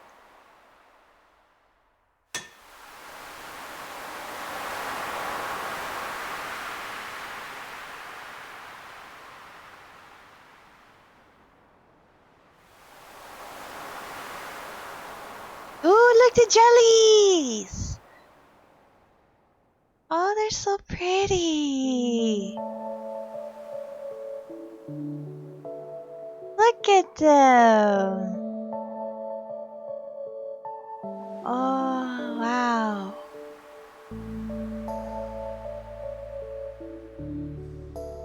They're just white little jellyfish that glow. Whoa, look at how many. Oh, look, the little babies! They're babies!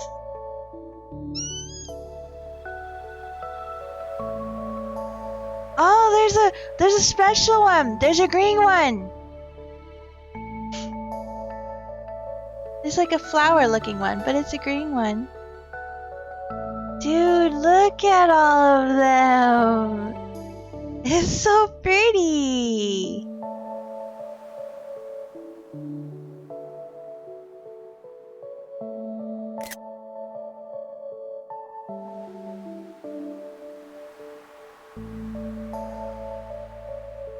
Dude, that's cool. The glow of summer has faded now, and the moonlight jellies carry on toward the great unknown. Okay, so now it's fall.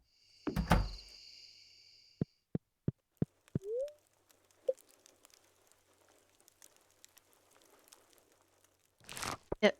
Day 28 of summer, year 1. Yep, day 1 of fall. Cool. That was really cool, wasn't it? Oh look, we got mushrooms! So last time we had blue flowers. For fall we got mushrooms! All my flowers are gone. Okay. Oh, this is gonna be different.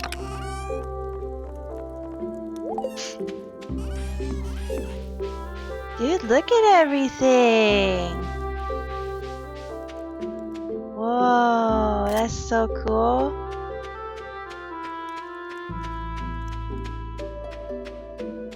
Well, like, yeah. Colors actually. Like the brown. And look at all my summer crops.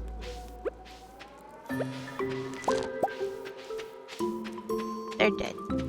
They're dead, they're dead, they're dead.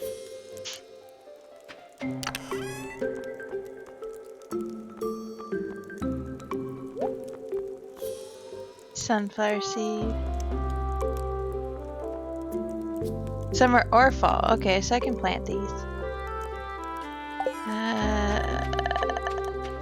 Okay.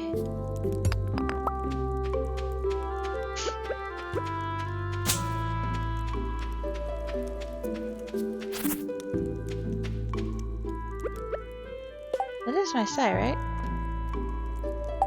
Okay. Just checking.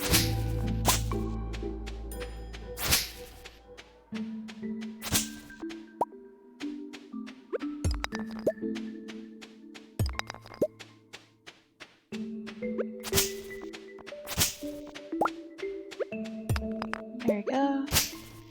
Try and clean this up a little bit at least. My little trees are going.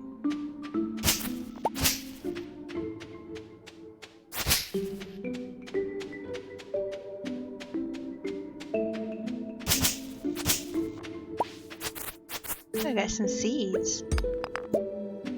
Can't really get the logs right now because technically Gus has my axe right now.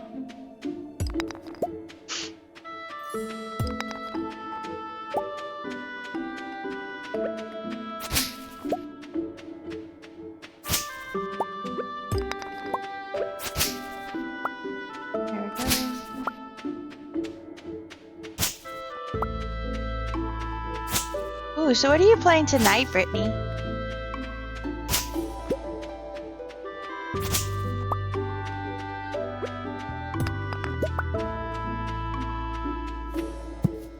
Or do you know if you're playing tonight? I don't know if you are, because after doing a 14-hour stream, I don't blame you if you don't stream tonight, actually.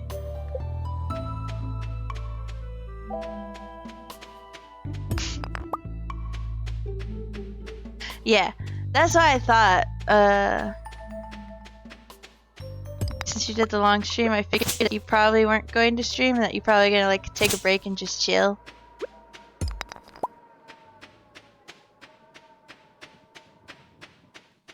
I even told my husband actually that you probably weren't gonna stream tonight after the long ass stream.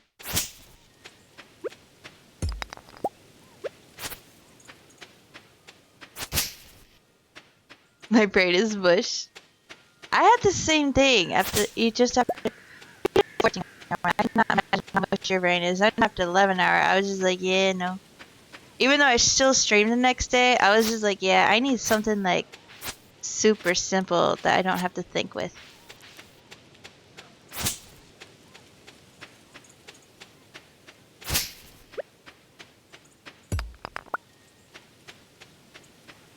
I think I got them all. I tried to stay awake until like 9. I was up for like 24 hours straight. Damn, girl. You did an amazing job, though.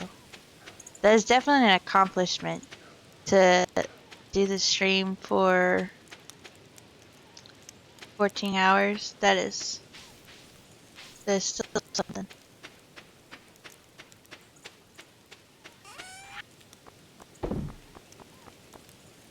Ever so. Oh, so.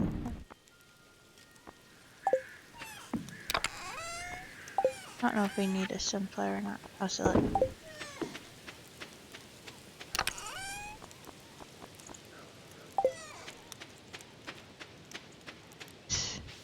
Thank you. It was exhausting. I bet it was. Definitely recommend starting in the morning too, not at night.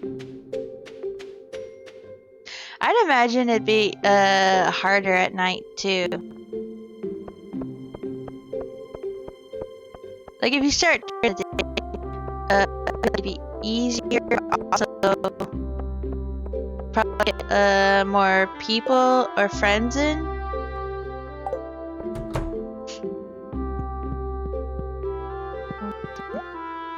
Ooh, pumpkin seeds, corn seeds. I don't have a whole lot more shit right now. Wheat seeds, 1,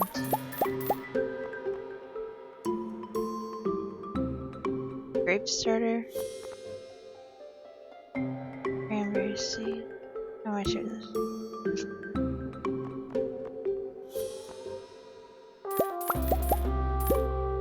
Okay, we got eggplant. Pumpkin, corn, wheat, eggplant. Okay. Well, there. I got 3 bok choy. We don't have a shit ton right now because I'm at 30 gold. I need to get more gold.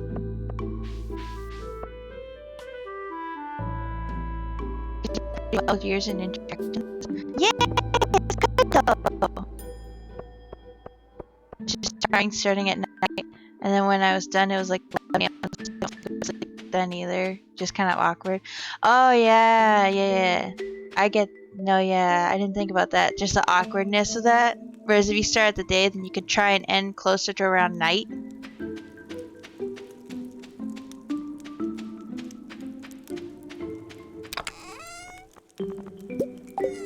Need my watering can. Hi, love.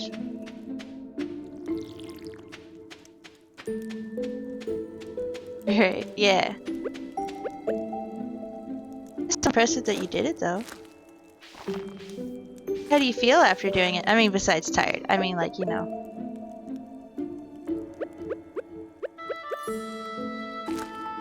I don't know. Besides tired.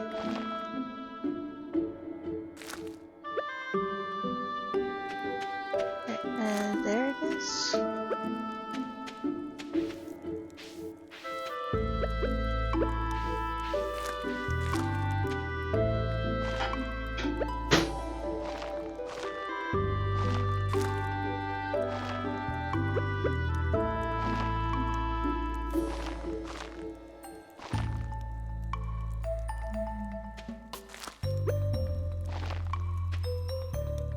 There we go.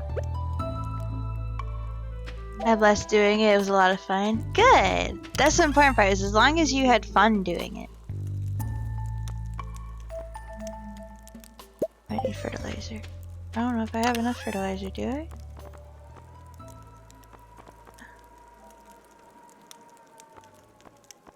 I might actually need more fertilizer. Shit.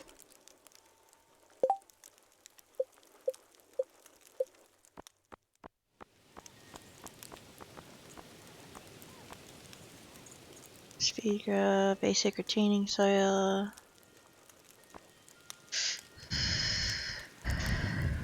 Sap. Alright.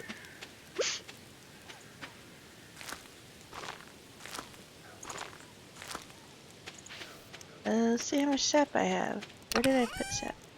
Oh, it's right here.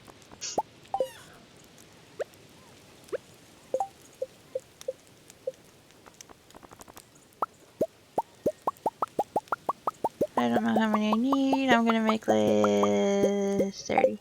I know I don't need 30, but might as well just make a shit ton at that point. I'm happy you had fun though. You played a variety of games, didn't you? What games did you play?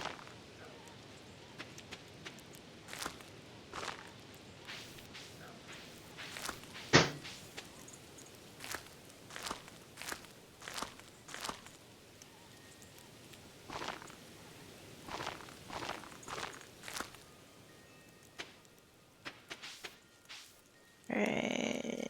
Yep, okay. I think I fertilized them all. Did I already fill up his bowl? Water? Yes, I did. Superliminal, Stardew, and Skyrim. Okay. Yeah, I saw that you were going to start off with Superliminal. What did you think of it? How was it? I watched Super Hunk play some of it. It looked interesting and weird.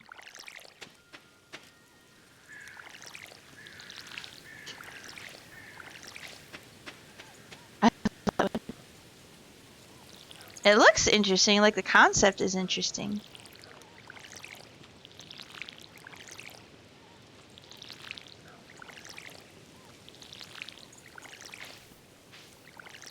There we go.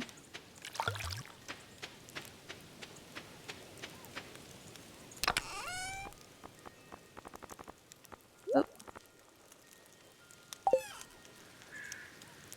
Really cool concept.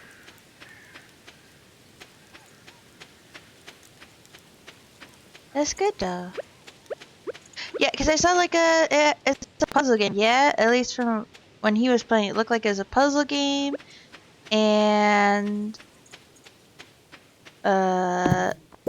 like things you had to grow things and shrink things to fit places or do specific things with them. What I saw.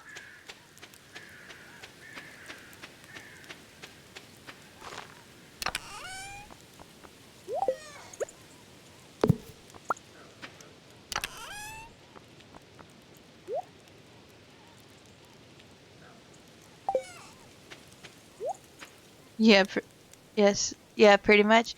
Okay. I thought it looked like a puzzle game. It looked like you kind of had to mess around with the environment to fit and do things.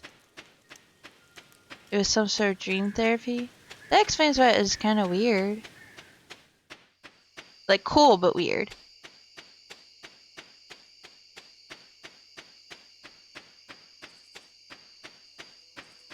What am I trying to do here? Guess I should get her to sleep, huh?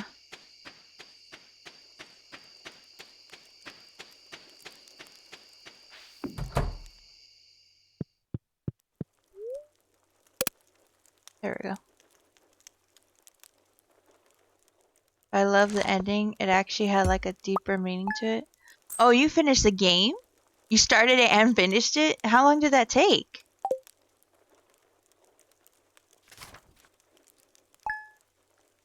I love games with deeper meanings though. It honestly gave me chills.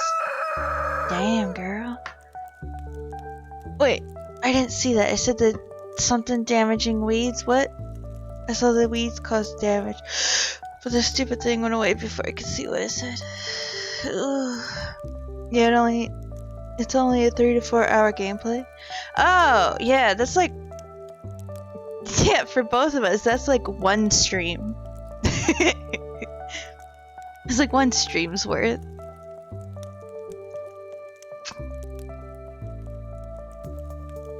Since we both easily do like a 4-hour stream.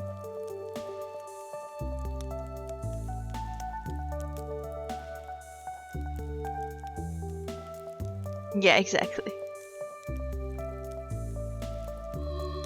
How did Skyrim go? Because I got some of you doing Stardew. I mean, the brief moment I popped in and I kind of watched a little bit. But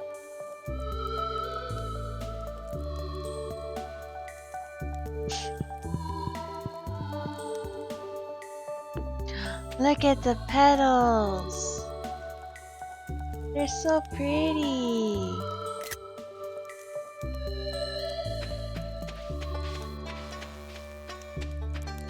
Look at them. It was good. Got out of the soul crime today. Ooh, yay! I was pretty exhausted by then though. I believe that. Yeah. It's really cool though that you made it through that.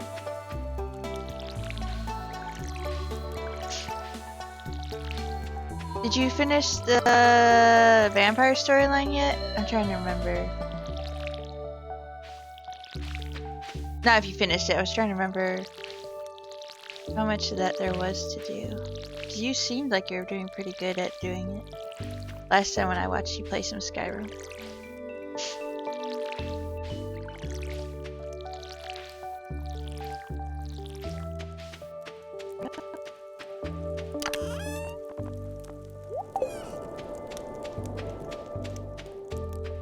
I wonder if Gus has my thing ready yet or not.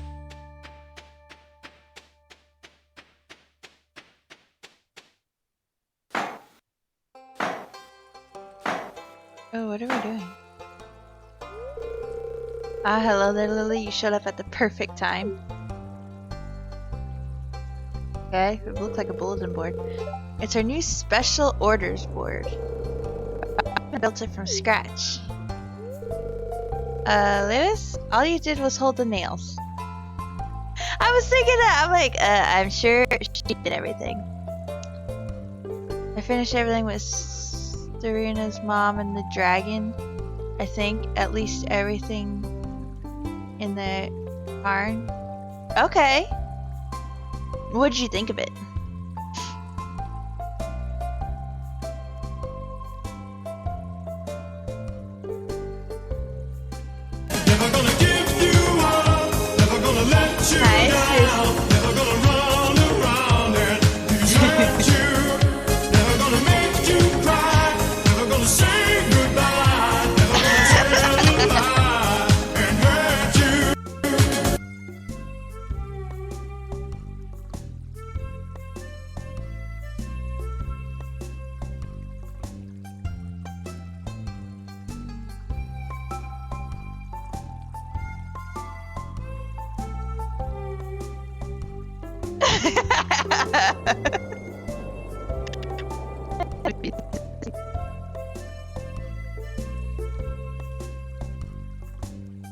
Honestly, I was feeling my brain turned to mush at that point, so I'm not sure.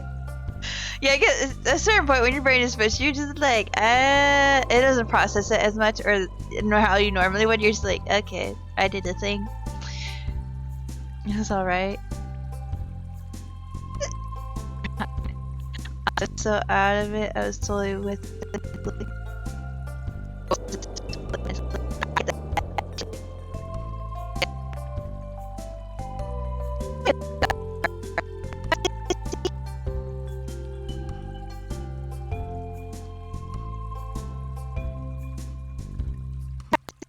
Sorry, I don't know if the audio part went over because the encoding thing was saying that it was doing whatever.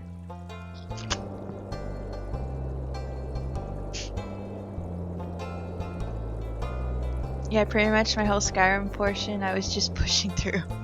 Yeah, you're just like, okay, I'm gonna make it this far. Or trying to make it as far as you can, so you're just like... It's something to keep you going, but your brain is so mush at that point that it's kind of hard to process it all. You're just kind of going through the motions at that point just to push however far you're trying to make it to at that point. It's still impressive that you pulled off a 14-hour stream.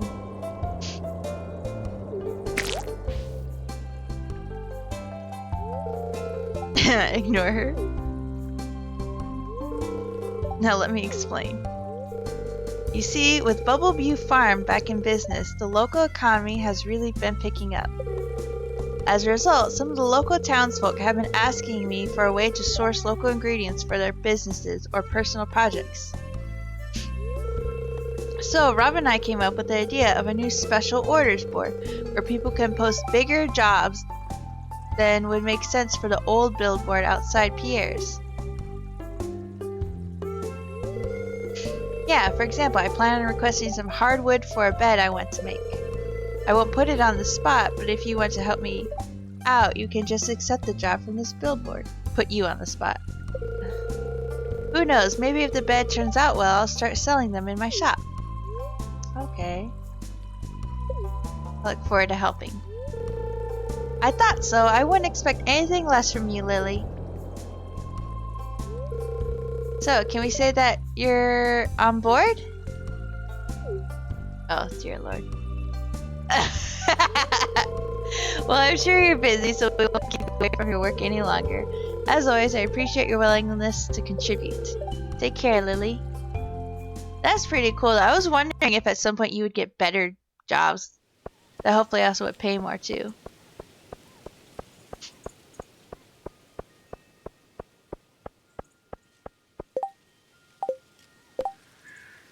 Help wanted, trying to keep the art of fishing alive. I'll pay 200 gold to any fishing enthusiast who catches one catfish. Good luck, Willie. I ain't gonna catch no damn catfish, but I'll fucking try, I guess. Worth a shot? Maybe. Let's see. Robin's Resource Rush. I'm putting on a little promotion just for fun. If anyone can collect 1,000 pieces of stone in a week, they'll earn a reward, and you can keep the stone. So I gotta mine the shit out of it, sure. Oh, I can only do one? Damn. Okay, I thought I could do both. Okay, so I can do one. But let's see, the other one, Clint. Oh, I've been calling him Gus this entire time. Fuck me. The number of bats in the local caves have made mining dangerous for other people, not me. That's good money for anyone willing to slay 50 of them. I don't even know if I found bats yet, actually.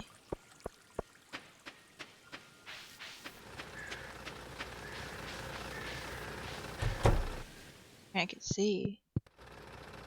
Yay, my copper axe!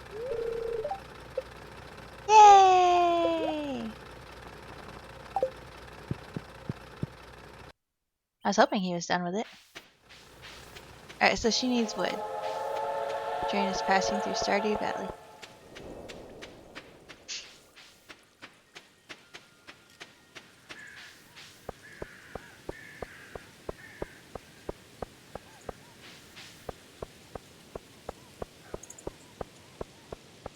Let's see. Alright, I think we're going to stop soon, actually. Because I'm getting really, really hungry. And I want to spend some time with my husband before he goes to work, since he's actually up.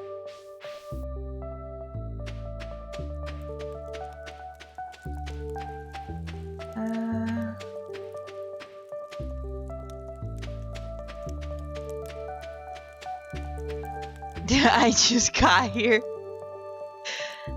Well, okay. So if you want to watch me stream, so see, I can do where I take a... we can call it like a break if you want. If you want to hang out with me... Okay, actually, I don't... I'm gonna do this. I don't know why I'm going to do this. But for you, my special sissy... No, wait. Don't say it's okay. Not just yet. I have an offer for you. Oh, okay. I mean, we could do that. Yeah. We could do that. I had a different offer, but yeah, we could do Don't Starve together.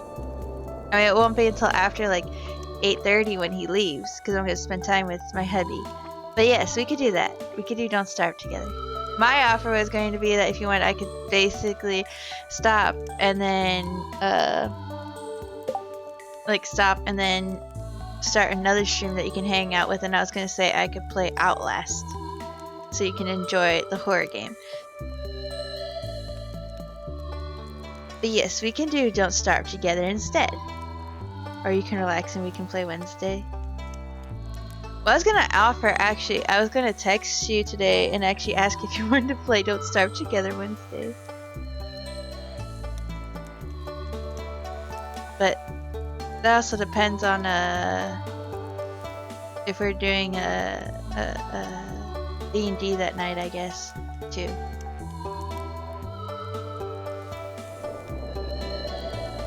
On what day? I don't know. I don't care. On what day for what? Don't. If you're talking about Outlast, I don't know. I am going to play it eventually. We can still play F them. No shit.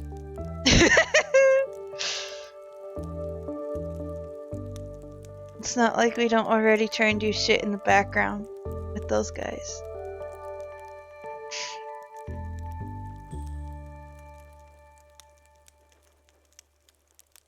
Let's DST on Wednesday. Okay. Then Wednesday we will do Don't Starve together. What? Oh, I'm DMing if we play. Are you serious? You're gonna be the DM?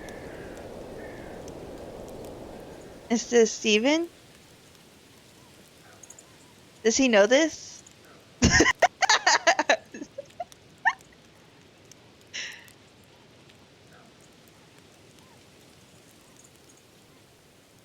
Dang. A one shot, yes. Oh, okay. We agreed. Okay, cool. I mean, that would be totally fun and interesting. I'm totally down for that. That'd still be cool. I thought it'd mix it up for you. Yay! Wonderland base? Ooh! Wonderland. You can have the Cheshire Cat, right? And the Mad Hatter? Maybe, maybe, maybe? Yes, please? You're my two favorite characters.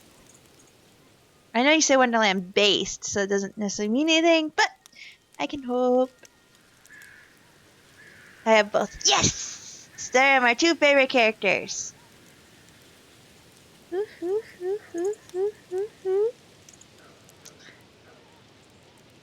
Ooh, the caterpillar. That's totally cool, though.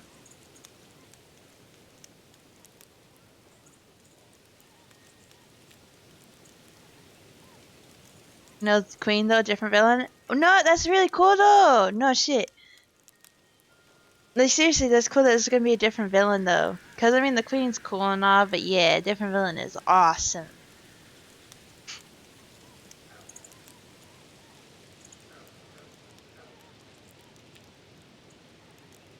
Yeah, that works. Hi, Ruth there. Thanks for spreading spam, sweetie. Oh my god, there's like 4 of them. 4 no winkers.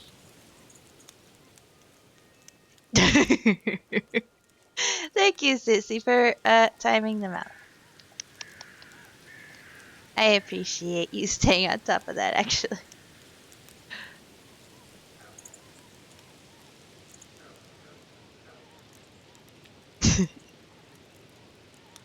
Oh my god. Yeah, I love how you did all of them for 40 seconds, but that wanker, you did like 4,000 seconds. Jesus.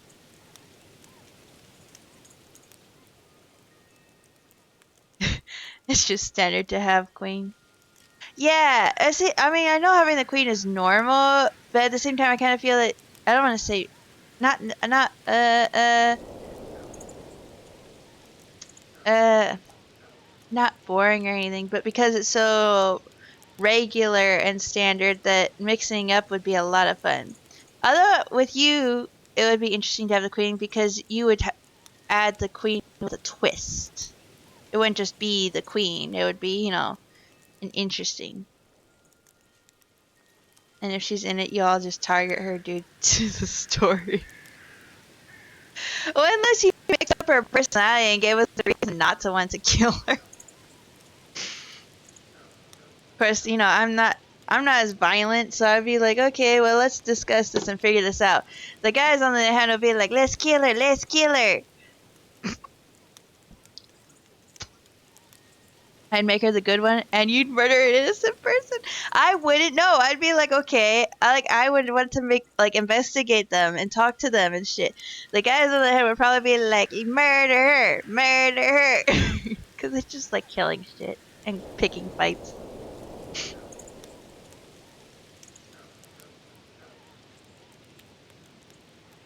Honestly, if I knew they're innocent, I would be like, yeah, I'll stand back here.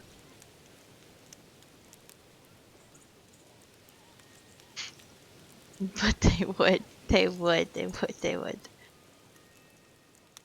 I'd be like, let's talk to them. No, let's kill her. But she'd rule as an iron hand, do the tyranny before her. Ooh. That'd be interesting, actually. Keep catching wires. Reconstructing a corrupt system. That is awesome. That sounds wicked cool. A dead splat. Jesus. Go to hell again. Damn. I'm super excited for Wednesday now, though, if we do D&D. Like, seriously, I'm super excited now. Off with her head.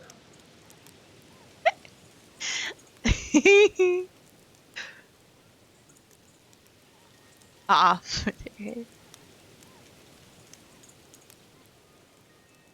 I've actually been kind of wanting to rewatch Alice in Wonderland lately. Yesterday we did a Unmatched with Mom and Dad, and I played Alice in Wonderland. I played Alice. It was interesting.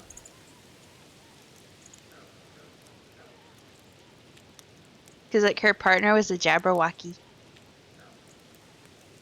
It was cool, though.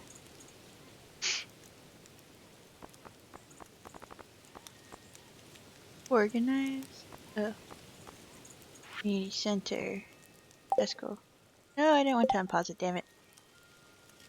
Play the creepy game version I'd buy for you. No, I wanted to. I think I don't remember if I might I own one. I thought I owned it on 360. I'm not 100% sure, but I have wanted to try the creepy version.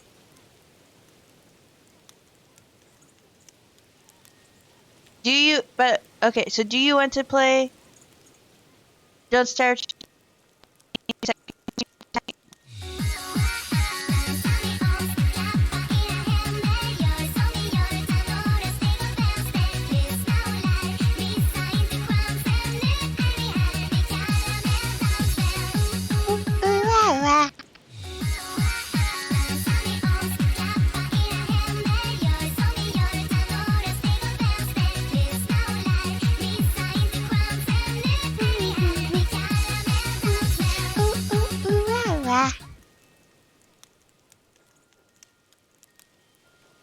We can. Okay, wait. Okay.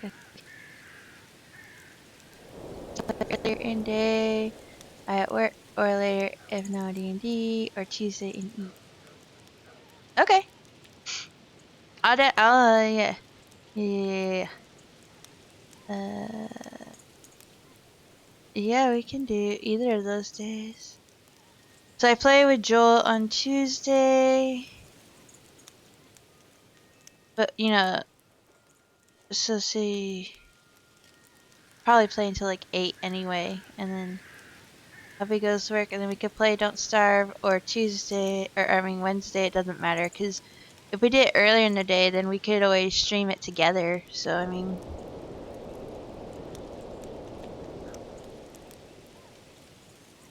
I'm clearly not picky. Then Wednesday, yeah, sure. Okay. Then yeah, just let me know what time you want to do it for Wednesday. For tonight, though, do you want me to do a second stream for you since you are here to hang out?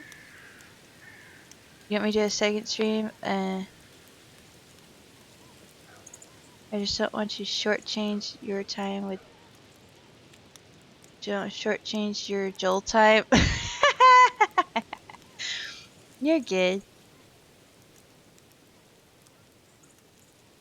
I think I haven't confirmed with him for sure, but I think maybe Tuesday we're actually going to play Fallout 76. Because Friday that's what we were going to do, but then plans changed, so I think tomorrow we might play Fallout 76.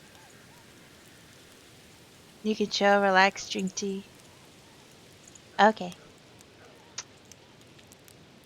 I have to actually figure out what I'm gonna do with my time though, because my time a lot of the times now is streaming and then watching my other friends. And since Brittany's not gonna stream tonight, then I have to actually figure out what to do with myself. More than likely though, I'm just gonna chill and veg and watch shows and stuff, honestly. But it almost feels like relieving a little bit to just chill with doing something else for a little bit. Take a break from watching everyone on Twitch or streaming myself. Netflixy. Yeah. Yeah, right. Well, I was just thinking about that. Over the weekend, I was thinking about how much of my time is Twitch. Whether it's I'm streaming or I'm watching others stream. So I'm like watching, like tomorrow, from noon to 2 p.m. I'll be watching GG. Oh yes, by the way, GG's for fun. GG's for fun. Go check him out if you haven't. All my lovely viewers, tomorrow at 12 p.m. Central Time, my time. He is going live. I don't know what he's playing though. We made a vote on it though. I'm trying to remember what we voted he was going to play next, but it's a horror game. Sissy, you have to go check out GG's because he plays horror games. And yeah, he is. I don't know if I would say he's more of a pussy than I am, or we are equal pussies when it comes to horror games. So you would enjoy him. But yeah, because I'm gonna watch him tomorrow, and then I'm gonna stream, and then more than likely I'll end up watching someone else at night. So it's just like a cycle where I stream and then I watch someone. And so over the weekend I was like, I don't remember the last time I just chilled. I mean, like where I just chilled and watched my shows and stuff, or done anything that wasn't like Twitch or stream related. Besides on the weekend when I hang out with Jeremiah. But like during the weekend stuff, it's pretty much Twitch all the time.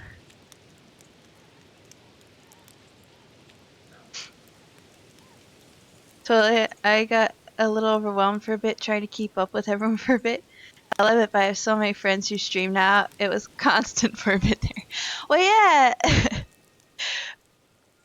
Well, because especially right now when it's like with GG's and J-Zone and them, they're like on a different timeline. Time zone, not timeline. Time zone. So like their night is my day. So basically I always try and catch GG. J-Zone, him and I tend to stream at the same time, so that one's a little bit harder. But trying to catch them, but then I'm basically watching someone during the day and someone at night. And then in the middle is me streaming. But I was actually thinking about that yesterday. Actually, I was thinking about that I'm going, because I try and do it every single day. So I try and catch people's streams almost every single time. And I was thinking about that. I'm like, I'm gonna have to probably pick and choose though. Like, okay, I'm gonna hang out with this person this day, and then this day I'm gonna have for me to just watch shows or do whatever I want. So then I kind of can mix it up, but then I don't feel like almost 100% of my time during the week is just Twitch, and then the weekend is, spending time with my hubs. Plus, you went to support, but maybe have a popcorn night. Yes, actually. So yeah, because Brittany did a 14-hour stream, which is amazing, but she's not going to stream tonight since she did it. And so I was like, oh, okay, so my brain literally jumped to, I wonder who else is streaming tonight. Like if Mooshbean is streaming, maybe I'll go watch her, or Shiny Wave. But then my brain literally froze, and I went, wait. Or I could just not watch anyone and just watch movies or something. But my brain automatically goes to, oh yeah, let's do this. Like watch this person, or I need to mix it up or something.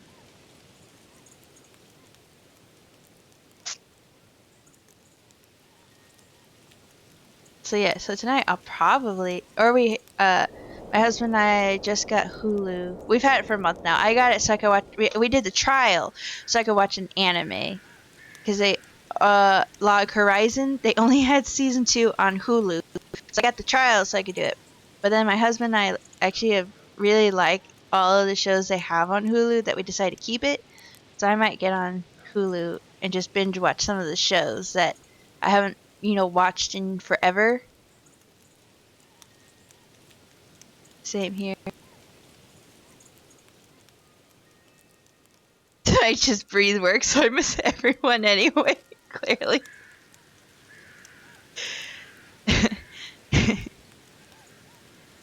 I was actually thinking of that, actually on this stream, earlier, I was trying to decide what games I wanted to play, and I saw Don't Starve Together, and I was like, oh yeah, I need to, ask Sis when she wants to do it, because we haven't done it in a few weeks. You should. Yeah. I might just do that then. I might just like set myself up comfy on the damn couch and just binge Hulu, whatever show whether it's anime or something else, just binge, just chill and turn my brain off for a while because I feel like my brain's been active almost nonstop lately. Or Minecraft. Ooh yeah, we haven't done. Oh my god, we haven't done that in a long time. Yeah, we should do some Minecraft too. Yeah. Okay, now now that we've spent like almost 30 minutes just talking. I mean, like no gameplay, just talking, just chatting. Not that I care. I like talking to you. To y'all. I am going to get off stream though, so that way hopefully I can get a little bit of time in with my hubby before he goes to work, and so I can eat because I'm starving now. So tomorrow at 2 p.m. Joel and I are going to stream. I actually, he's making fun of me a little bit because on Tuesdays and Thursdays, GG streams, and I always try and catch his stream. So Thursday also, I'll more likely start at 2 p.m. So I can catch his stream. But I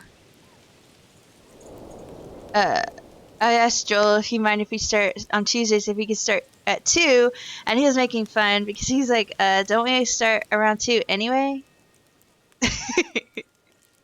He's not wrong, but damn. So we went back and forth teasing each other a little bit. But yeah, tomorrow I'm going to watch Gigi's for fun stream, and at 2 p.m. Joel and I will go live and play, more than likely Fallout 76. Whatever we choose to play. And then Thursday I also will go live at 2 p.m. because I'm going to watch his stream then too. And Friday, Joel and I should be good to stream. Because I know the last 2 weekends it's been a bit busy because he had something 2 weeks ago, and then last week we were going to stream, but then he went out of town, but then he was able to join for like an hour. But this Friday we should be good to play together. We'll see. Okay. Fine. Have fun. Okay. Enjoy your night off. Yes. Thank you, ladies. I love you. I love all of you so very, very much. Thank you, J-Zone, for rating me earlier, sweetheart. Thank you, the Bear Project 1, for following me. I appreciate you. Thank you, everyone who came to chat. Thank you, everyone who came and hung out and chatted with me for a while. And thank you to my lurkers. I love all of you very, very much. So I hope everyone has a gorgeous night, or for like Gigi's and them who's... Oh no, it's actually... Yeah, it's Gigi's and them whose our night is about to be their day. Have a good day. So I love all of you very, very much, and I will see you guys tomorrow. Thank you. Bye. Bye, Brittany. Bye, Cece. I love you guys.